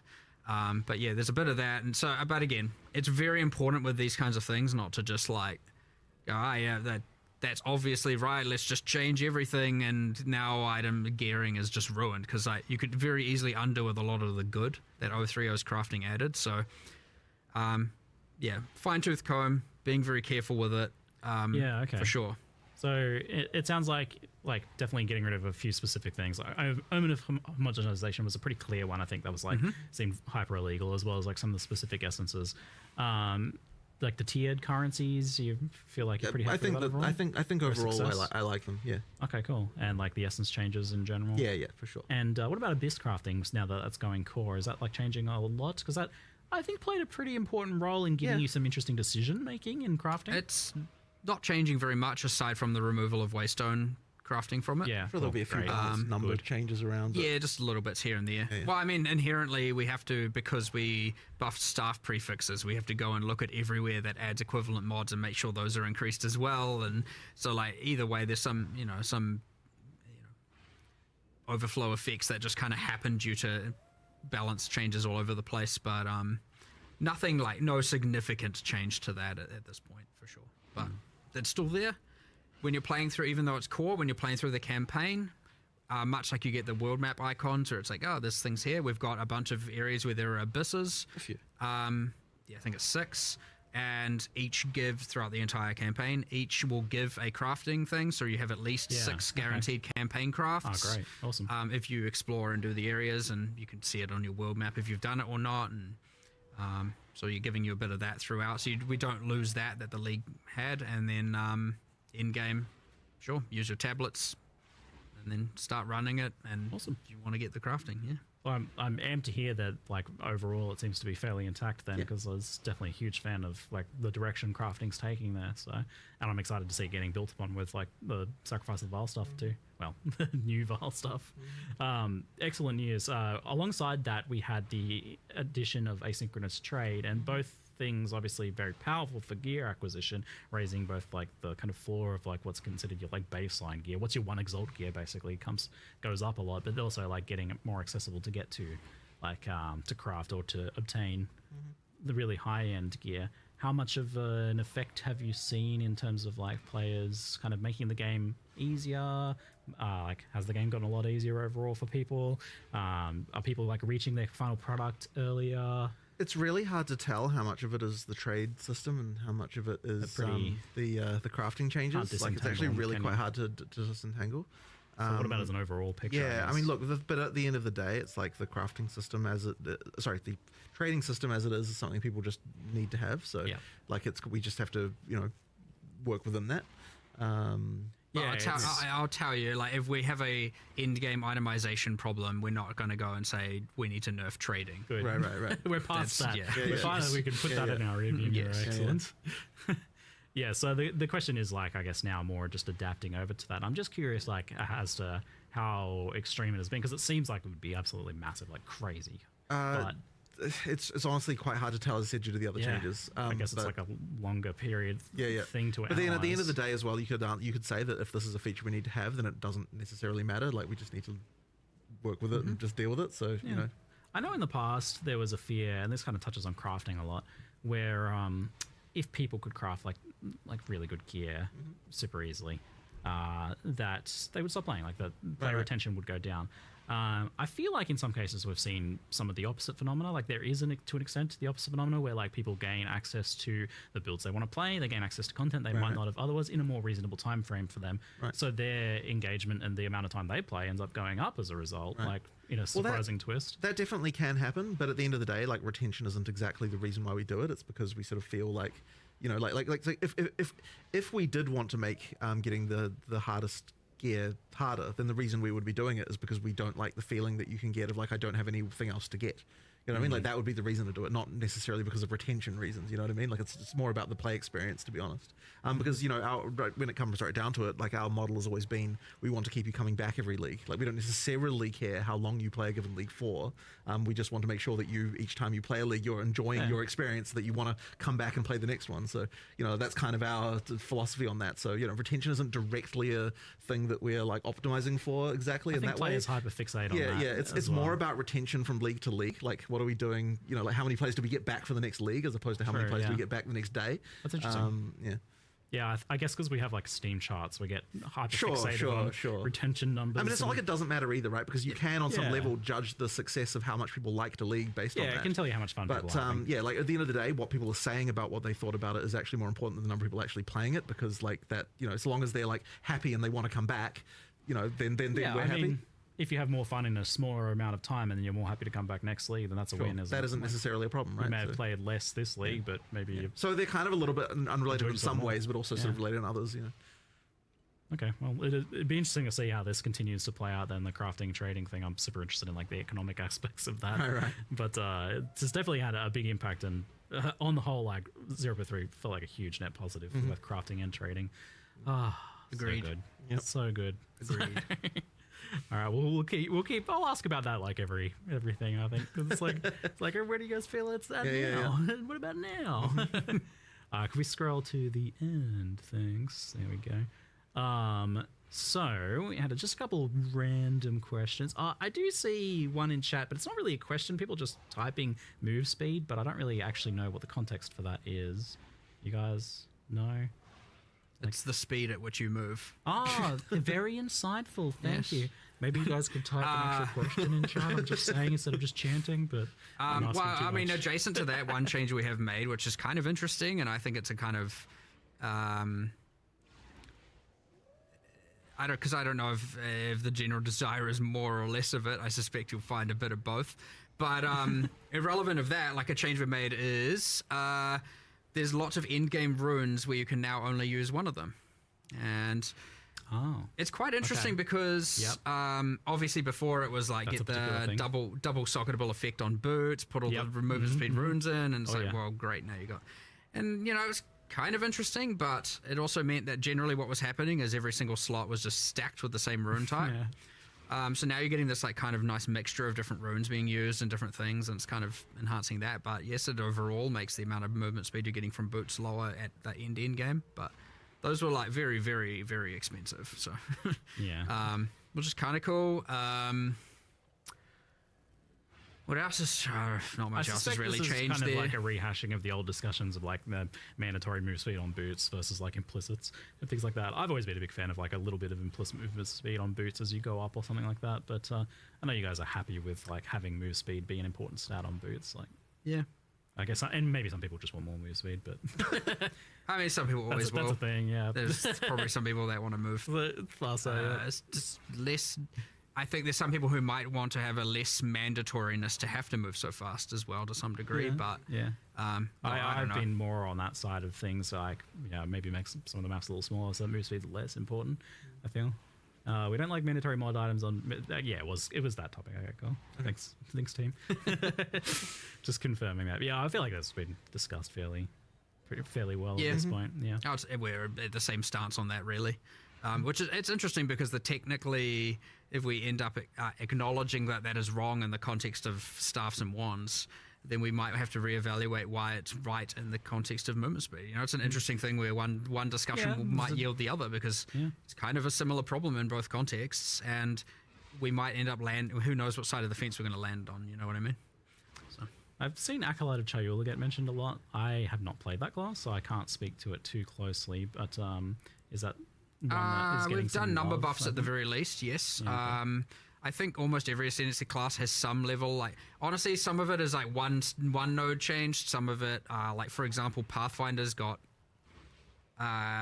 2 whole new notables, and like we got rid, I mean Pathfinder just did that, we got rid of the poison spreading notable because it's pretty much Herald of Plague, and we just put the 4-pointer to the 2-pointer so you get the actual more powerful spike one for cheaper.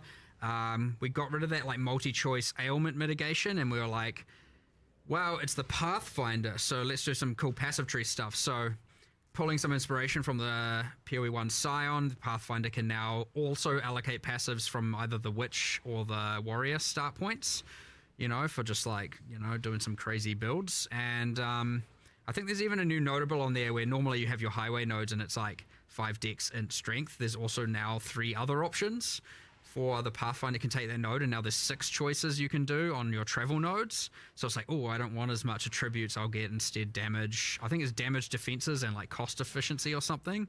So you can kind of like better balance how much damage you want, defenses you want, or reduce. So it's like another kind of cool, interesting thing. So yeah, I mean, that's a class where it's gotten a bit more changes. Acolyte is numerical for now. But again, we want to do something grander with Chaos. It's on There's quite a lot of just monk generally improvements as well, just balance-wise, right? Yeah, I mean, at this point, every class has kind of got pretty changes everywhere. In the thick of it. I think the patch note currently lacks... we have a thing where we're doing a bunch of changes to specific monsters for being spected.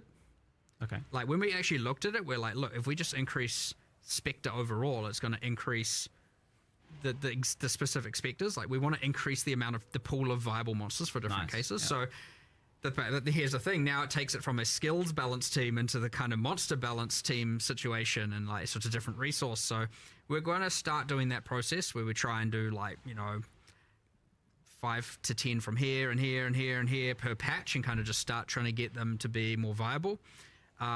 It specifically as specters, and honestly, you'll find most of the time it's just changing the cooldowns and changing the AI to be like not, because normally they're just like, I have to care about a player, and maybe some minions are there, but honestly, sometimes they just don't even care about the minions.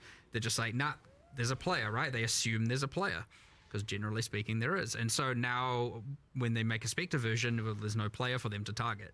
There's, you know, only monsters, and so they might be just making some silly decisions about how they're targeting and when they're using their skills and stuff like that. So want to do a bunch of that, but those won't be in the patch notes because the intention's that we're still doing them. I don't want to release a half-baked set of patch notes for that. The other thing is, I think we're still doing, I've held back from the patch notes, I've held back a bunch of the minion occult, specifically a bunch of changes around command skills and stuff like that, just because I want to just do a little bit more iteration before we release that. Couple of ice ranger changes. I think that's like a massive improvement. To the ice ranger kind of play. I mean, using the existing skills, a lot of numerics, a lot of changes to ice fragments, stuff like that. What else is not in there? There's a few other bits and pieces not in the patch notes, and that's because all of our stuff is, and that's just not to say there's nothing changed. I've just taken them out for now because I want to make sure they're right. Otherwise, we have to give some false information and then change it, and it's not great. You've been updating the patch notes over the course of a week now, so people should still probably expect that. Yeah, for sure. Initial patch notes coming. I know they were like, I mean, I think we ended up changing something like 80 different unique items or something like that. Sick. Again, mostly focusing on endgame ones, boss ones, mythic ones, working our way down the rarity. So like more of the ones that are meant to be higher value and meant to be higher effort. We've demoted some to be more common. We've promoted some to be rarer, stuff like that, and done a whole pass. But even then, like I know last night we were like, oh, there's like kind of 5 or 6 here that we're like maybe on the fence about. Let's, to be safe, pull them out, discuss them, reevaluate them, and then pull them back in the patch notes afterwards. Just to be safe, because again, I don't want to mislead people. I saw a question about that from our resident summoner expert in chat. But the monster changes, like for making specific changes to monsters for specters, does that end up in patch notes? That seems like pretty hard to track. It will this time. Nice. Well, I don't think we've done much in the way of actual specific monster changes this time around, but this, what I was talking about doing, will, yes. Okay, It just, what I'm saying is it won't be in the initial set of patch notes because we haven't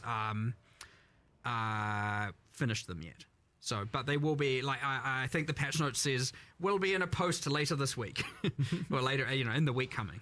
So a funny one in chat I see is like, when can we get more melee variety? I'm like, you guys literally just added like a new melee weapon. Like, I don't know if you guys know, but the talisman's a melee weapon. No, melee is never right in any game ever.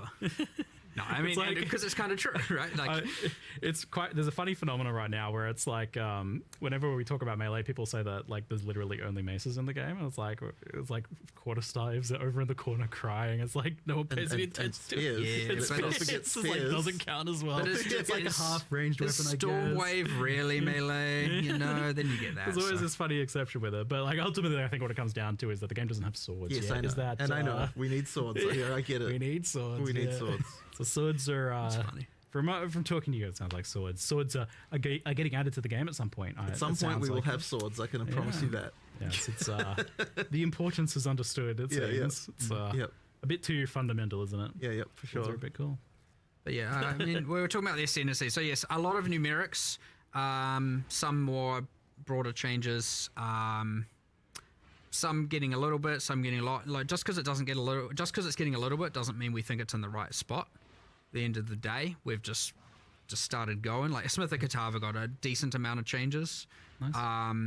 You know, kind of a lot better now, for sure. We like over nerfed it. But yeah, lots of like, around the. I mean, honestly, like I want to say 90% of all the balance changes are probably in the direction of taking underplayed and underpowerful things and making them a bit better. Nice. That isn't to say that we've successfully made, like maybe at the end of the day, lightning archers are still somehow better than ice archers at the end game, but certainly the gap has narrowed and you'll feel less bad for playing one over the other, and less bad about decisions. And so that's ultimately the goal, and we'll get there eventually, but yeah, huge step in the right direction, I'd say. But yeah, and then things like Outer Louis, you know, all those outliers on the top end, those are coming down a bit, for sure. Sometimes more than a bit, depending how extreme they were. Culmination's another one where like just having an uncapped combo thing, and you get damage per combo. I mean, and then obviously you can just one-shot everything in the game at that point, so that's a problem as well. Some of these outliers 100% brought into place, given caps, whatever the case is, but again, more like 95% of all the changes that we're trying to make is bringing up the underplayed things to be a bit better, and just to all kinds of varying degrees. It's really hard to. It's like, do you just do everything across the board and try and look at everything and give everything a minute, or do you really hone in on one build? And right at this point, we're trying to do a very widespread. Let's look at literally every skill and go, is there a decision what would we do? And it's like, it would require this huge rework. Okay, instead of waiting for that, can we just do some numbers for now? Do the rework later to really give it what it truly should be? If so, let's do that, and then bench that thing for a later time when we have more time, and then move to the next, do the same assessment, and then we just try to do that for literally everything. The Balanced Ninja Squad is currently focusing on clear speed, it sounds like. AoE. Yes, but for things that are not already, up at the top tier, generally. Great. We're getting quite close to patch notes, so we'll rapid fire some things off here. It seemed like at one point, like, druids were going to have claws as their weapons, so that has obviously changed to talismans. Or It might have they been were a case like of long That time. was ago. actually, that was actually for the something. Huntress. Yeah. Oh, okay, weird. Yeah, so it sounds like claws are probably not going to be a thing then. Probably Like, not anytime soon. No. Decided not less interesting than Yeah, other yeah. options. Yeah, all right, cool. Hot swapping between controller and mouse and keyboard. Yeah, something I promise every single time. So and yet somehow we still haven't done it yet. So what I can say is that it is actually, we have an implementation of it. We're not shipping it this time. But it's much more close than it was last time. Like, there's just some stuff that needs to happen. But, like, it is a thing that has been seen on a programmer's workstation as to work. But, yeah, there's still a bit more to do. But, yeah, like, next time, I know I've said this twice before, but next time, we will definitely have that. I know, it's a weirdly huger feature than it seems because, like, the code was just originally not written with that in mind at all. And, yeah, it's just requiring a lot of re-engineering of a whole bunch of existing UI to be able to get it to work. Looking forward to it, so I can I know. inventory management. I know. Controller inventory. Oof, Yeah. No. But Okay, good news. It's being worked on daily, it sounds like. Do you have like a rough timeline for full release, or not ready to announce that yet? don't really have it to announce, but I mean, look, I certainly don't want it to be 2027. Like, I really want it to be next year. Like, I really do. So, like, it'll be, I really want it to be next year. We certainly underestimated the amount of work we wanted to. It's certainly by having to make all the leagues constantly and all of that. And I know some people might be like, just don't. But like, you need to do. We want people to play the game still and enjoy it, and do what we want to do. But so you get this thing where we severely underestimated how much extra time it would add. Your rule of cool of like, we want to do the 130 extra passives because it's cool. I mean, that has an expense. Yes, all of this does get in the way technically, but. But look, at the end of the day, we're not going to release until everyone's happy. So that's true. Yeah, that's what needs to happen first. So it's a good trade-off. Yeah. With the performance improvements, which look like really impressive, even more than the 25% you're saying, like looking at the side-by-side footage was like, it looks even better than that. Yeah, I mean, look, we did 25. I said 25% as a commitment because like that's kind of like I want to make sure, like, look, people are really sensitive to the stuff, so like I wanted to make sure that we're not over-promising. Under-promise. And so under-promise and over-deliver was the plan, but effectively, like, I've been focusing a lot myself actually and trying to make sure that it's getting better. Effectively, what we've done is, I mean, obviously there's just sort of traditional optimization that happens, but a lot of it is just effectively making sure we're multi-threading things better, taking advantage of more CPU cores. If you're GPU bound and you don't have dynamic resolution turned on, then it obviously won't affect you because you're GPU bound. If you've got dynamic resolution on, so the GPU is not so much of a concern, then CPU was definitely a problem for just about everyone. Like, even really fast CPUs were having issues in in-game mapping. So the goal really was to make it so that, like, when you've got a lot of shit going on, that your CPU is not overloaded. We did that by multi-threading things much better than we were before. Traditional optimization, just lots of improvements there. Like now, There's so many things that are working better than they were before. Like in many cases, honestly, you see double frame rate, like just straight up. Awesome. But as I said, like not consistently in all cases. So yeah, and consoles obviously saw a huge improvement. They, you know, consoles just have weaker CPUs than PCs do. So therefore, when you're doing CPU optimization, consoles are what's going to benefit from that. And yeah, just it's just a lot better. Now, one of the things I'm a bit worried about is that by multi-threading more things, you can run into multi-threading bugs. And so there might be, hopefully not, but there might be some more crashing going on when we first launch, just because, like, you know, like the thing with multi-threading is that, like, yeah, depending on the exact scenario, different things can happen at different times. It can cause some issues. I'm really hoping we don't run into that. We're trying to do as much testing as we can to fix all those kinds of issues.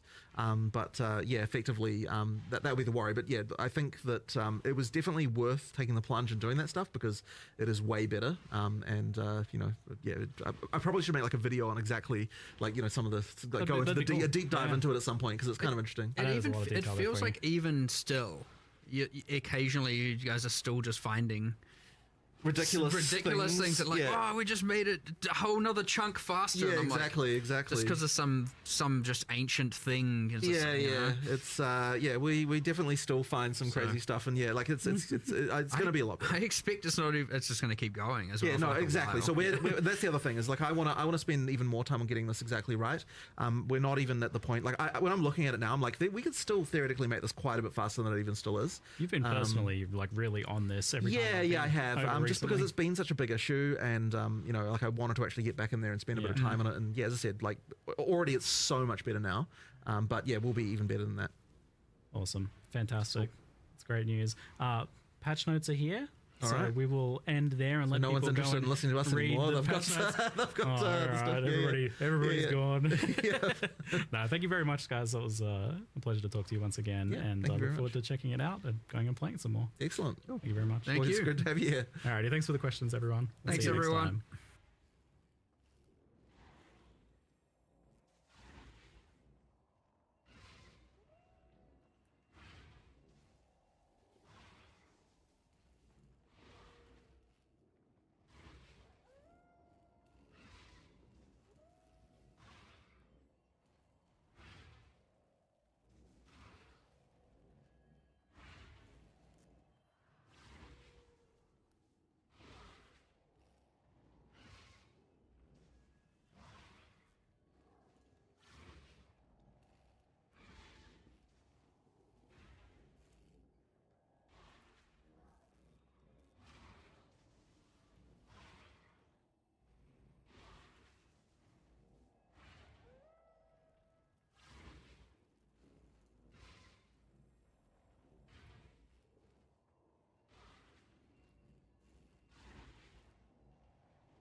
I'll let you know.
Divine power.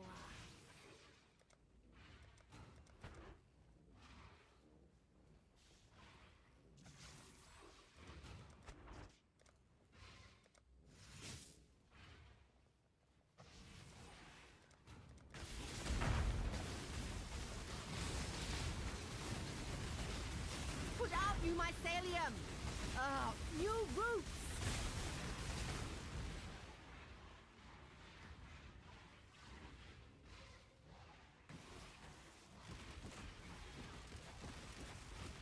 Let's see what this power can really do. Put out new mycelium! New roots!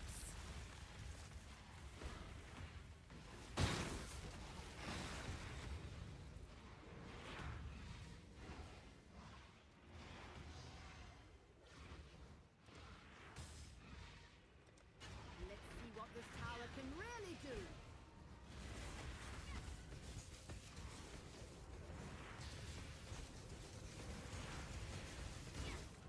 It's put out new mycelium. New roots.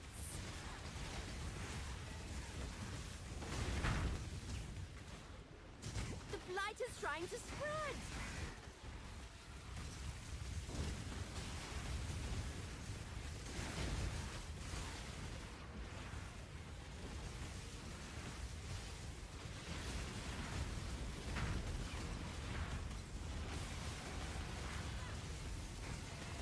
Branching Exile.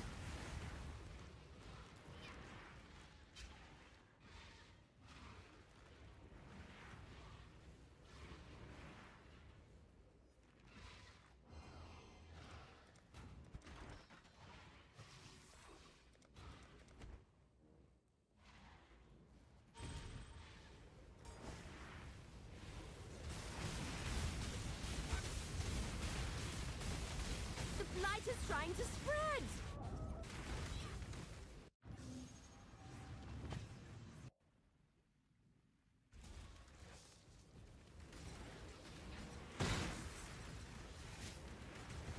The blight is trying to spread!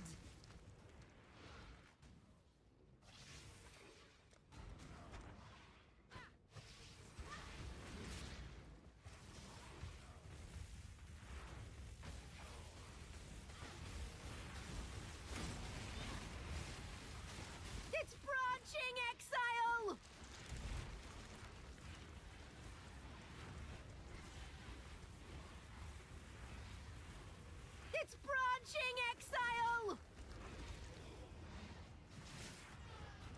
Divine power!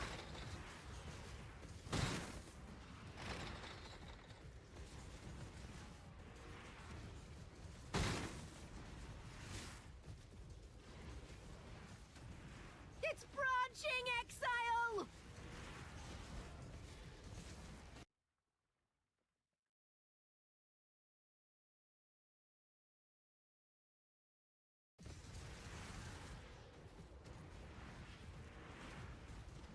The blight is trying to spread.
You're making me nervous!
Not bad.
Not selling, was it?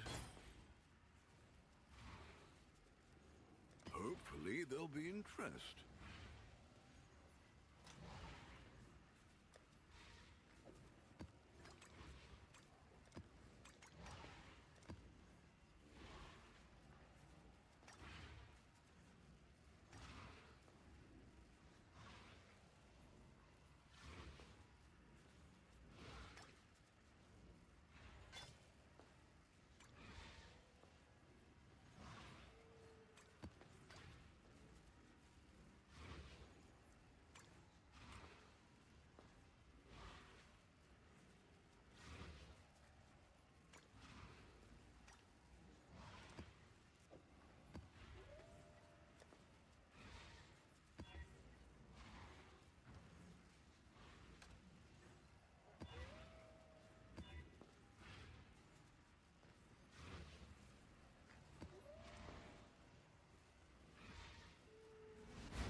Let's see what this tower can really do.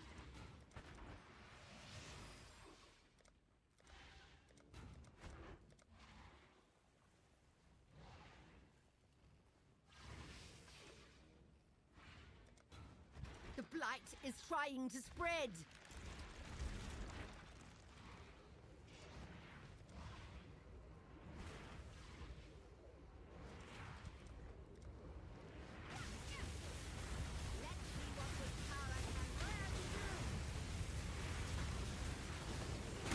Put out new mycelium!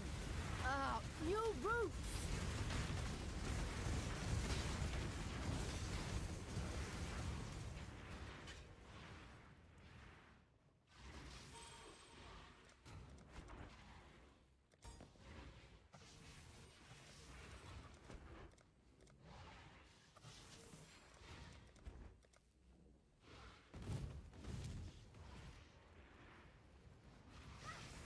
It's branching, Exile!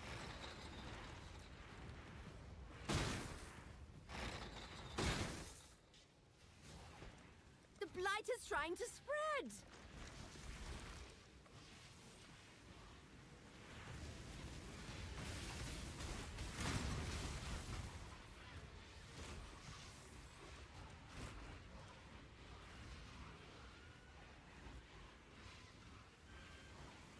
The blight is trying to spread!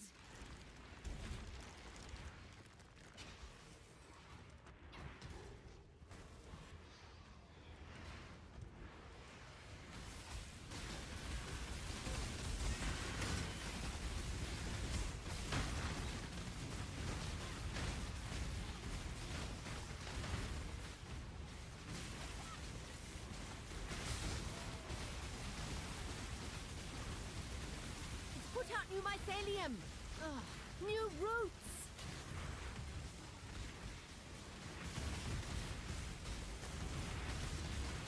Light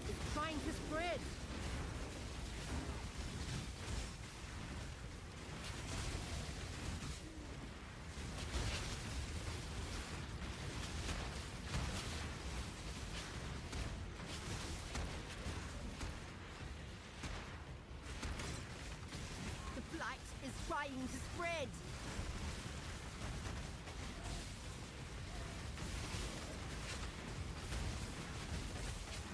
Light is trying to spread.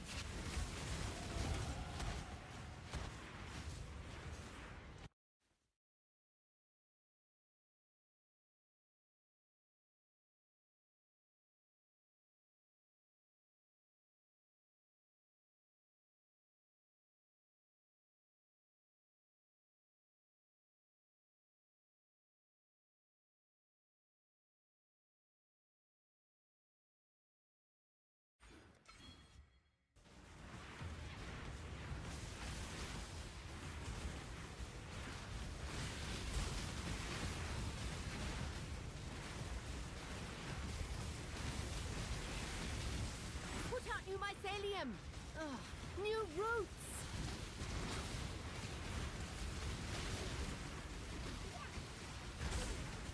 Put out new mycelium! New roots!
Do not let them reach the purification pump!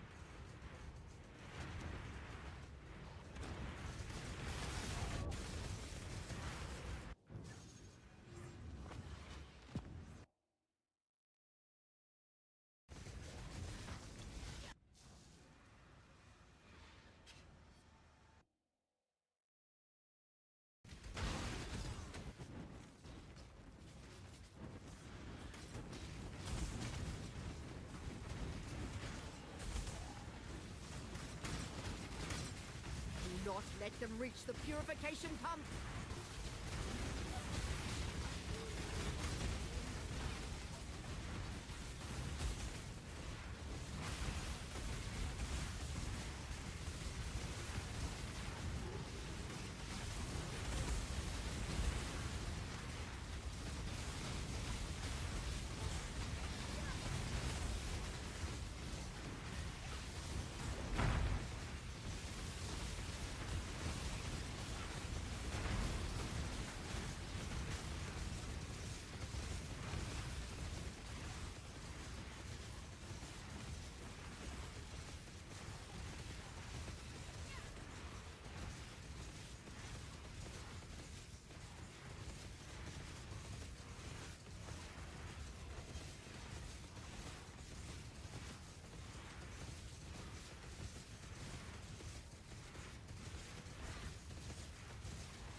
Divine power.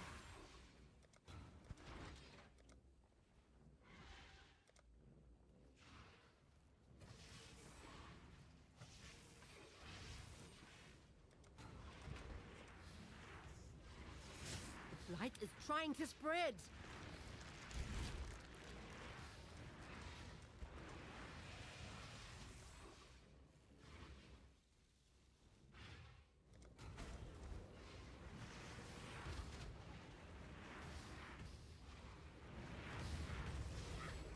It's branching, Exile!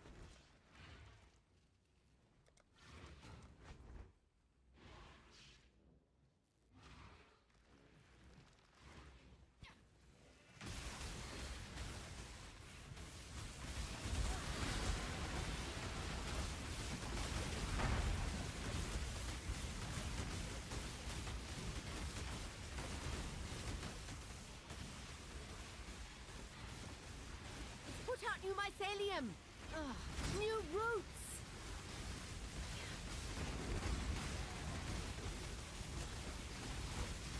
It's branching, Exile!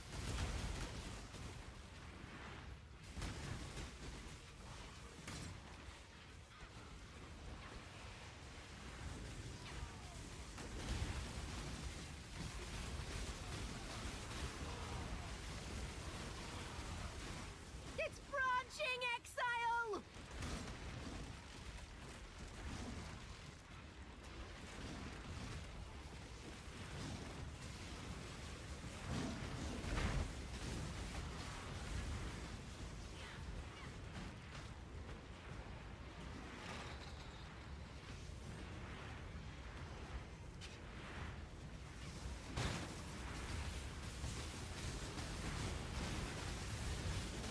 Put out new mycelium!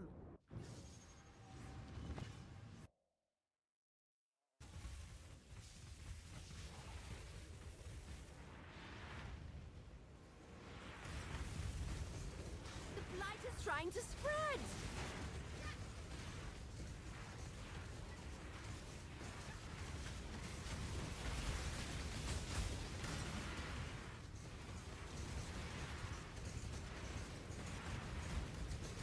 Do not let them reach the purification pump! It's branching, Exile!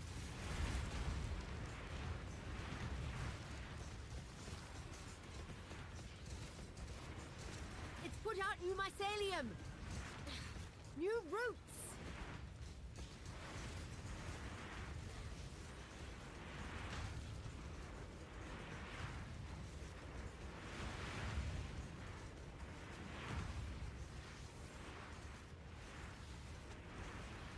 Put out new mycelium! New roots! Let's see what this power can really do! The blight is trying to spread!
looking so.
Oh.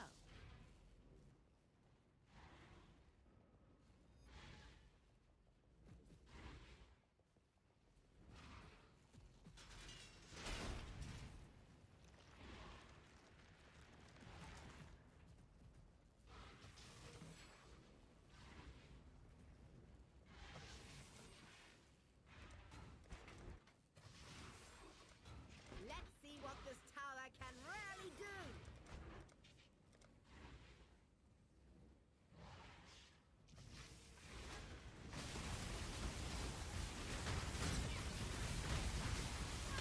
It's branching, Exile!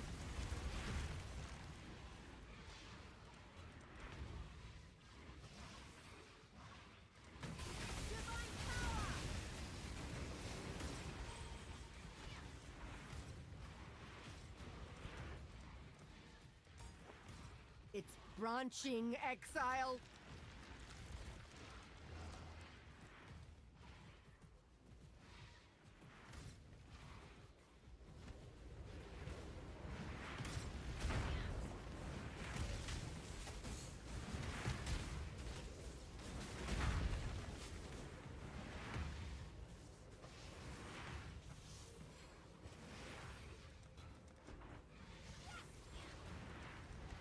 The blight is trying to spread! Let's see what this tower can really do!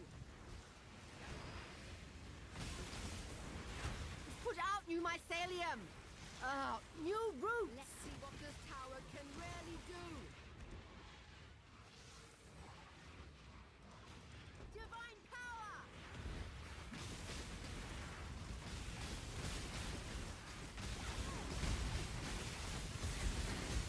Put out new mycelium!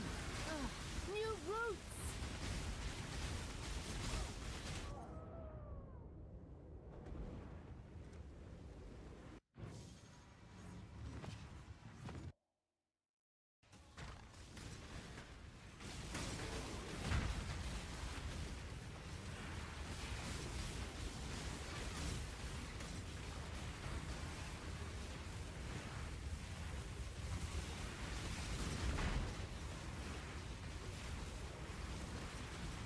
It's branching, Exile! I've been muted forever.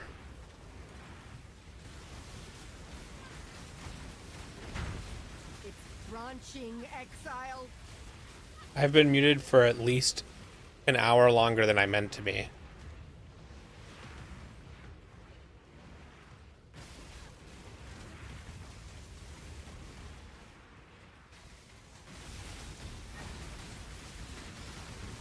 Light is trying to spread!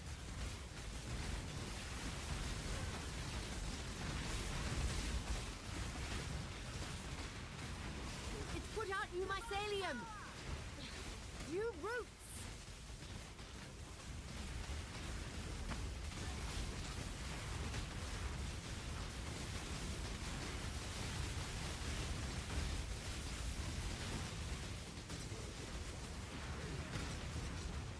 It's put out new mycelium! New roots!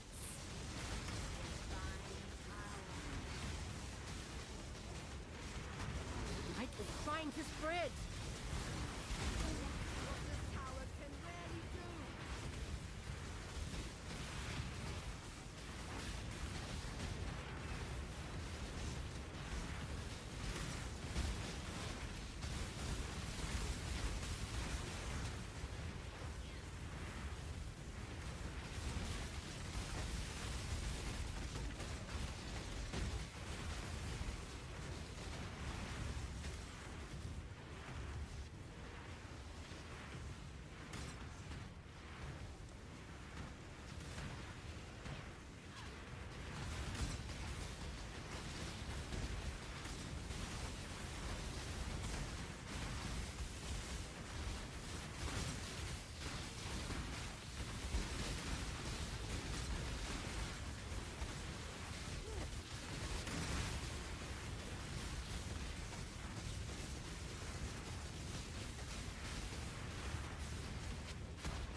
I'm level 80, so only 4 more levels before I can wear all the gear that I probably want.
The Plex is at a historic low.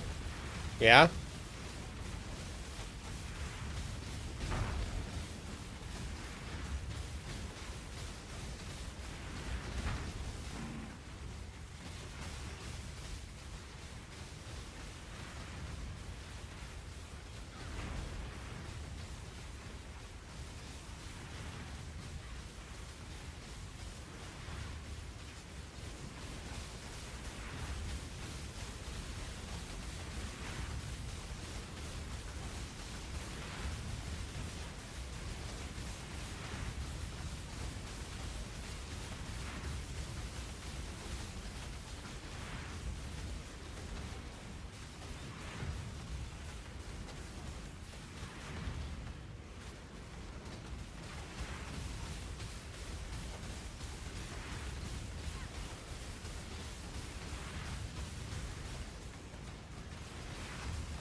Okay. Finally.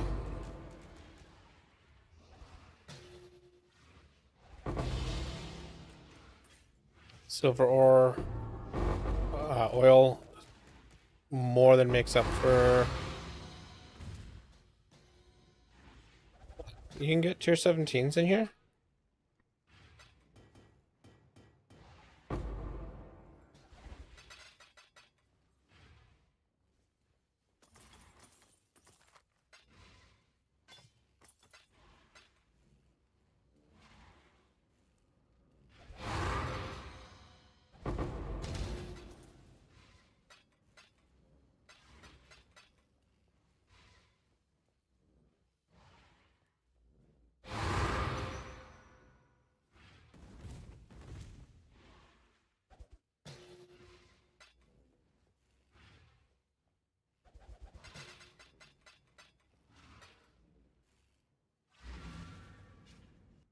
So they had a couple back-to-back really good deals with Plex. Then for the expansion, they gave every account 10 Plex, 500 for a 1-month sub.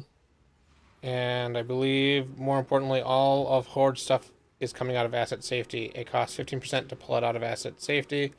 I'm sure tons of players bought Plex to get the ISK to get their shit out. Yeah, that makes sense. Okay, so I need a small cluster jewel that has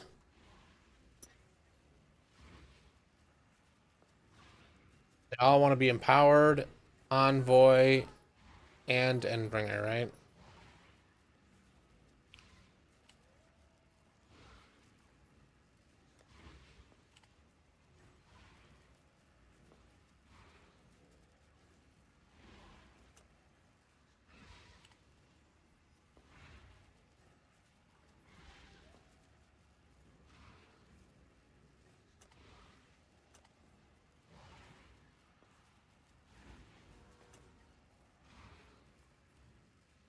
One divine.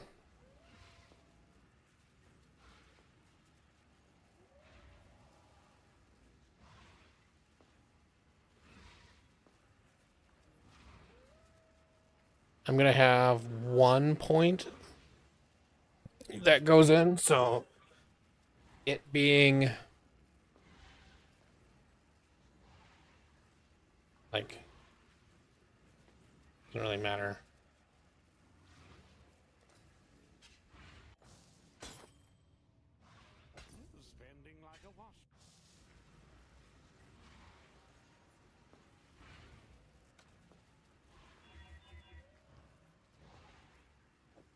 Put this here. Refund 1, 2, 3, 4.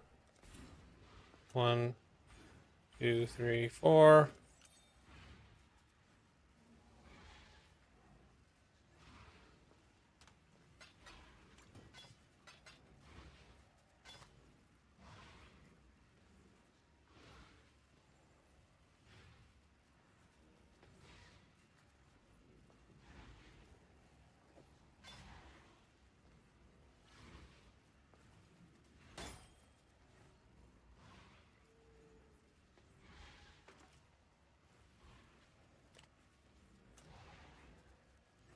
Hopefully there'll be interest.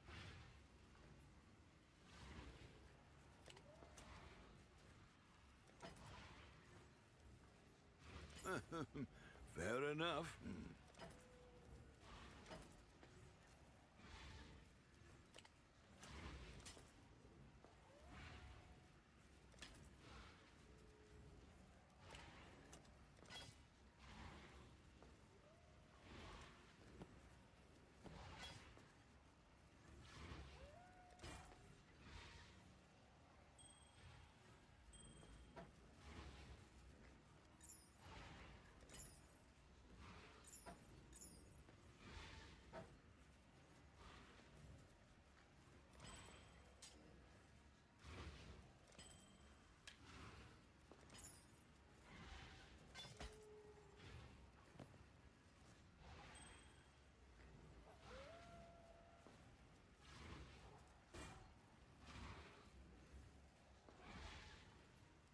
We'll find a buyer eventually.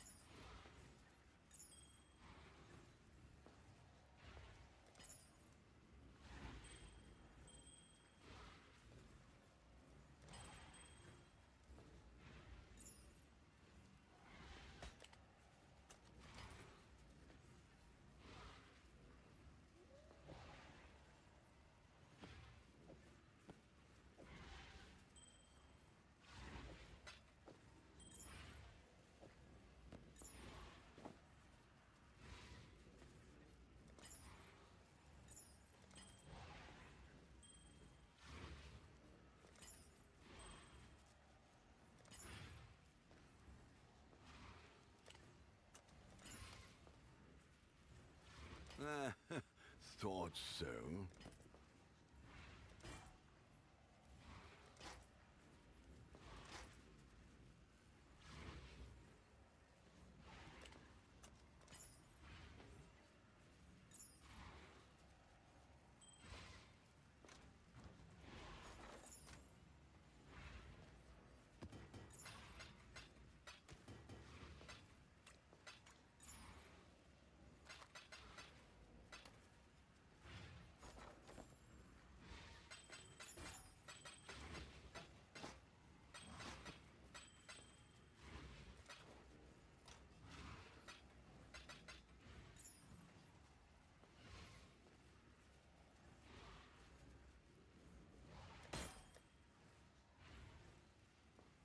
Fair enough.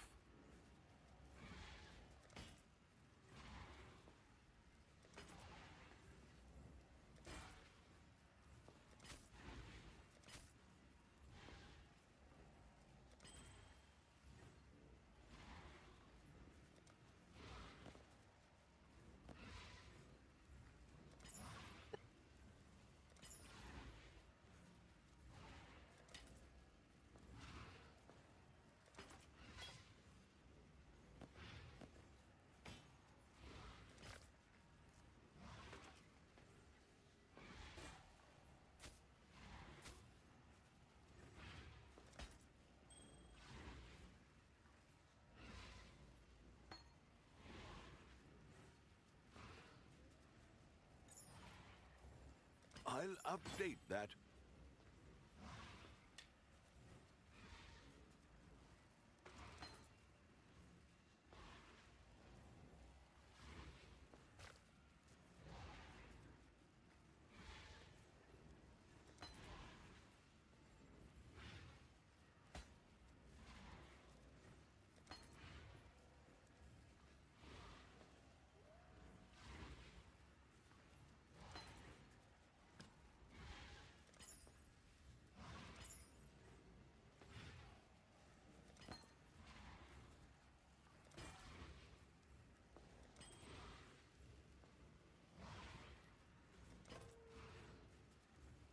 Fair enough.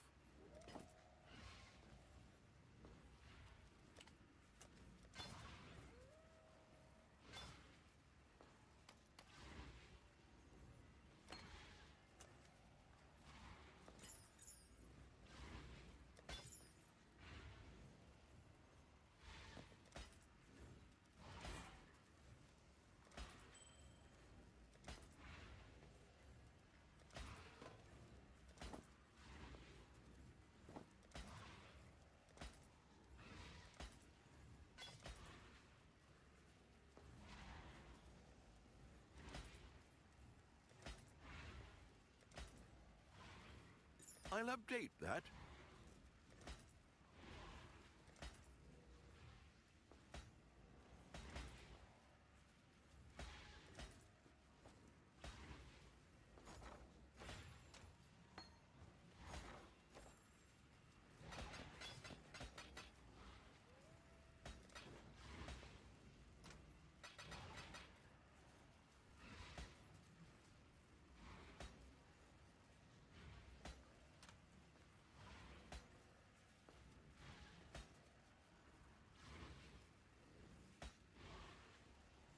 Okay, in jewels, we want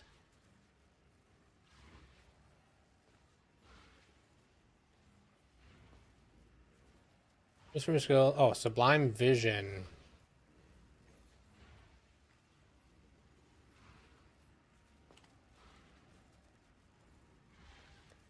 How much are these?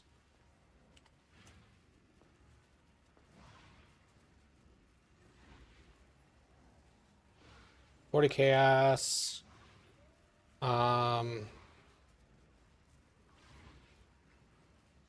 What version of sublime vision does he have?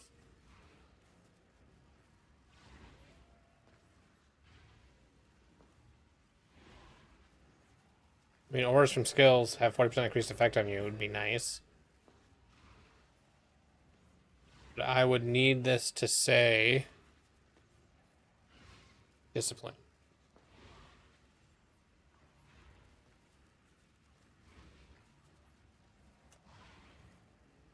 Ten divine.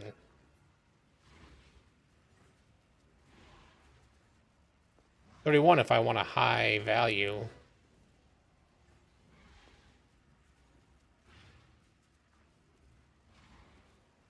So that is also going on the website as a hold for later. Watcher's Eye with gain 25 energy shield per enemy hit while affected by discipline. So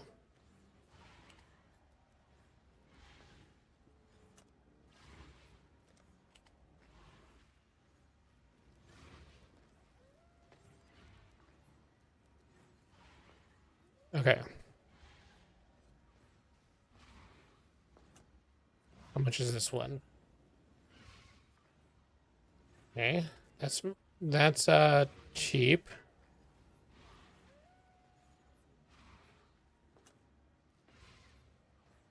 $25 divine to have them together. 1 divine just to have that. So I'm just gonna grab a cheap. So 22%. It's gonna be 8. And then 50 chaos to get one that has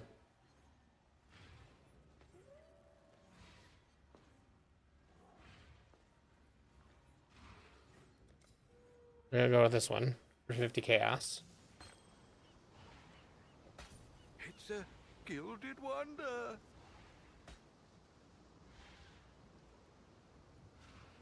Yes, impossible escape.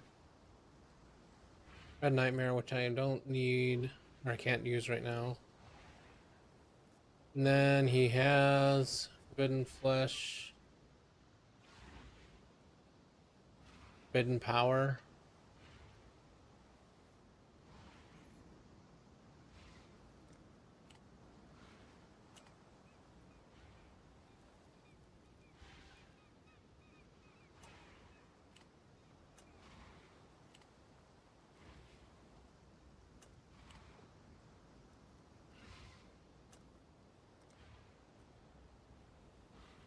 Oh my god. 238 divine for that.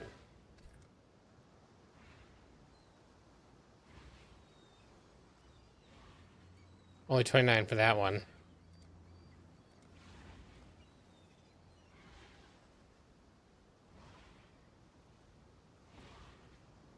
So I'm not doing that. Does he not have any?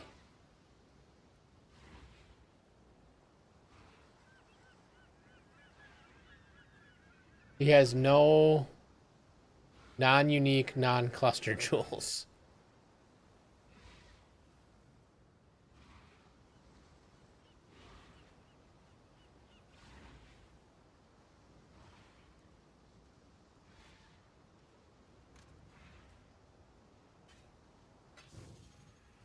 I've got some wealth for you.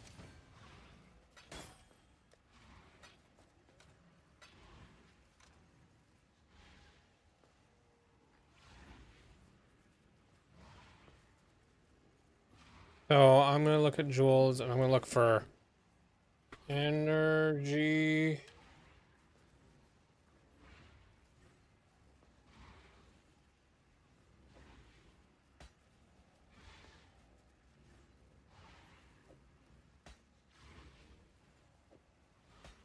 We're just gonna roll this.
I'll be right back.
And I'm back.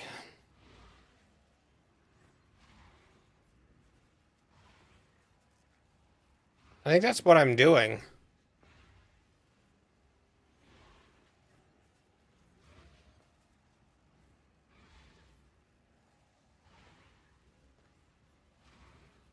Yeah.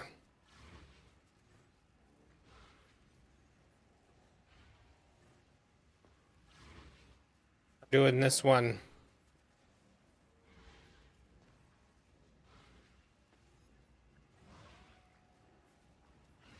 But I haven't done all of the things yet because I'm waiting to get to level 84.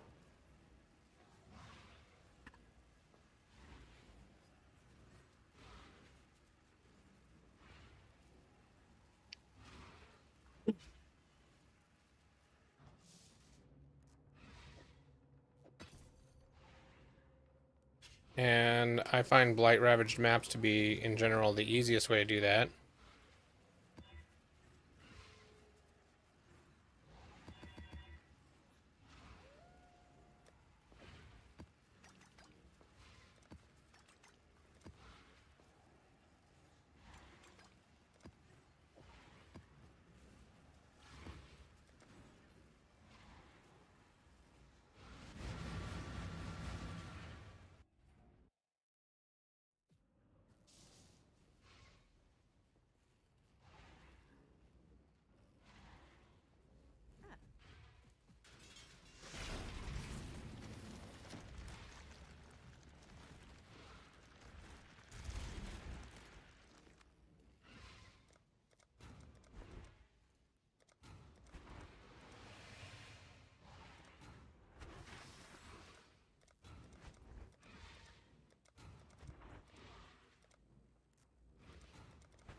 Divine power! Divine power.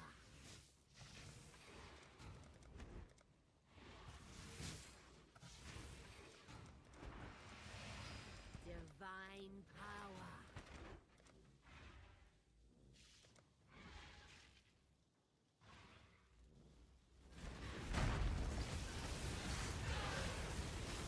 Put out new mycelium! New roots!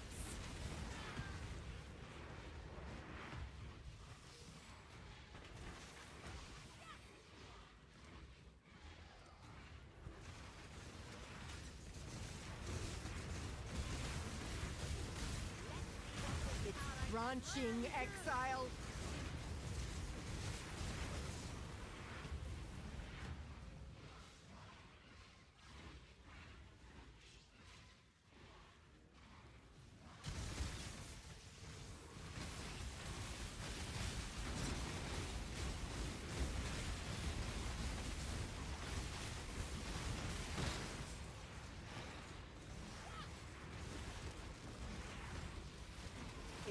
branching, Exile.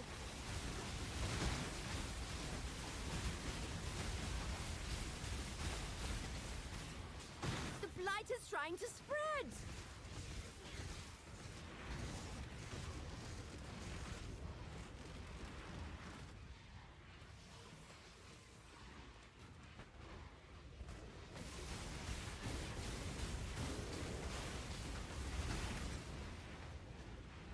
Put out new mycelium! New roots!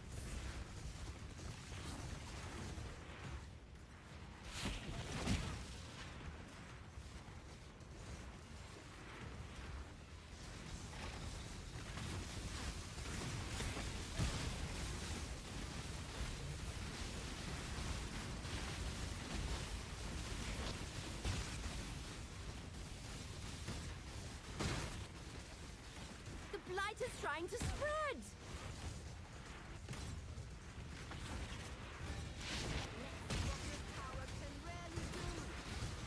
It's branching, Exile!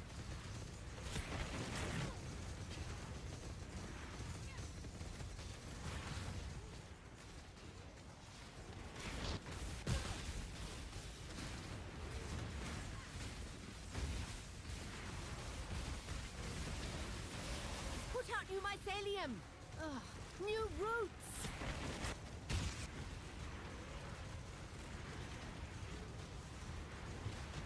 Put out new mycelium! New roots!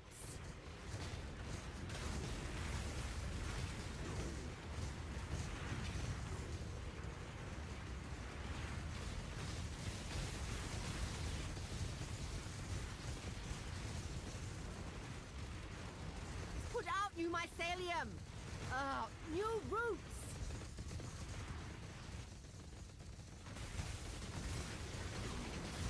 The blight is trying to spread!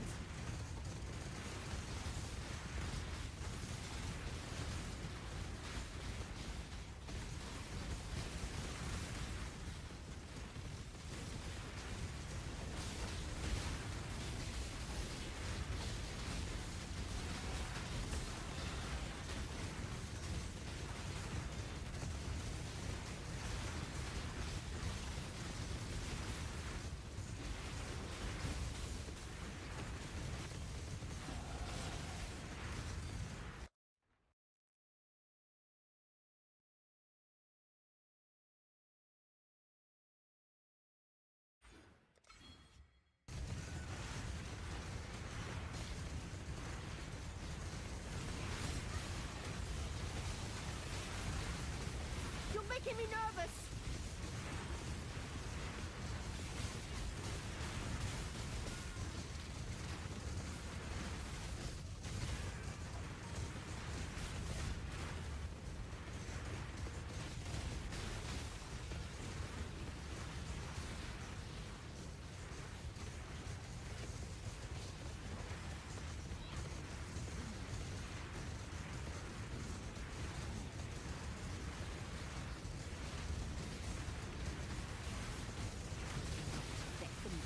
Purification pump.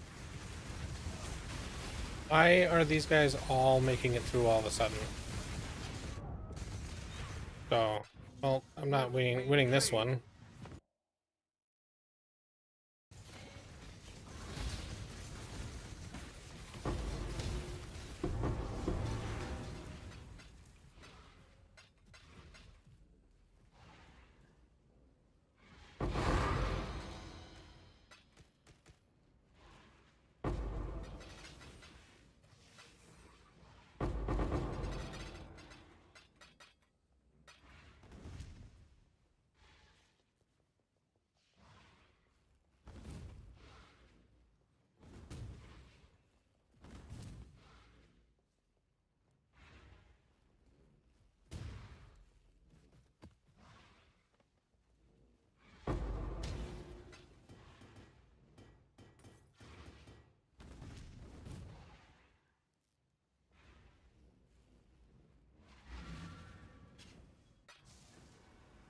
Sold something while you were gone?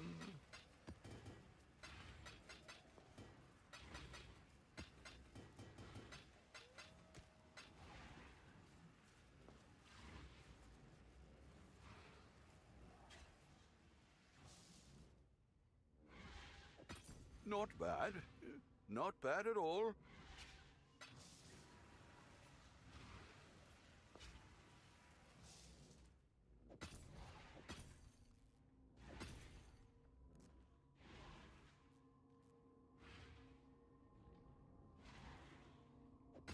I'd consider that a win.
Put out new mycelium!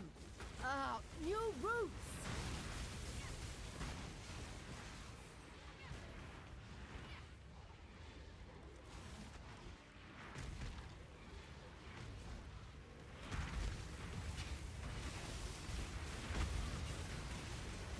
It's branching, Exile!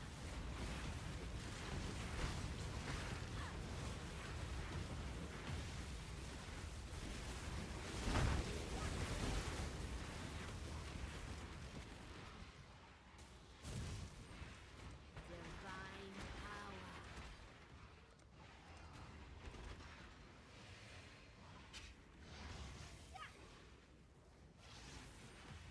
Do not let them reach the purification pump. It's trying to spread.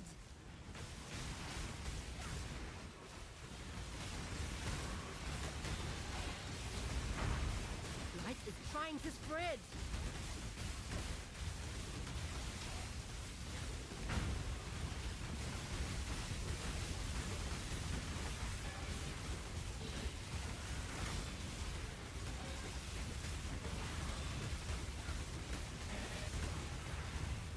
It's put out new mycelium. New roots.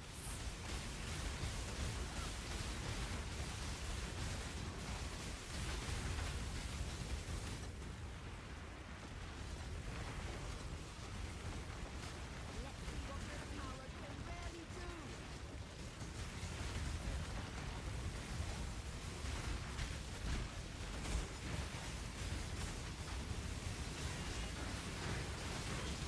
Light is trying to spread.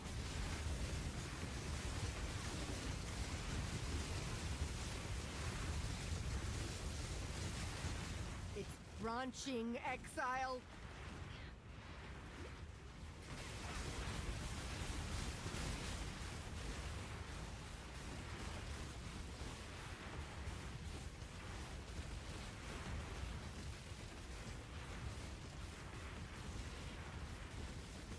Light is trying to spread.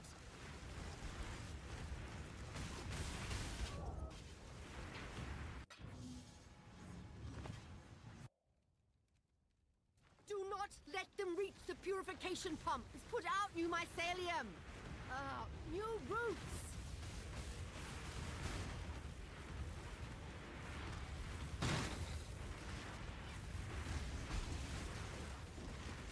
Right.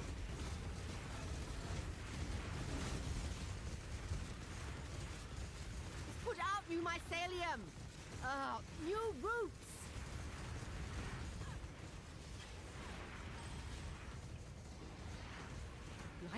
trying to spread.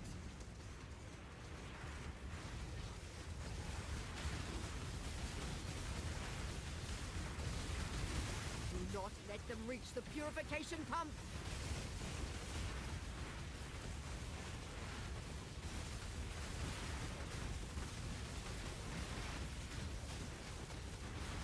Does this have not be stunned?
I don't know why the things weren't getting stunned.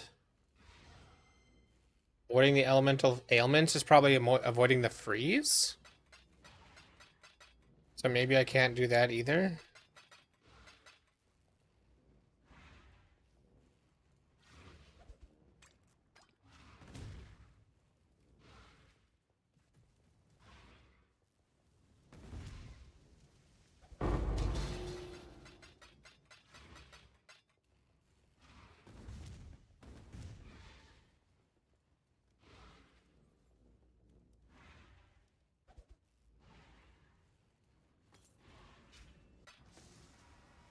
Check in with me when you have a moment.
Put out new mycelium!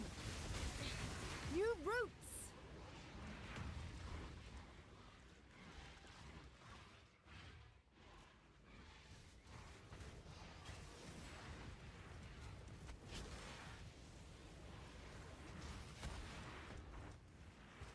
The blight is trying to spread!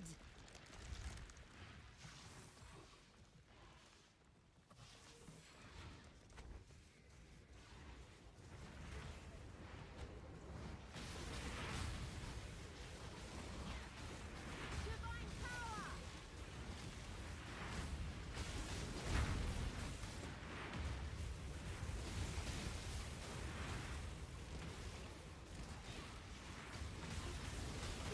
branching, Exile.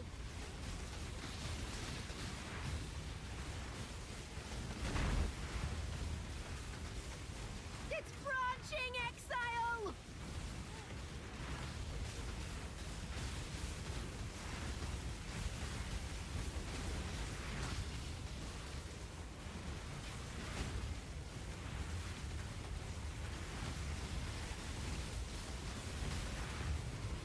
The blight is trying to spread!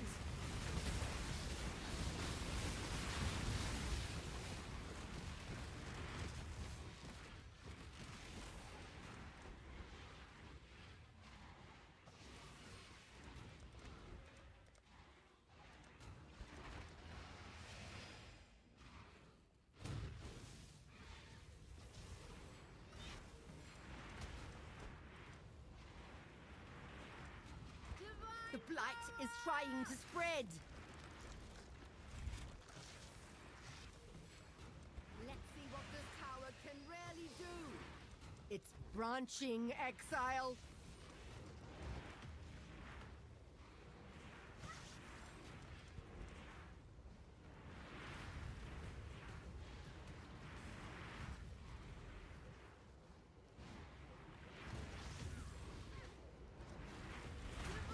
The blight is trying to spread.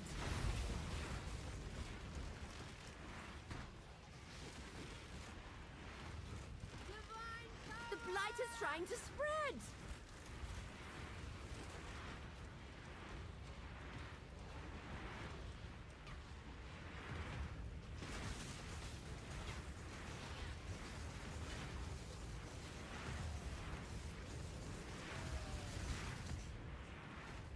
It's put out new mycelium.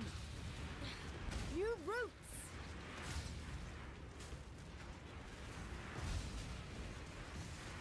It's put out new mycelium. Ugh, new roots.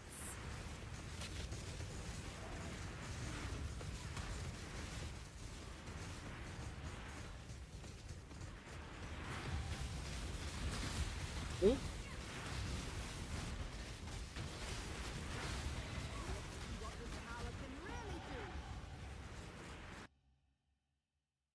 Only one more level.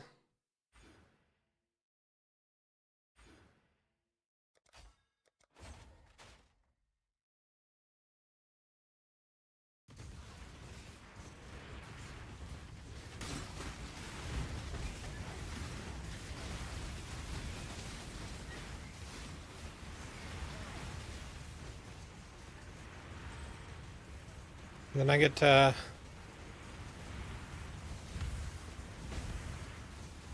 I do all of my gear.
Well, That was a mistake. While you were gone.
Check in with me when you have a moment.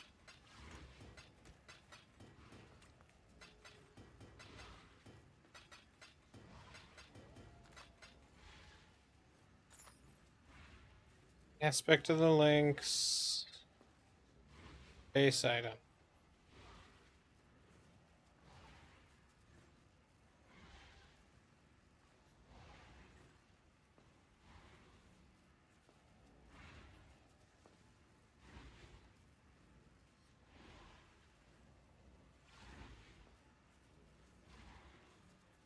Aspect of the links and deadly draw.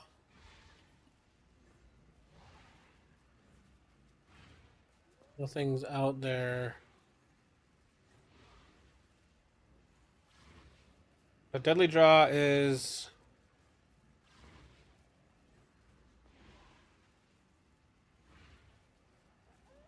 okay. 30% increased damage over time with both skills. Damaging ailments still 10%. 5% increased attack speed, movement speed, and critical strike chance for attacks. I think they're okay. Welcome. How's it going? Put it for a divine. And we'll see if anybody finds it interesting. Really? I gotta do one more blighted map.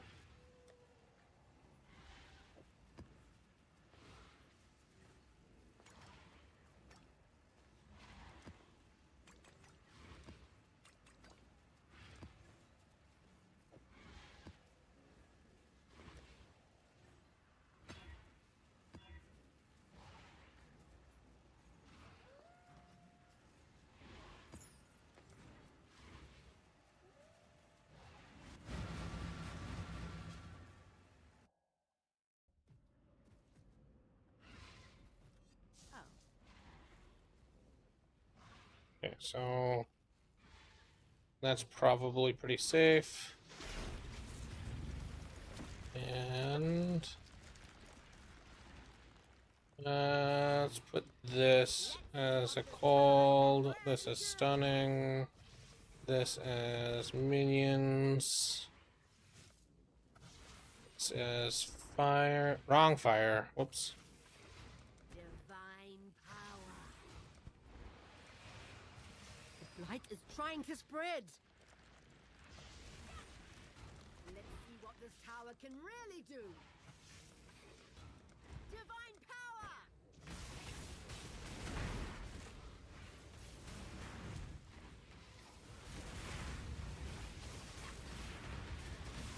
Put out new mycelium! New roots!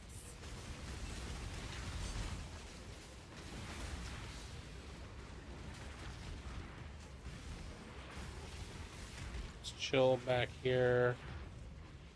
Okay.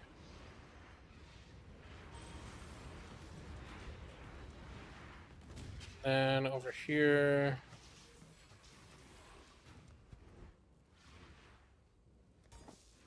It's put out new mycelium. Ugh, new roots.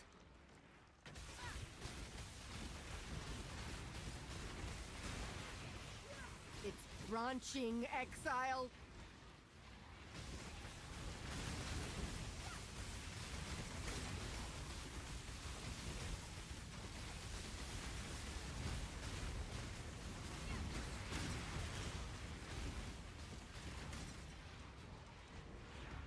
It's branching, Exile.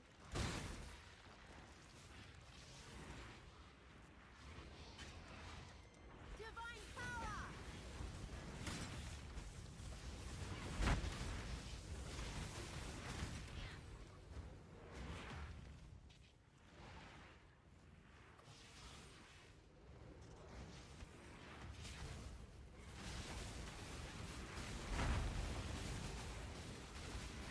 Put out new mycelium.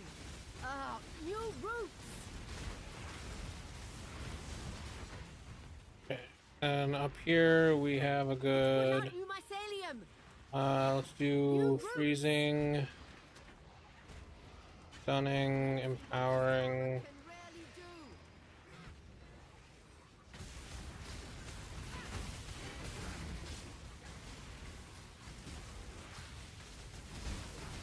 The blight is trying to spread. Another freezing up here too. The blight is trying to spread.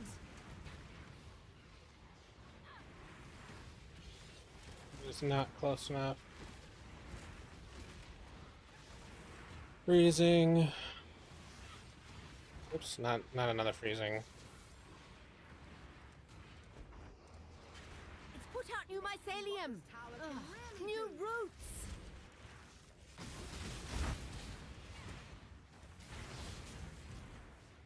It's put out new mycelium.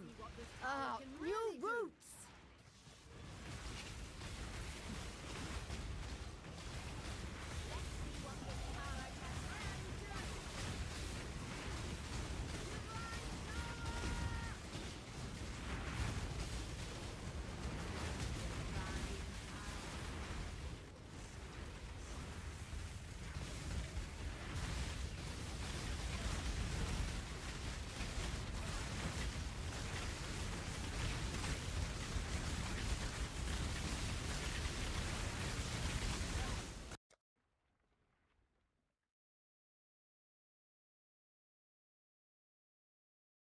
Alright, I switch from Element, Burning Vigor, and Chieftain Int Stacker. Currently need to decide which skill to use. Reaver Lightning Strike, but Chieftain Int Stacker is amazing. Best build ever. I've not done that one.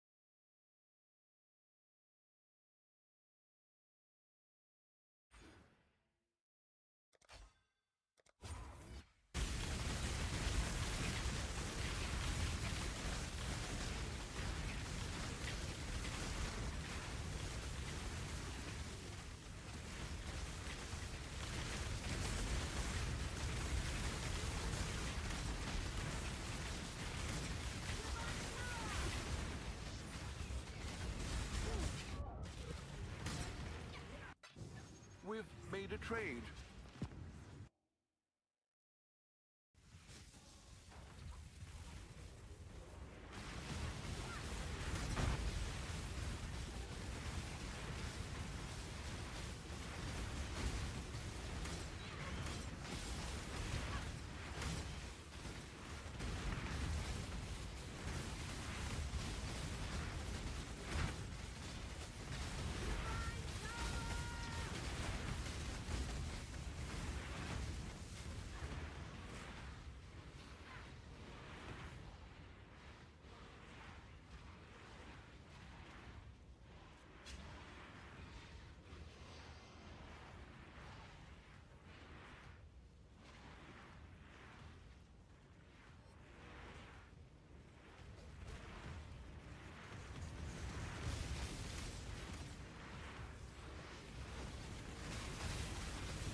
Okay.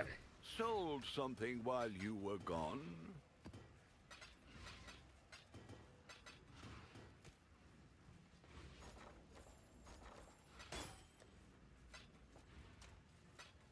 All right, so for my body armor, let's clear filters. Let's look at the guide. I want frenzy charge on hit and explode and as much energy shield as possible and intelligence. Let's do armor filters. No armor, no evasion. Energy shield, let's try at least 900. Body armor.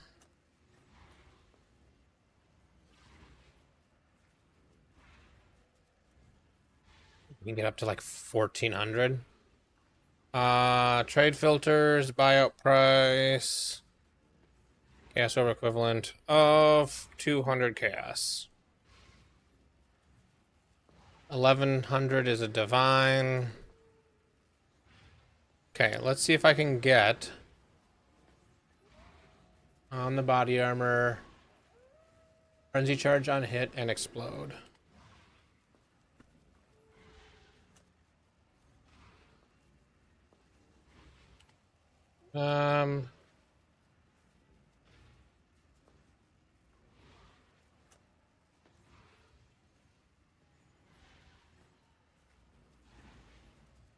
Oh no. Not monsters.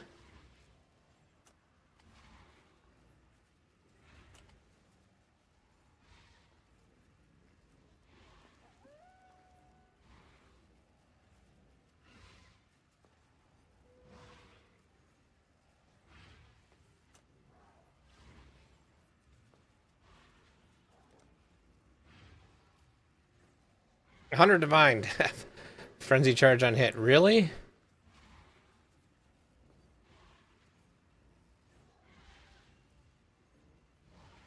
One divine.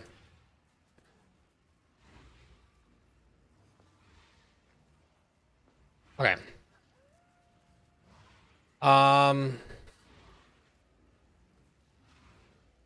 Let's do body armor. I want a Twilight Regalia.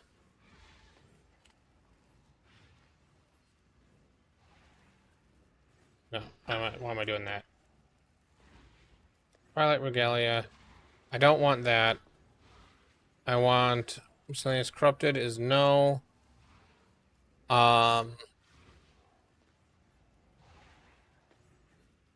It needs to be. Can I do 2 influences cheap? And I would want Redeemer and Crusader, I think.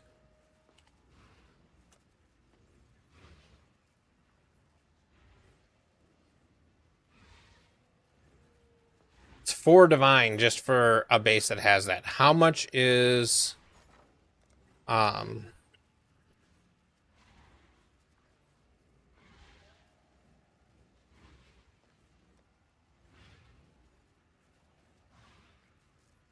Redeemer?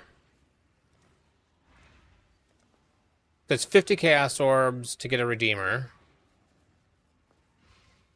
How much for a has Redeemer influence?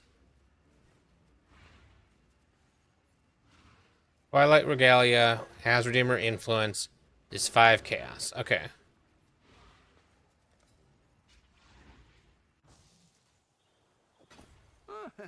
Could do worse, Exile. Let's do Business. Awakener's Orb in Chaos and Divine. 1 is 5 divine. Okay, so it's 5 divine just to do the awakening.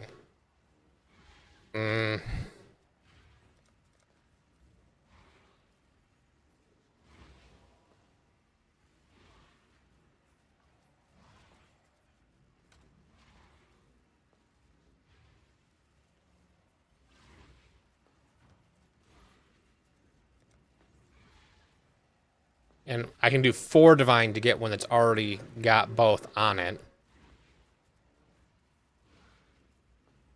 Actually, I don't care about that.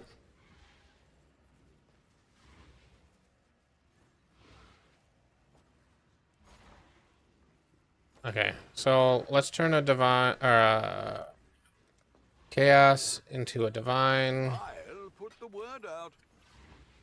Let's go buy this one.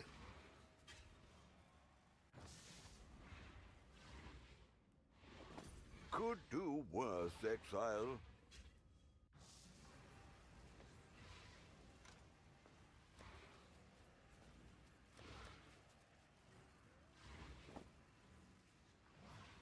And it's already 6 linked with the right colors. So let's do scour it.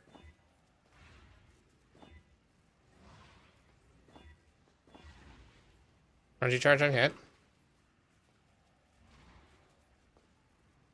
Like it already already 6 divine. 10 divine to okay. Actually, if I do the intelligence essences, that's what I want to do.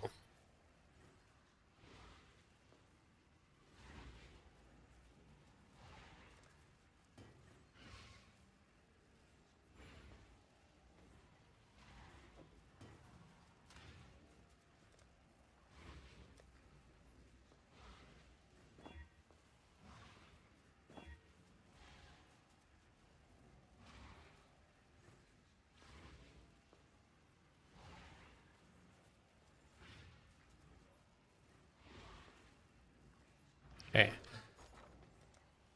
I have chaos. I want essence that does intelligence, and I want this one.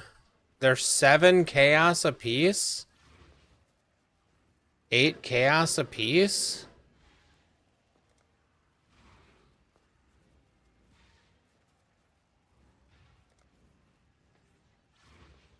It's more cost effective to get these. So let's get 30. I'll put the word out.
Okay, is there anything else I can do? I think this is the way to go.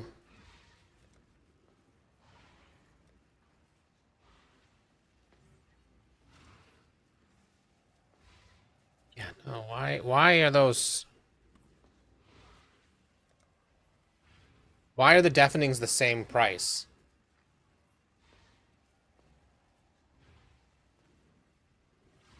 Let's do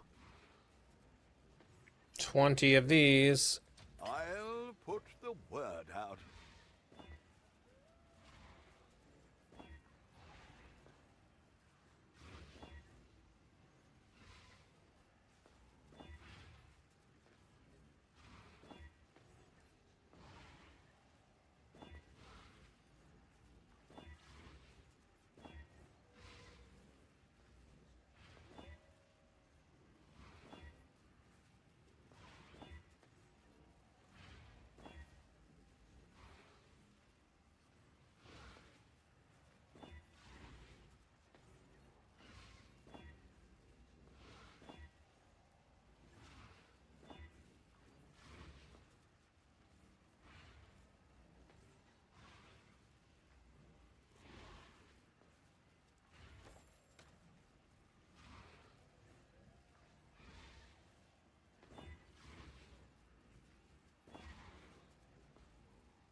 By the way, what?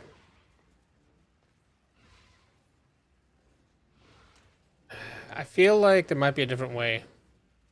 Oh, what do I recommend? Reeve or Lightning Strike?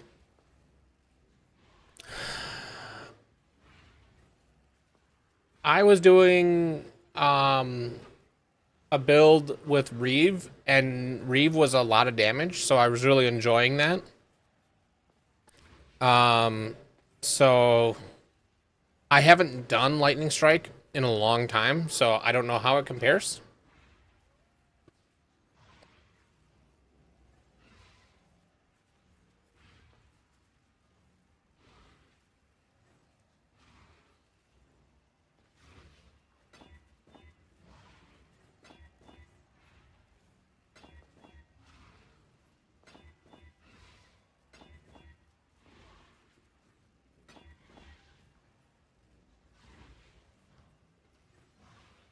What? Okay. What mods? Let me look at explode. How much how okay. Let's do craftofexile.com. That's fine.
I should raise my fees.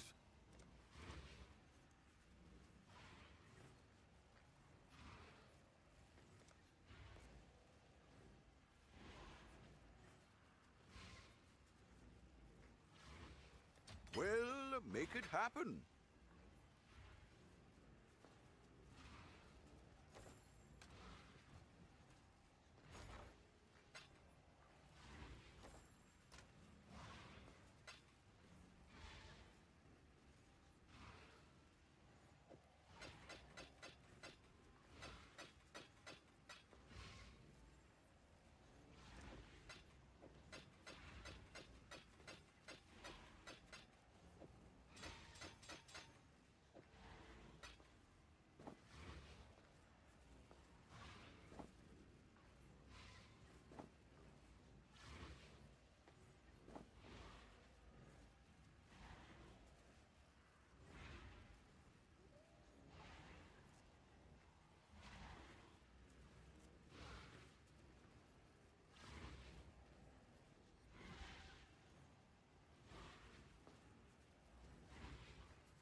I should raise my fees.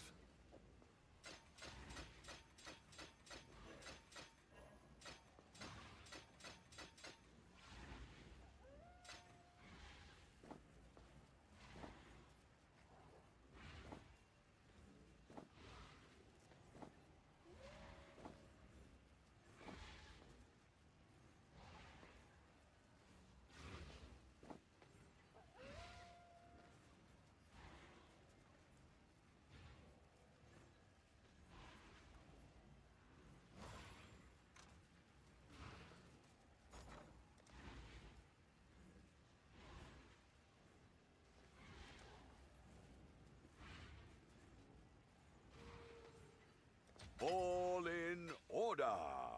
I'll let you know.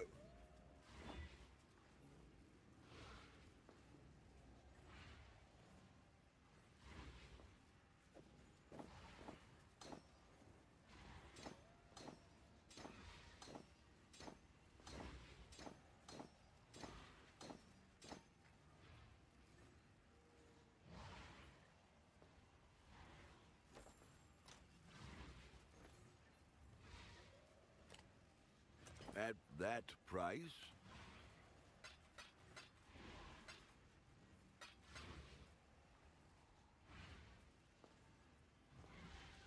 Ah.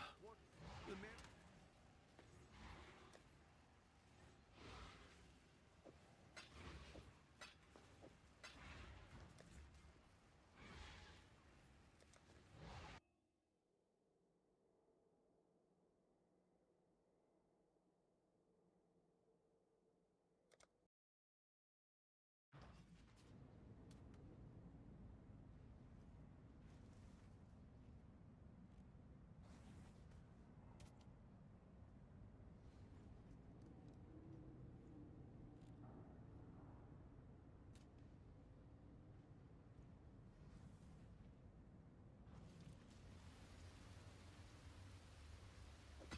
I'd consider that. Check in with me when you have a moment. Hmm?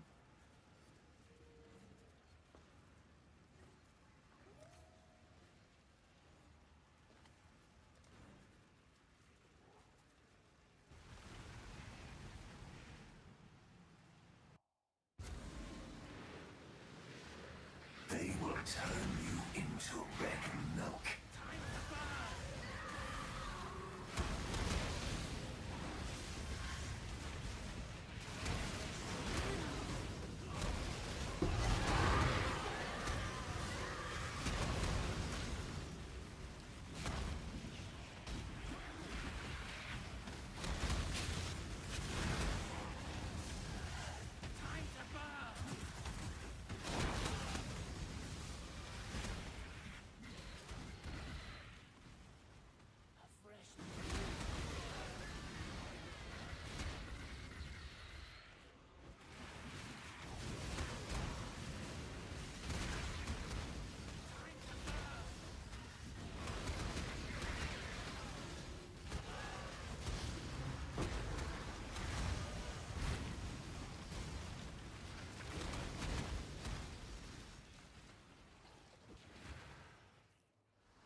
Is this some farcical joke? The fire of summer burns within.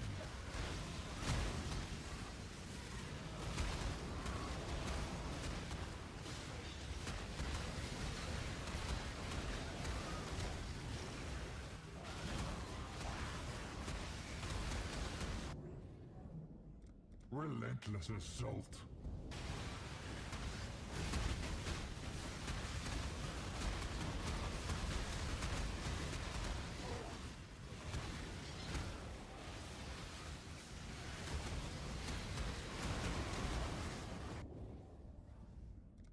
Be torn to shreds.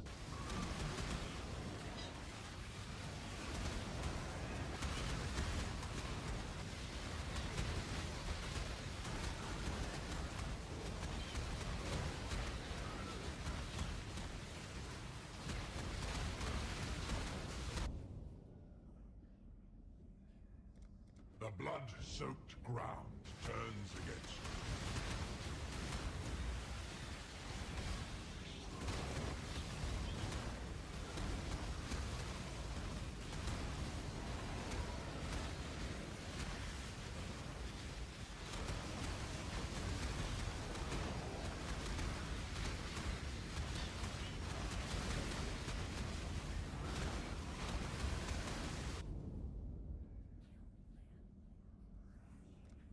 Unpredictability adds that much more spice.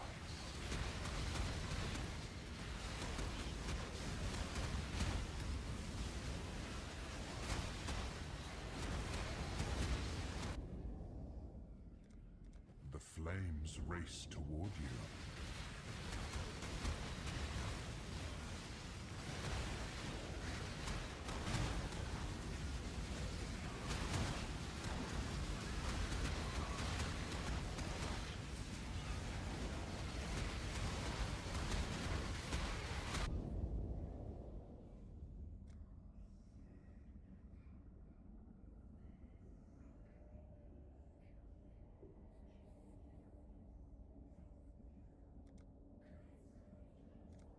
Flames beget more flames.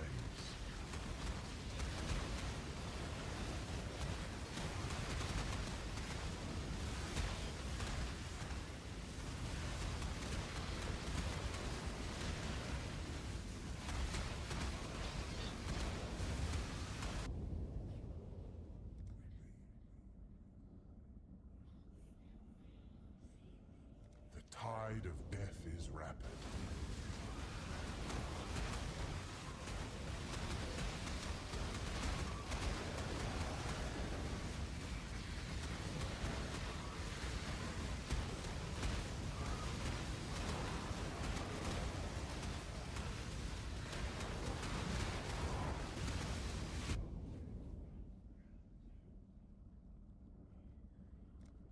Death's cold grip is inescapable.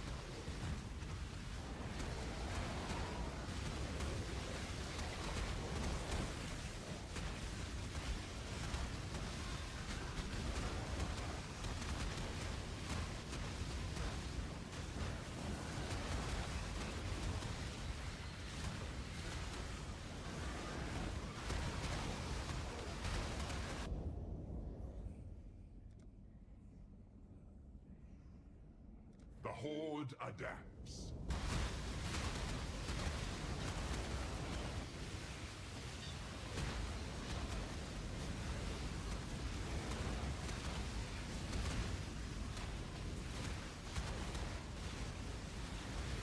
I suspect that I'm being made a fool of.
Check in with me when you have a moment.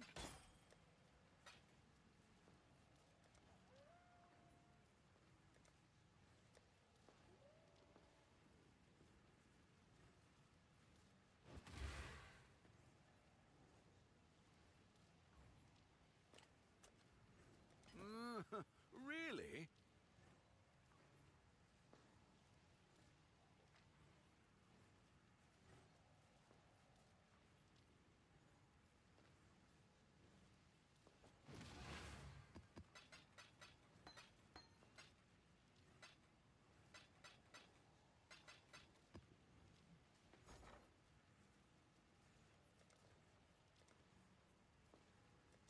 I'll put the word out.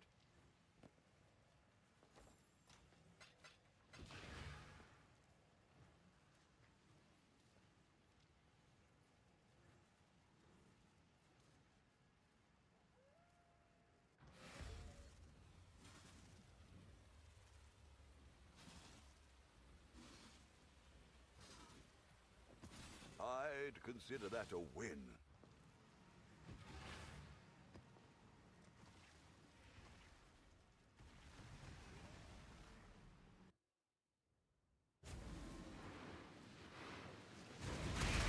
Time is a thread. You exist in the singular.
I'm being punished, aren't I? Death's cold grip.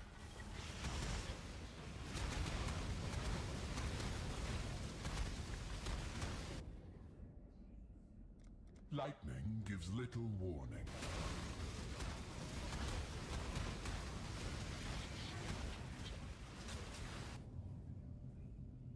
Lightning always strikes twice.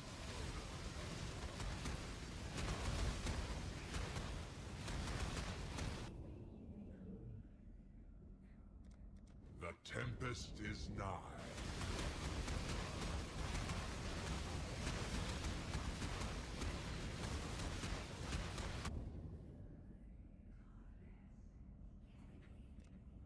You must be a glutton for punishment.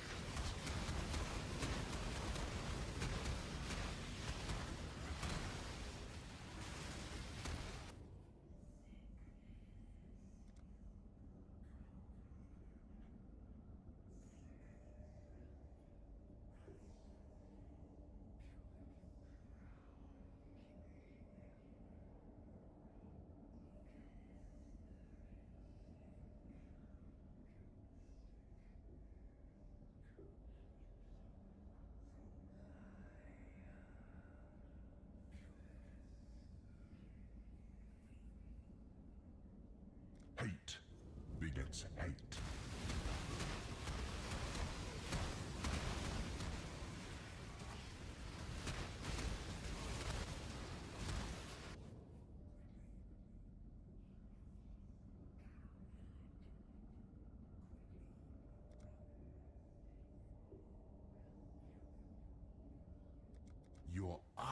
energies constrict.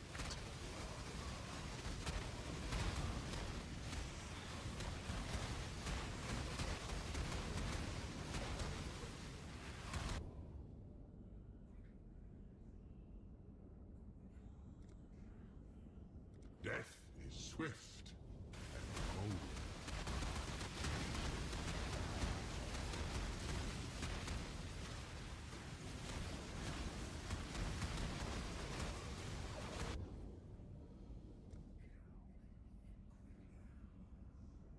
Stray too far and find pain.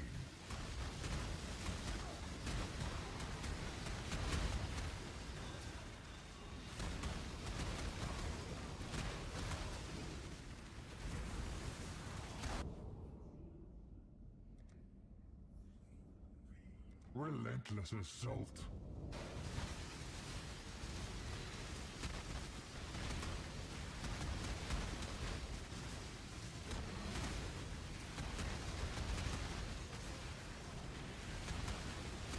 You win.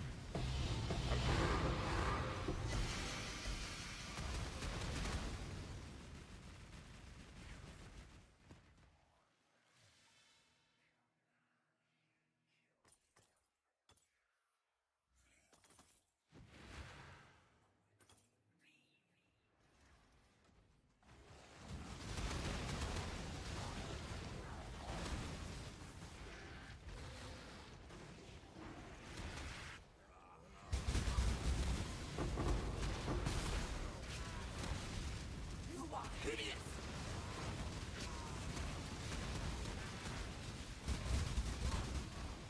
Be still.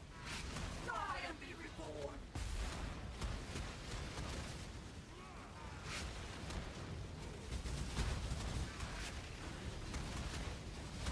Be still. You shall be remained!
put the word out.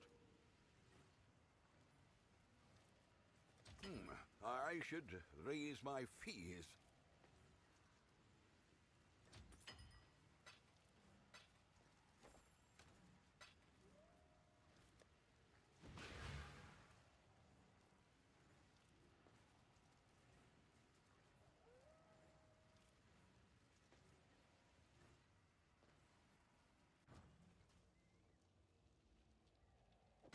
Not bad.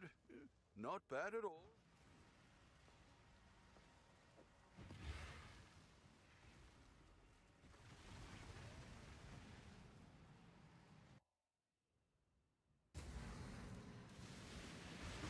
A veil of safety and security. This world. Can you feel them? Resist the assault.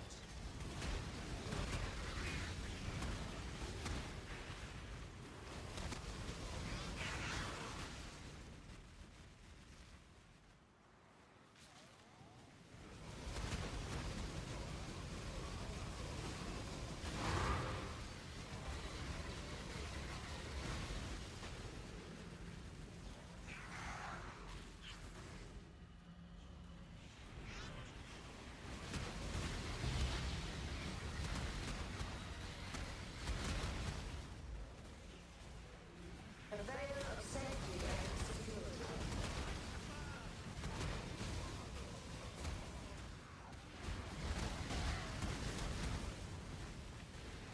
Resist the assault!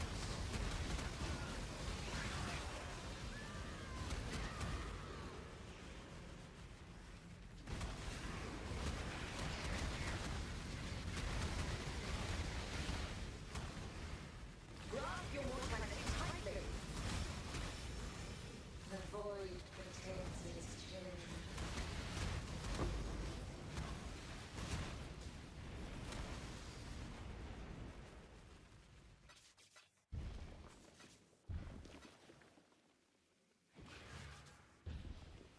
Resist the assault! A veil of safety and security.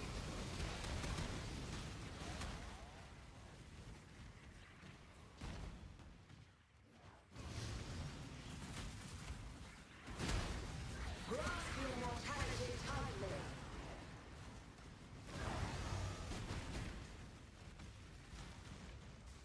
Blood is the source of life. The assault!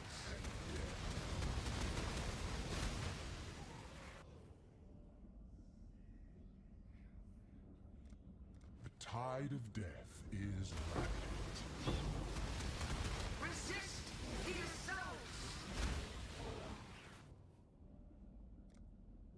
Your thoughts crackle with pain.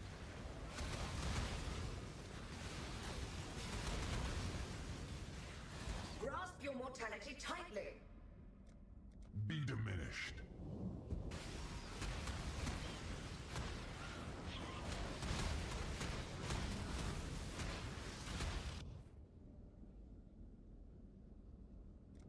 Lightning gives little warning. Resist the assault!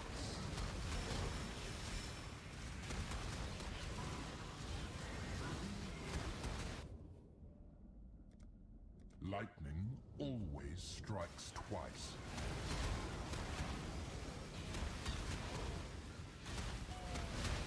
Grasp your mortality tightly. Steel and pain.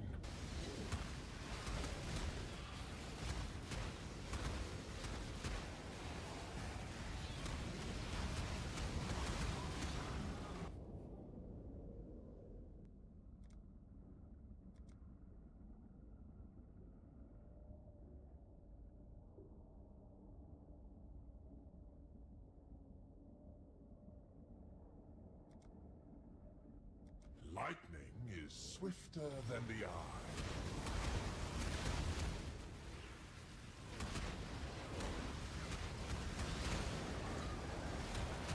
Grasp your mortality tightly. Relentless assault.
put the word out.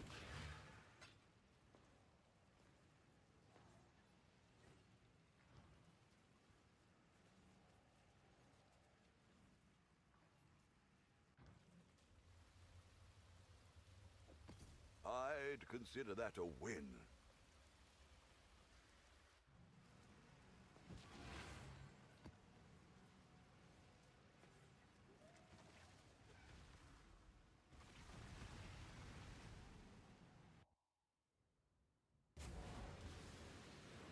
Oh, the weary traveler draws close to the end of its life.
You shall be repaid!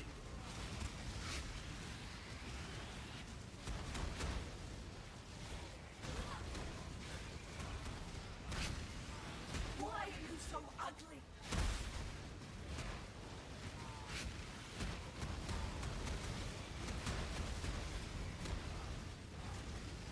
Why are you so ugly?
I'm being punished, aren't I?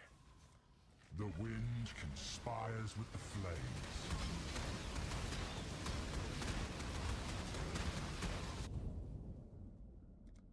Your enemies hasten.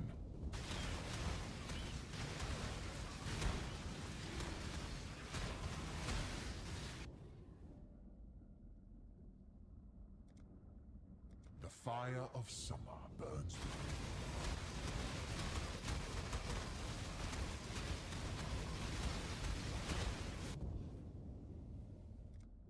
Flames beget more flames.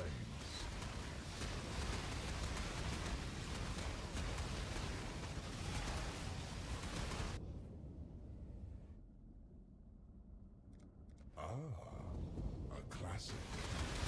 But far fairer now.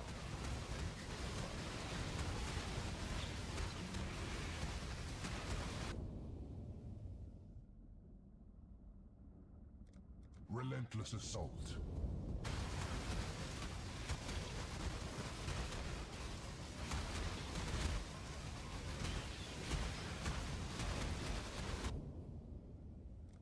Stray too far and find pain.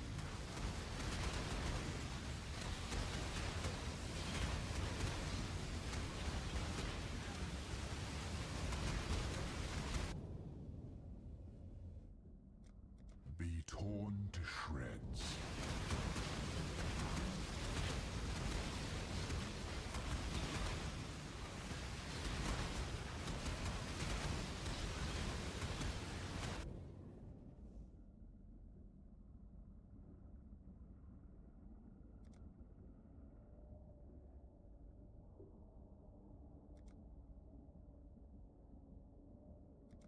The flames bite upon your...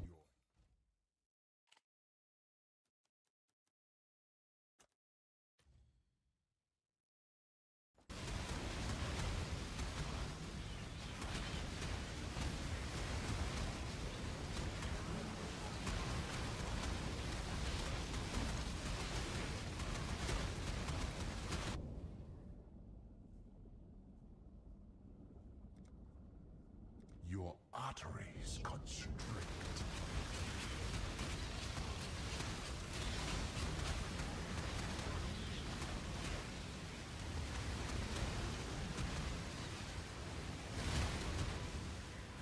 Take your prize.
Really?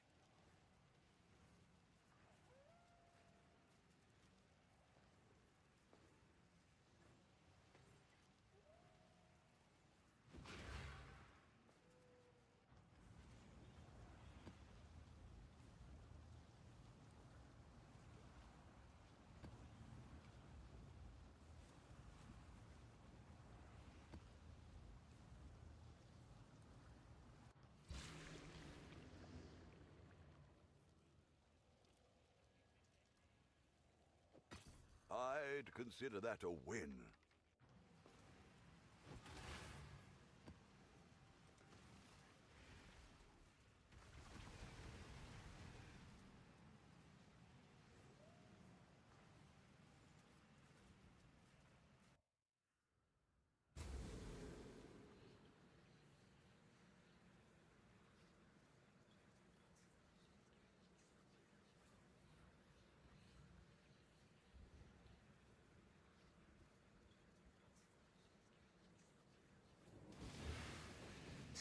Until then, you exist in the sea.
I'm being punished, aren't I? The wind conspires with the flames.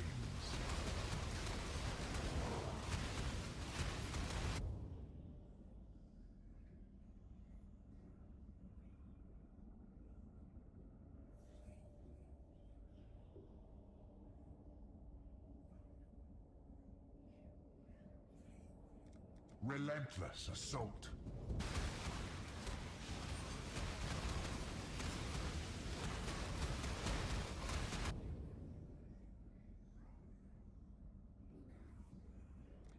Fire always spreads.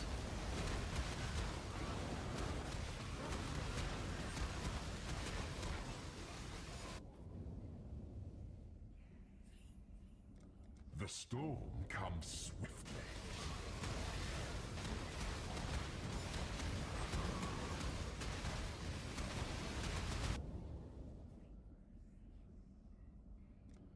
Thunder and lightning abound.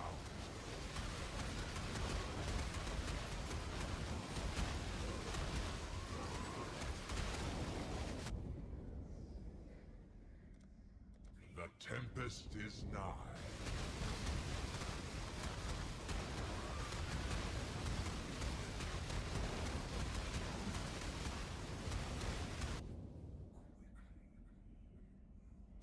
Stray too far and find pain.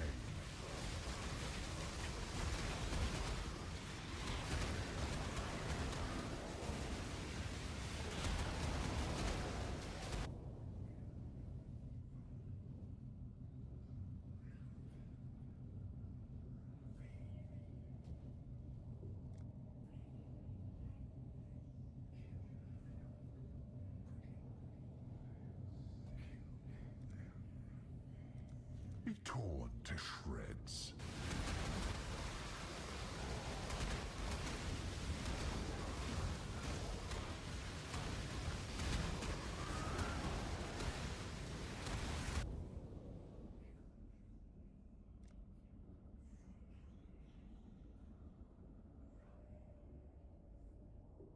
A sea of fire crashes upon your shoulders.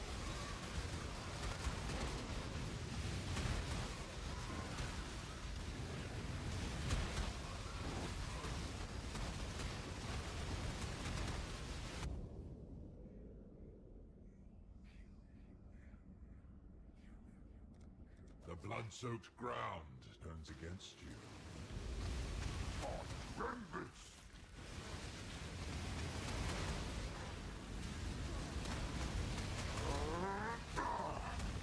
Face me! Fall before me! Face me! Ultimatum!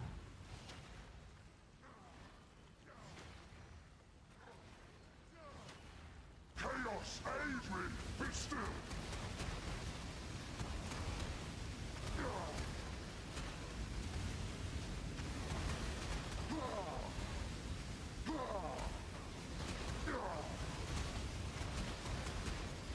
Take it, go ahead. Ultimatum!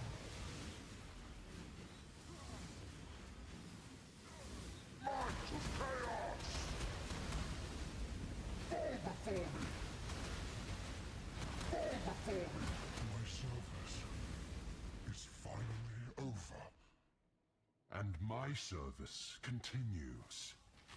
Chaos laughs, mortal, and fortune yours.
Really?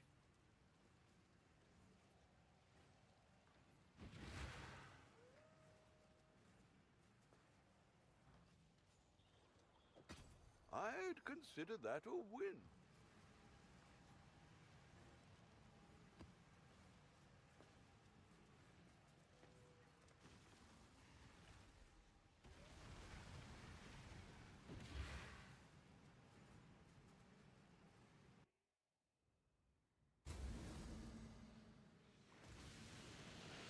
Your life has been one long lie.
You shall be remade!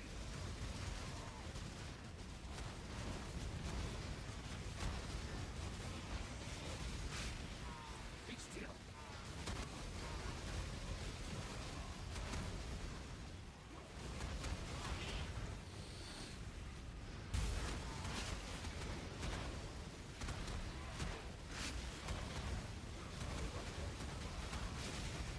Why are you so ugly?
I'm being punished, aren't I?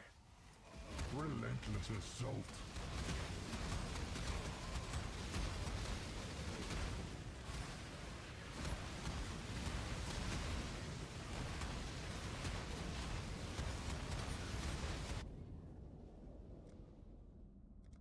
Best run.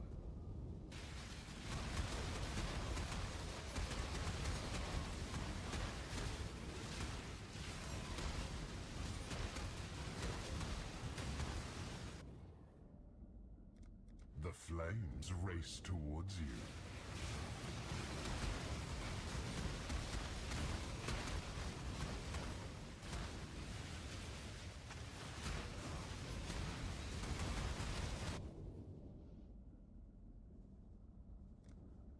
Flames beget more flames.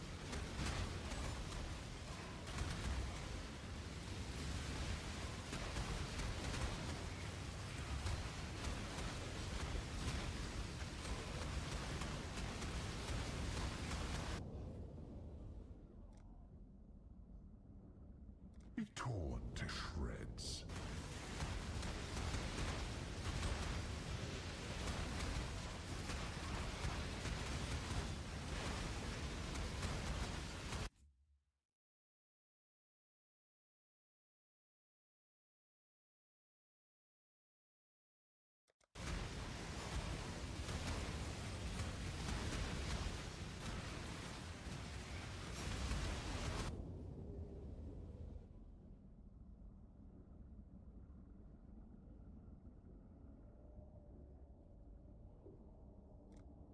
Faith and intellect burn alike.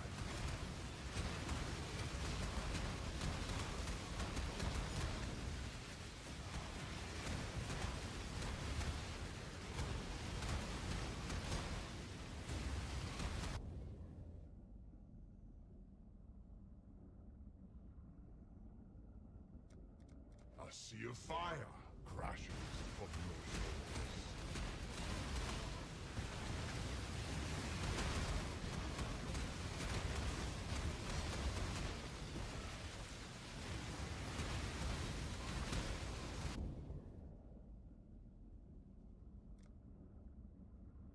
The blood-soaked ground turns against you.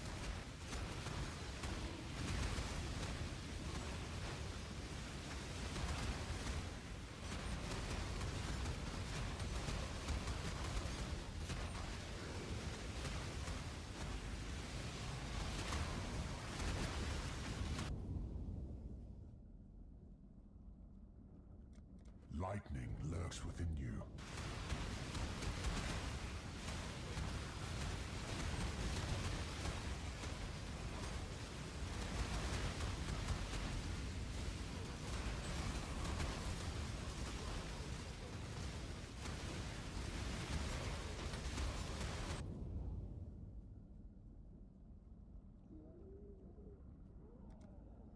Steel and pain.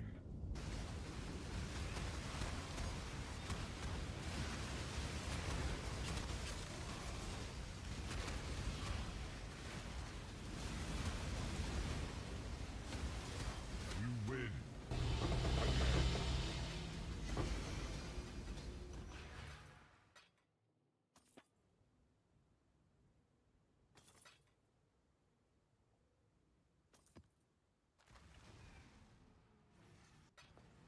Oh, check in with me when you have a moment. Hmm?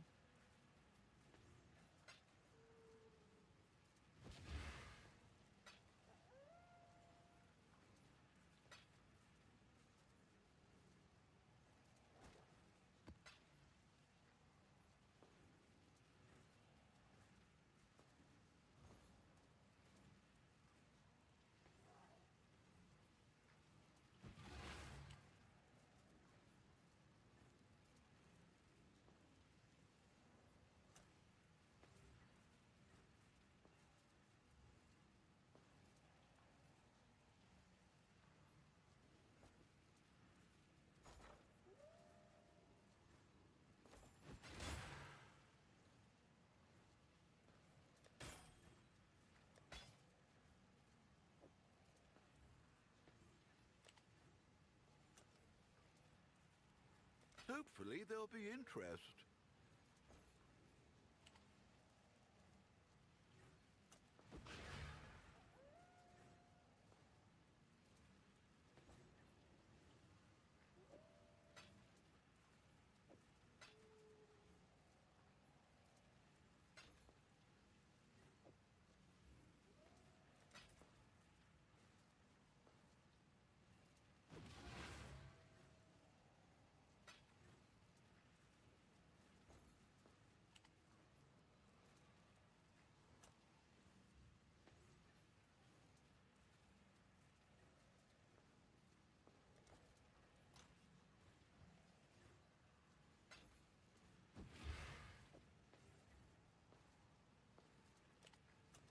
I'll let you know.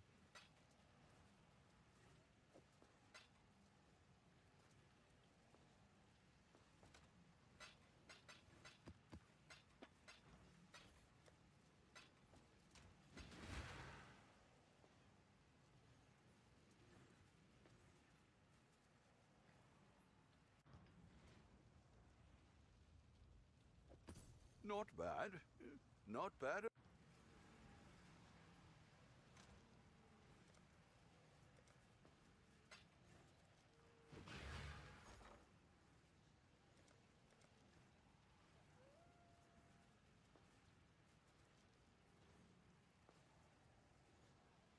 I'll put the word out.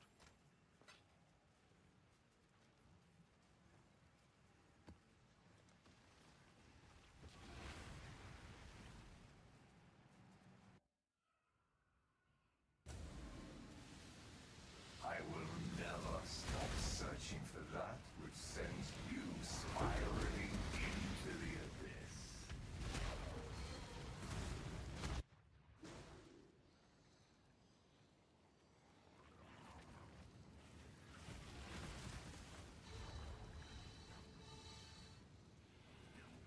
Before you.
This time, you will fire.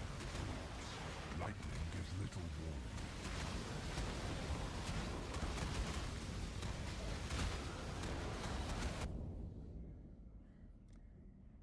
Thunder and lightning abound.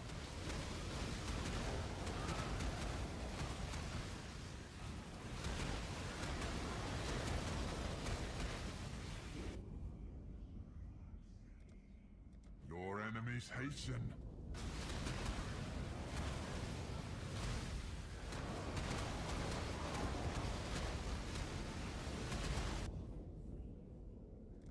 The tempest is nigh.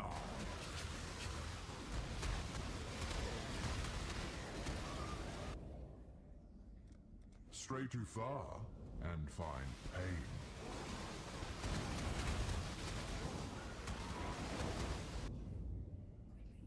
Relentless assault.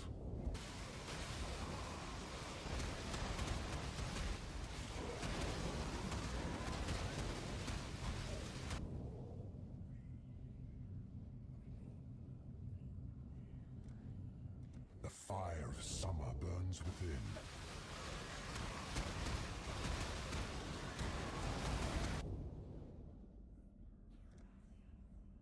An arrow falls, and I know where.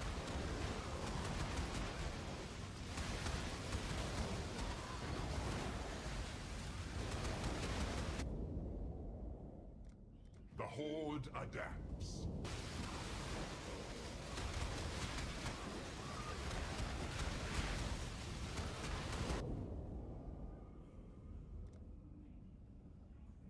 Be torn to shreds.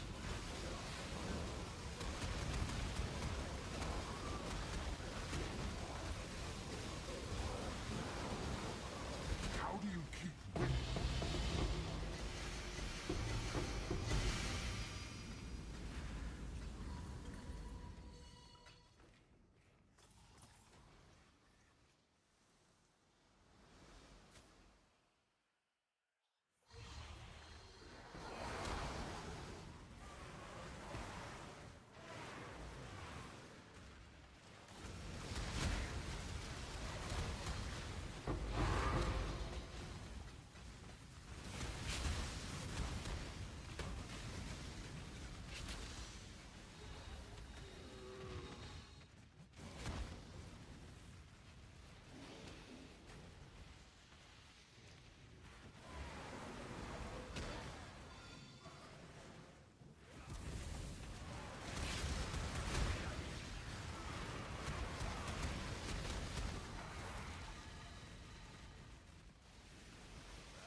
got some wealth for you.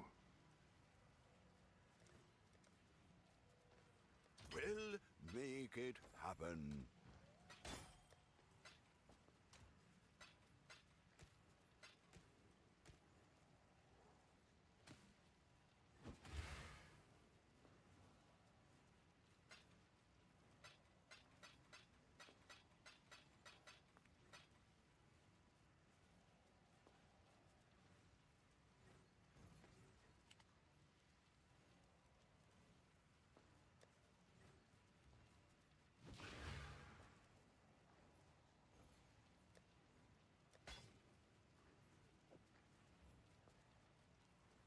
I think I can sell that.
Could do worse, Exile.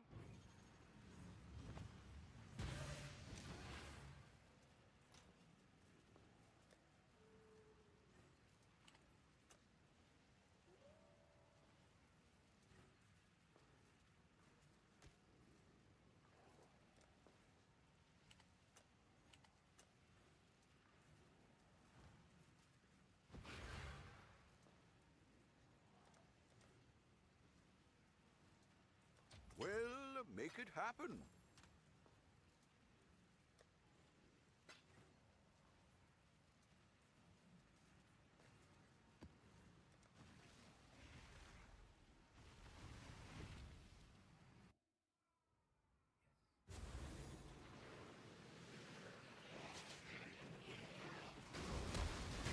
Your life will end and you will be forgotten.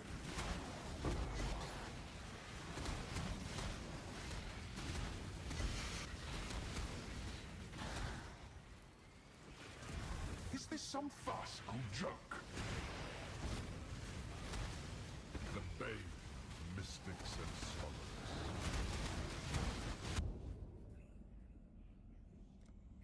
The storm comes swiftly.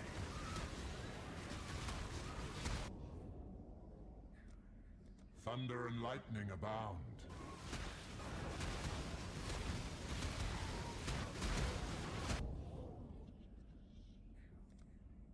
The tempest is nigh.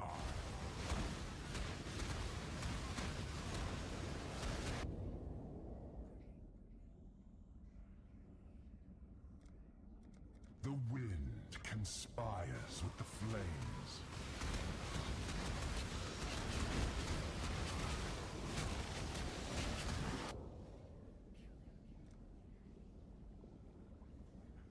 Your enemies hasten.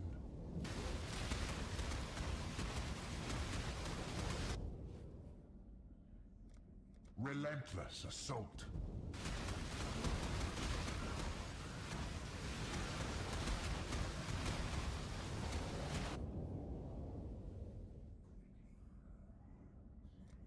Lightning lurks within you.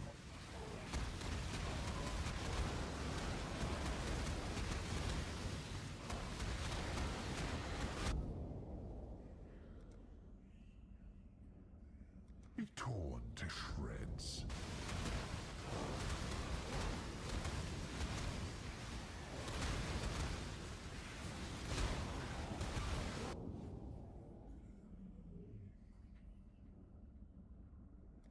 Fire always spreads.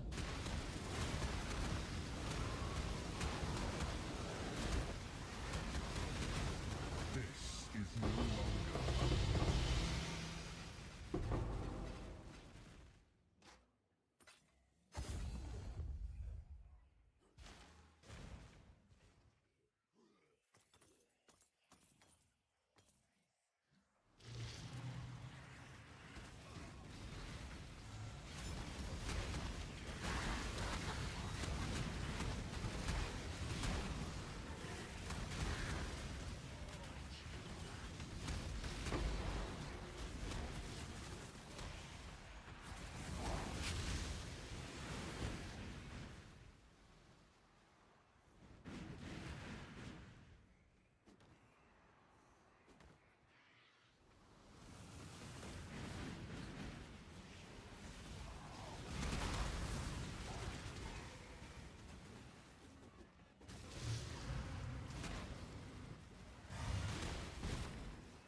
You shall be remained!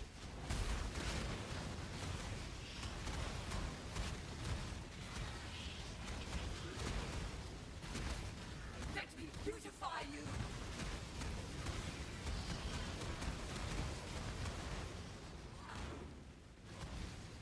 Let me beautify you!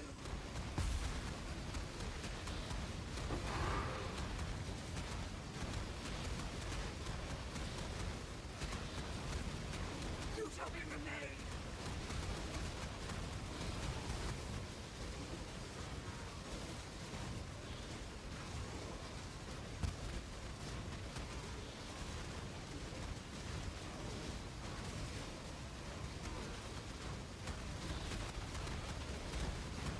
Why are you so ugly?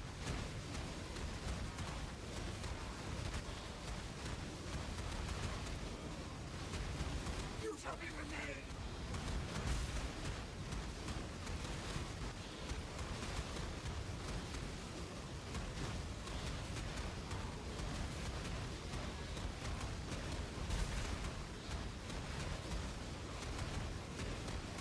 Let me beautify you!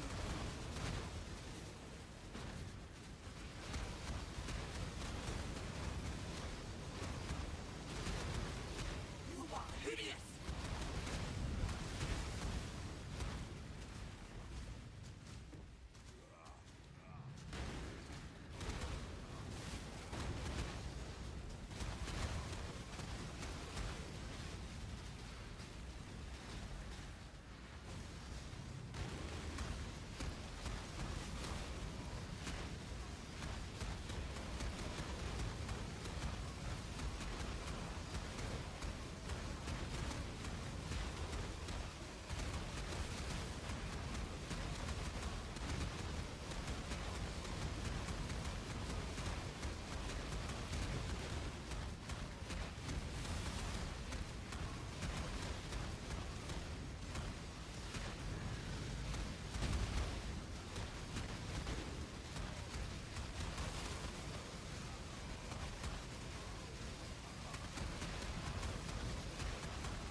check in with me when you have a moment?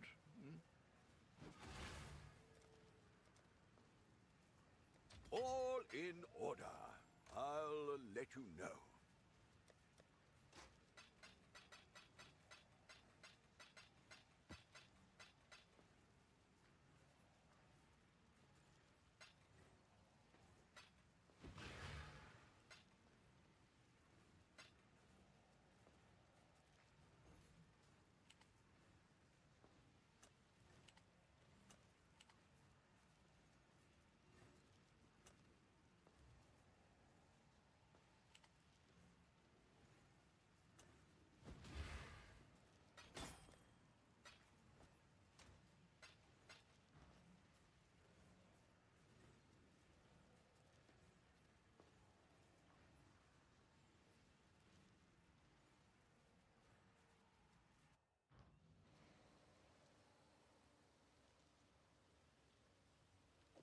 I'd consider that a win.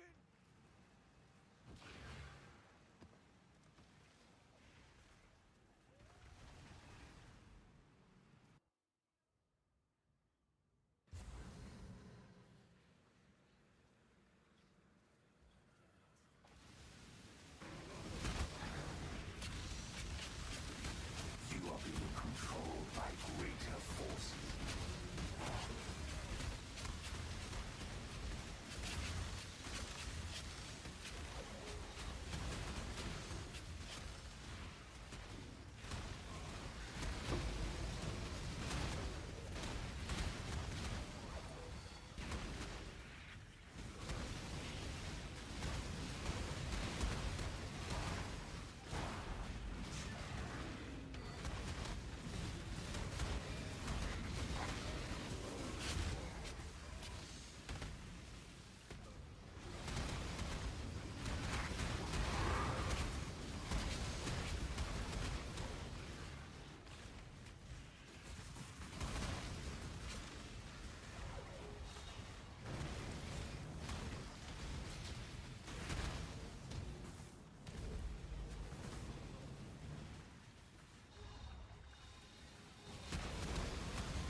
You shall be remade!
Let's get it done. Cover me.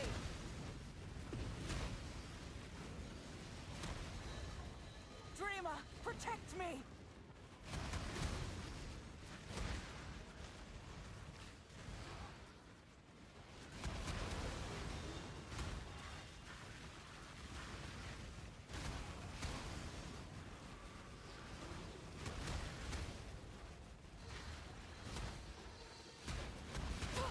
Get them off me!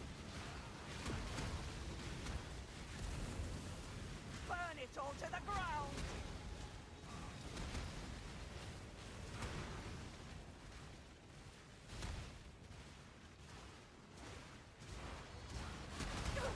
Get them off me!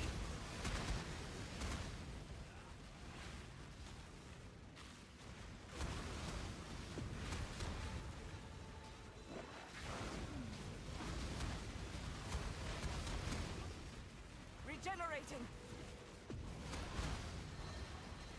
Dream not!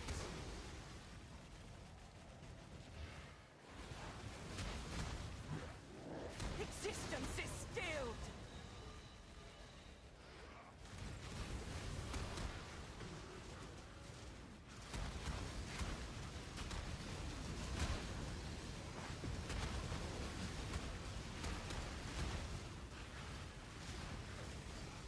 Unleash destruction!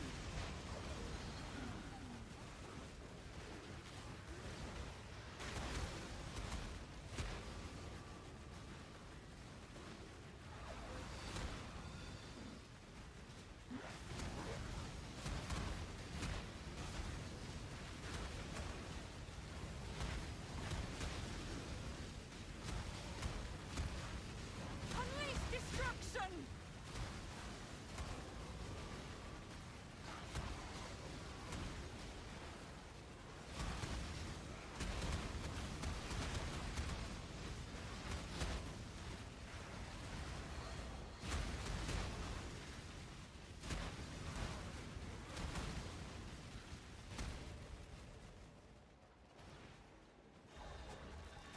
Burn it all to the ground! I almost have it!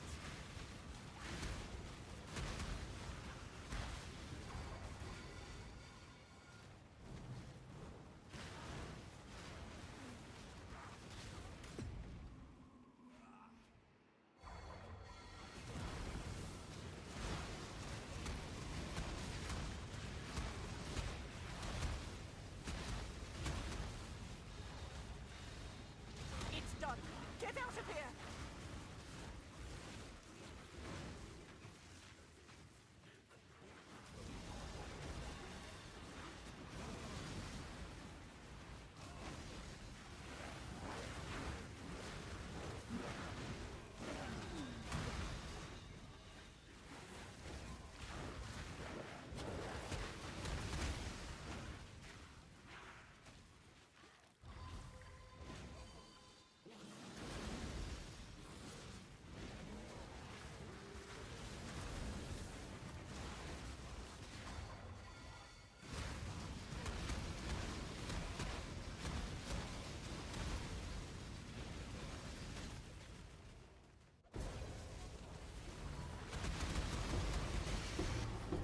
You did it!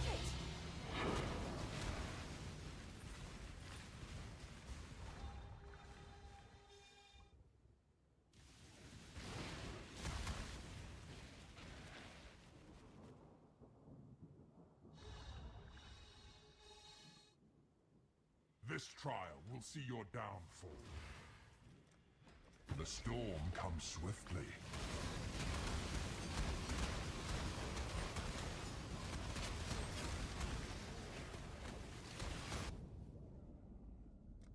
Thunder and lightning abound.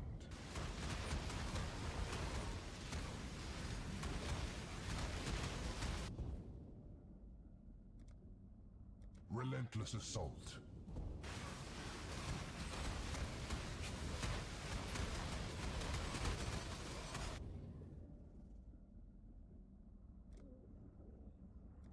Ear-shattering bolt.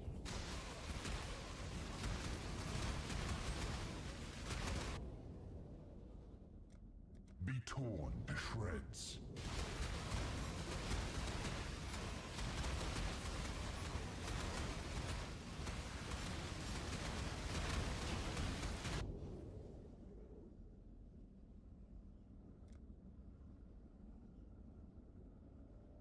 The blood-soaked ground turns against you.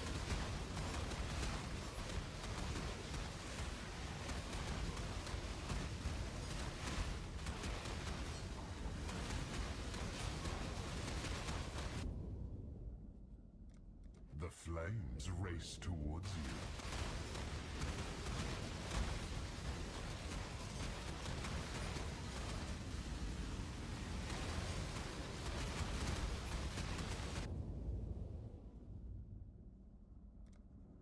You must be a glutton for punishment.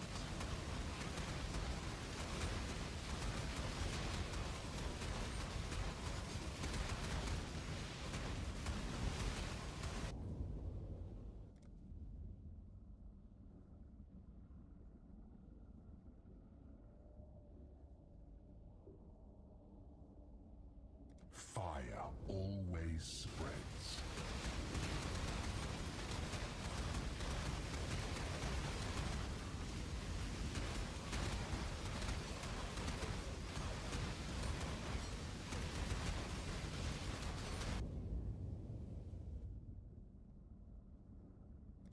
The flames bite upon your heels.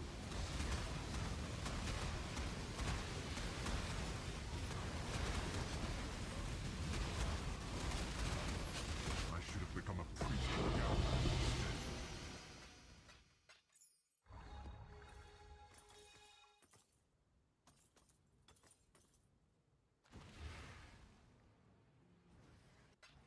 Sold something while you were gone?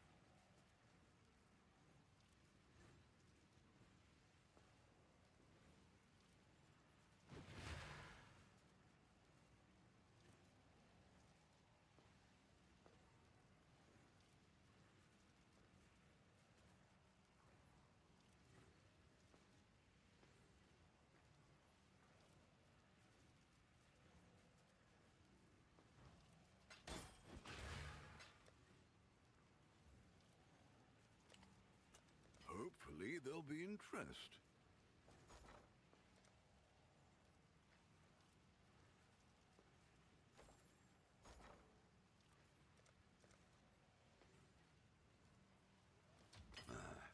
I should raise my fees. I'll put the word out. I should raise my fees.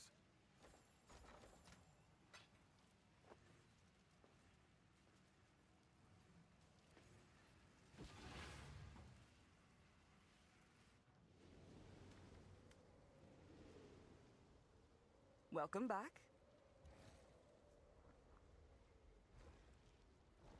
The Genesis tree accepts your offering.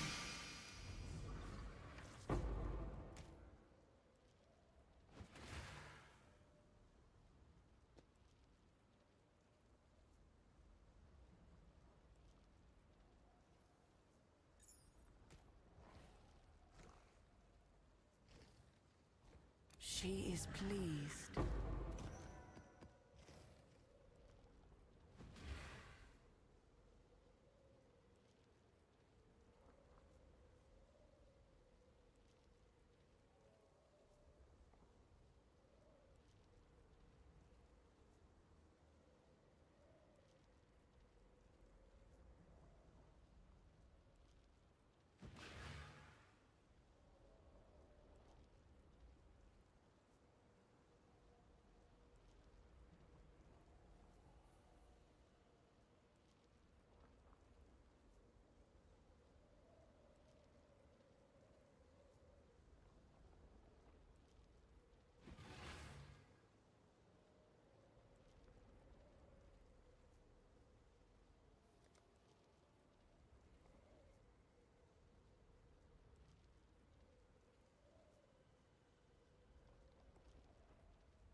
She is pleased.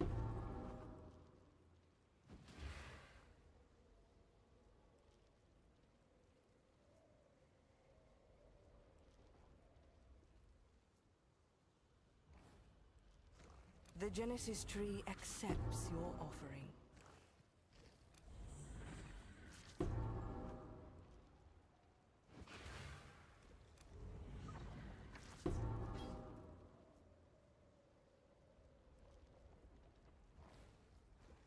She is pleased.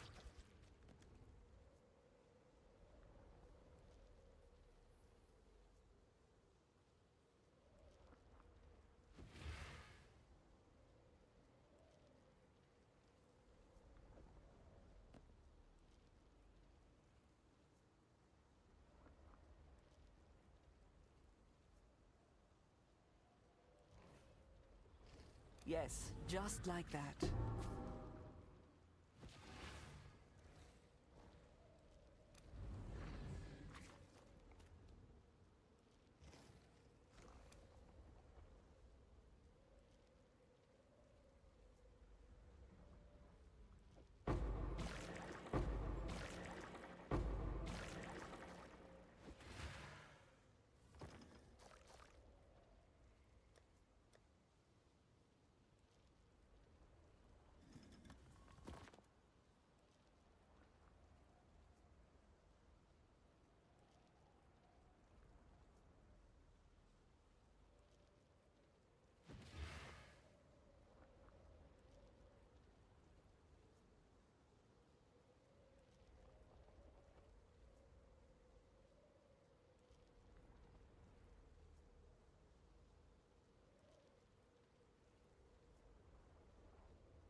Sold something while you were gone.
think I can sell that.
All in order.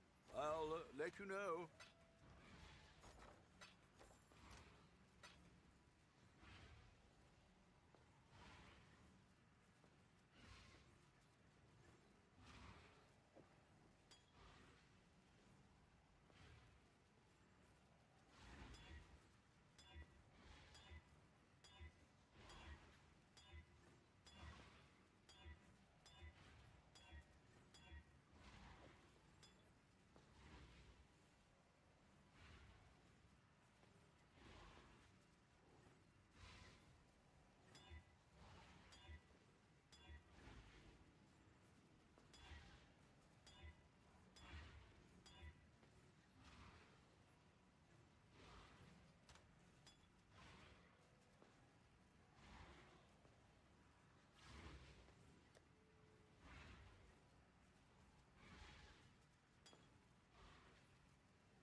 an order, I'll let you know.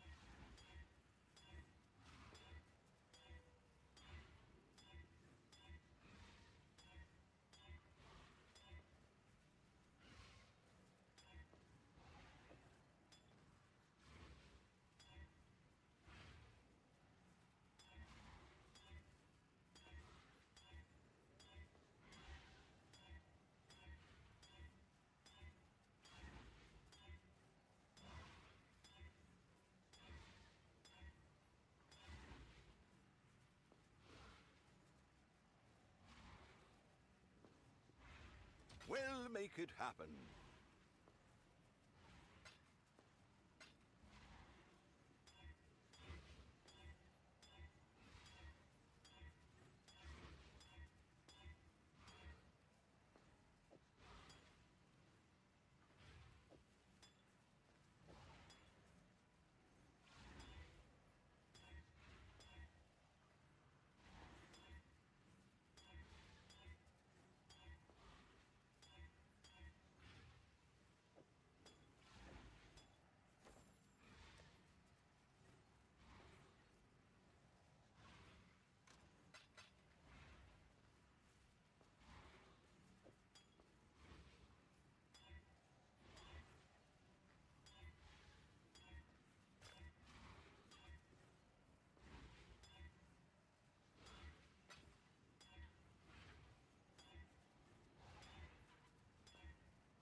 Hopefully there'll be interest.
I'd consider that a win. Sold something while you were gone?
like a wastrel again, I see.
I should raise my fees.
I'd consider that a win.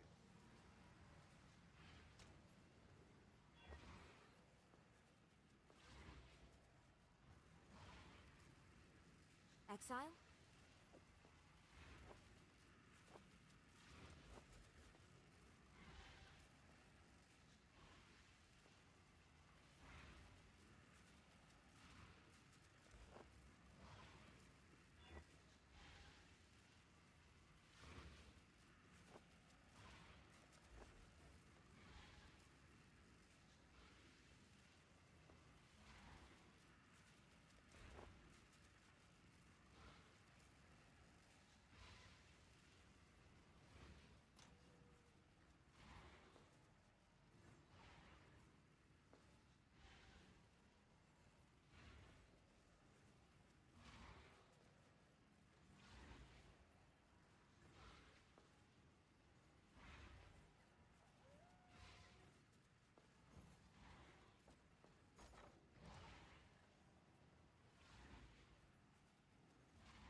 All in order.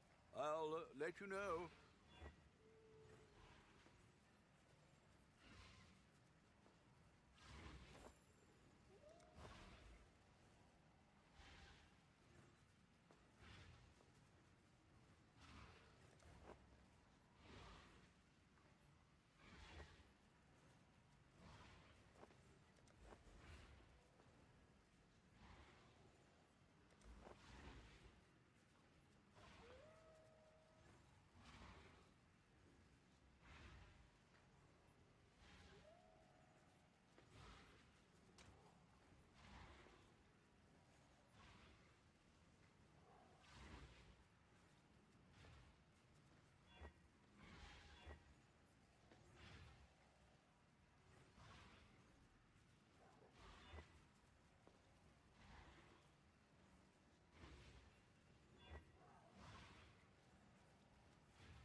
All in order.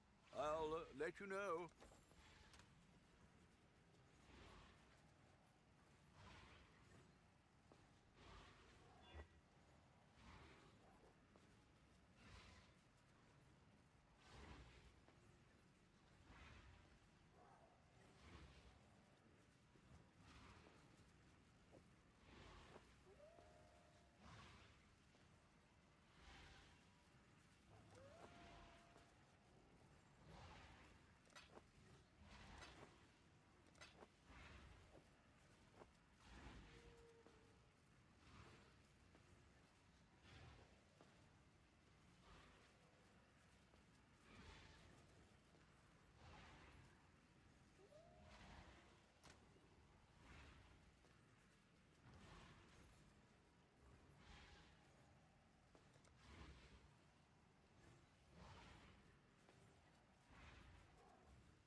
Hopefully there'll be interest.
At that price?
All in order.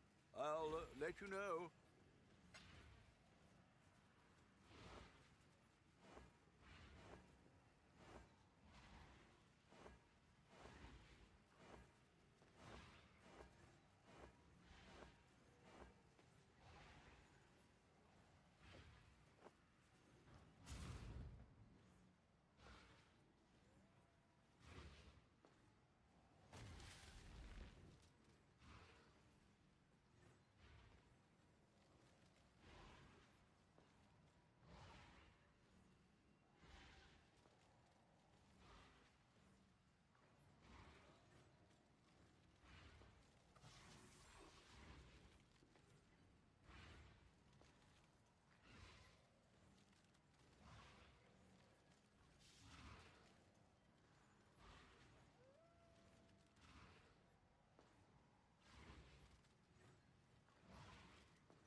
order, I'll let you know.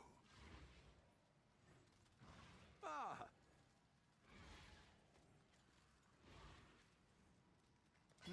Not selling, was it?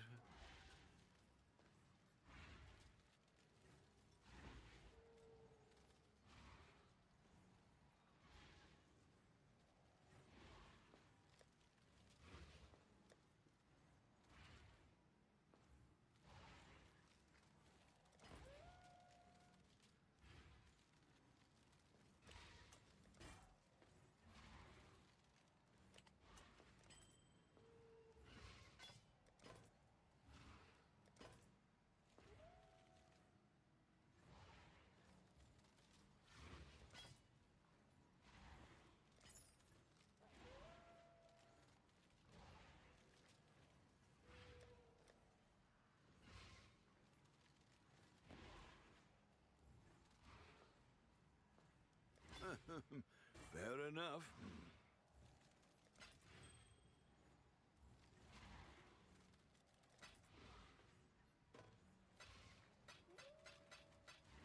Hopefully there'll be interest.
I'll update that.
All in order. I'll let you know. I'll put the word out.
I'll let you know. We'll make it happen.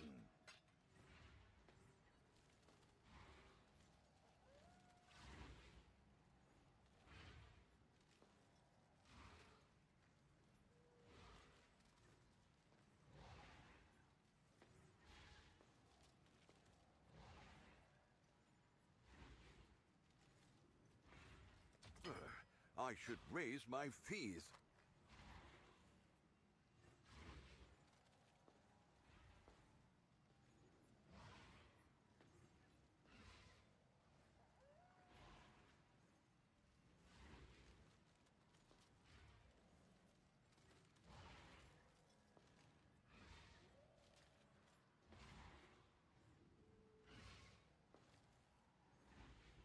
All in order.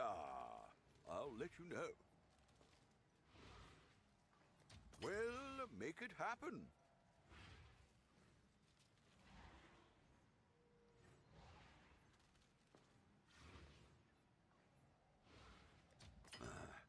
I should raise my fees.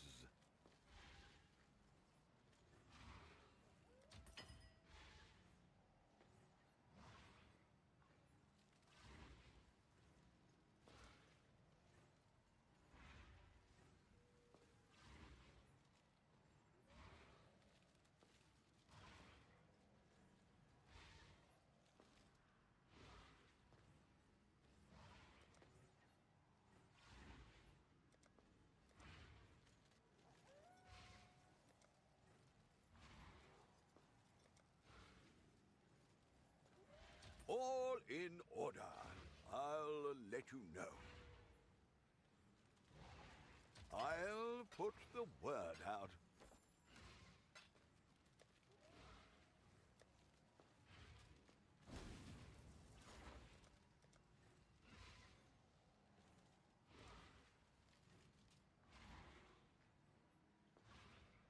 All in order.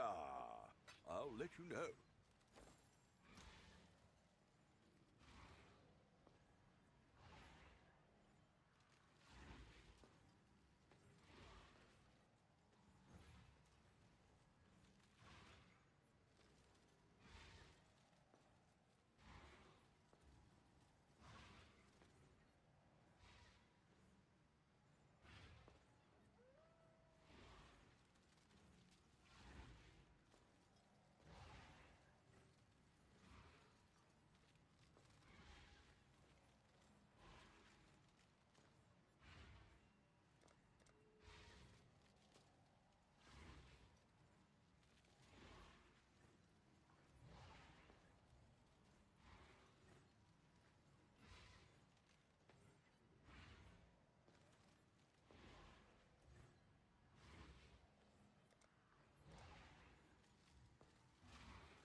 I'll put the word out.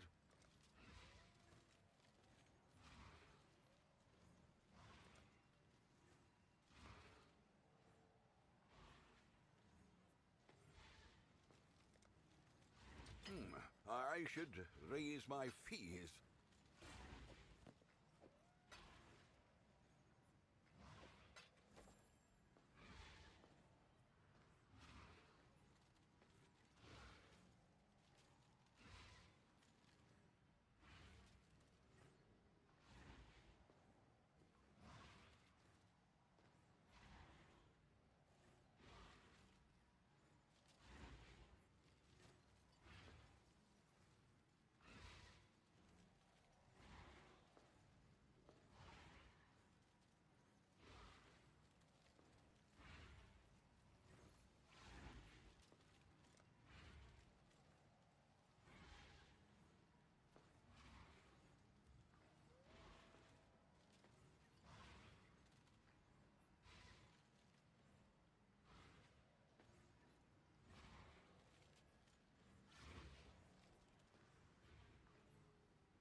could do worse, Exile.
I should raise my fees.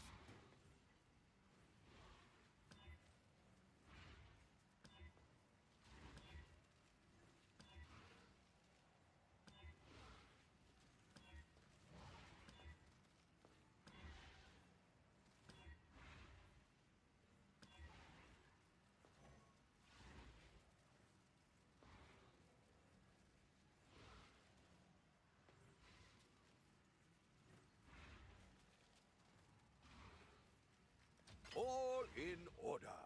I'll let you know.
put the word out.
At that price?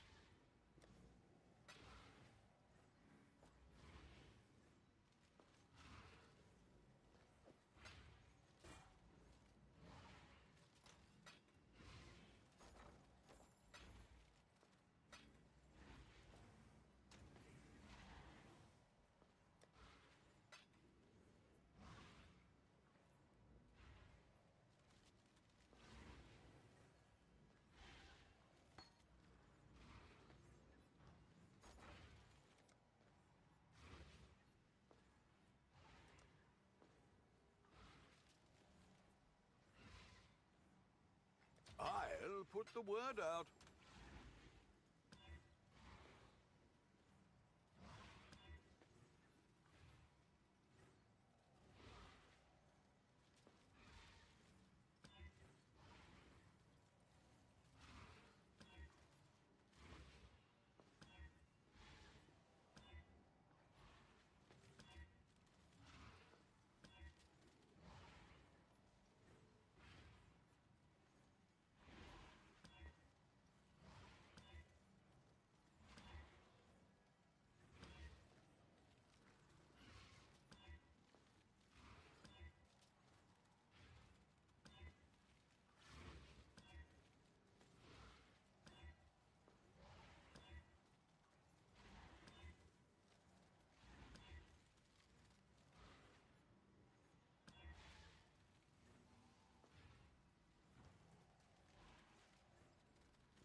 All in order. I'll let you know.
I'll put the word out.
I'd consider that a win.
All in order. I'll let you know.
someone else does.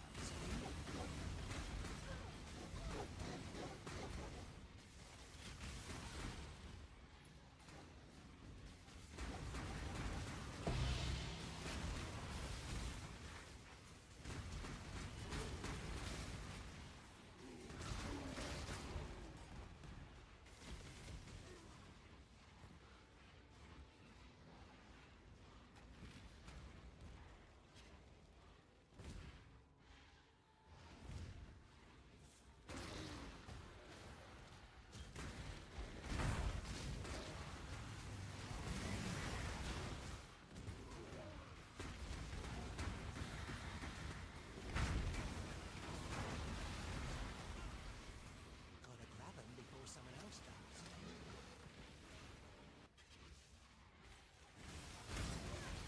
Time to up the stakes!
This, do you see that?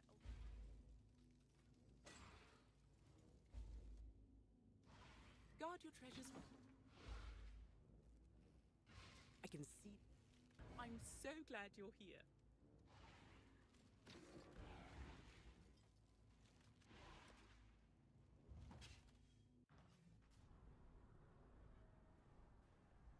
Good day.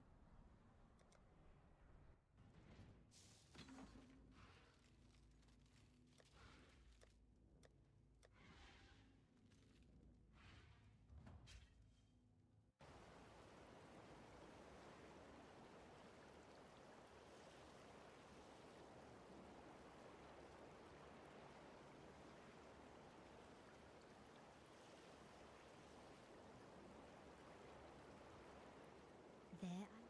What was that earthquake caused by? Yes. Bye.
Slay them.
A woman spoke.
Feed the beast all that it desires.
to my sycophants!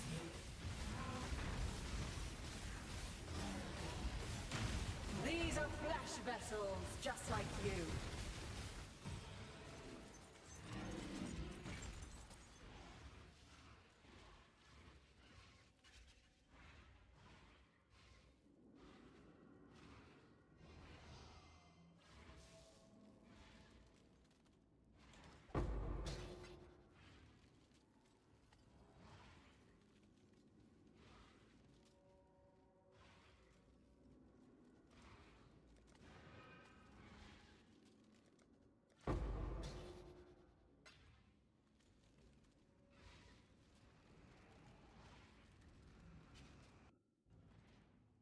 Brown and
we meet again, explorer.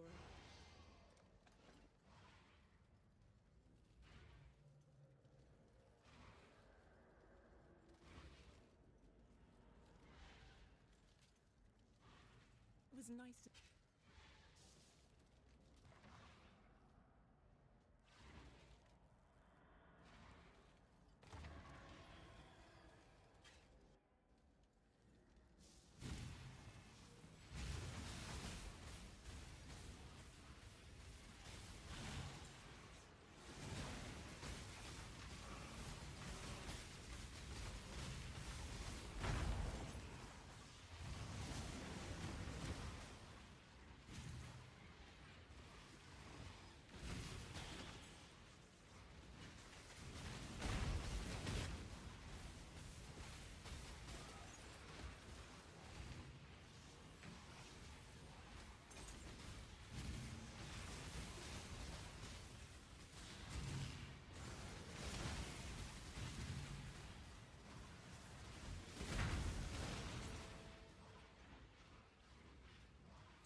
You have invoked the wrath of a powerful entity. Perish!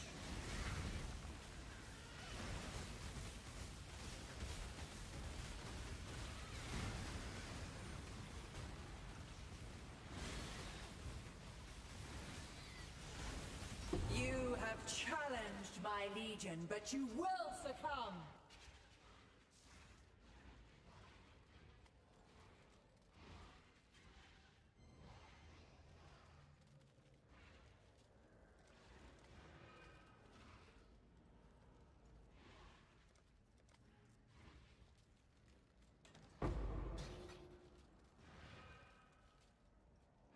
Knowledge is a far greater power than gold, for money cannot buy eternity.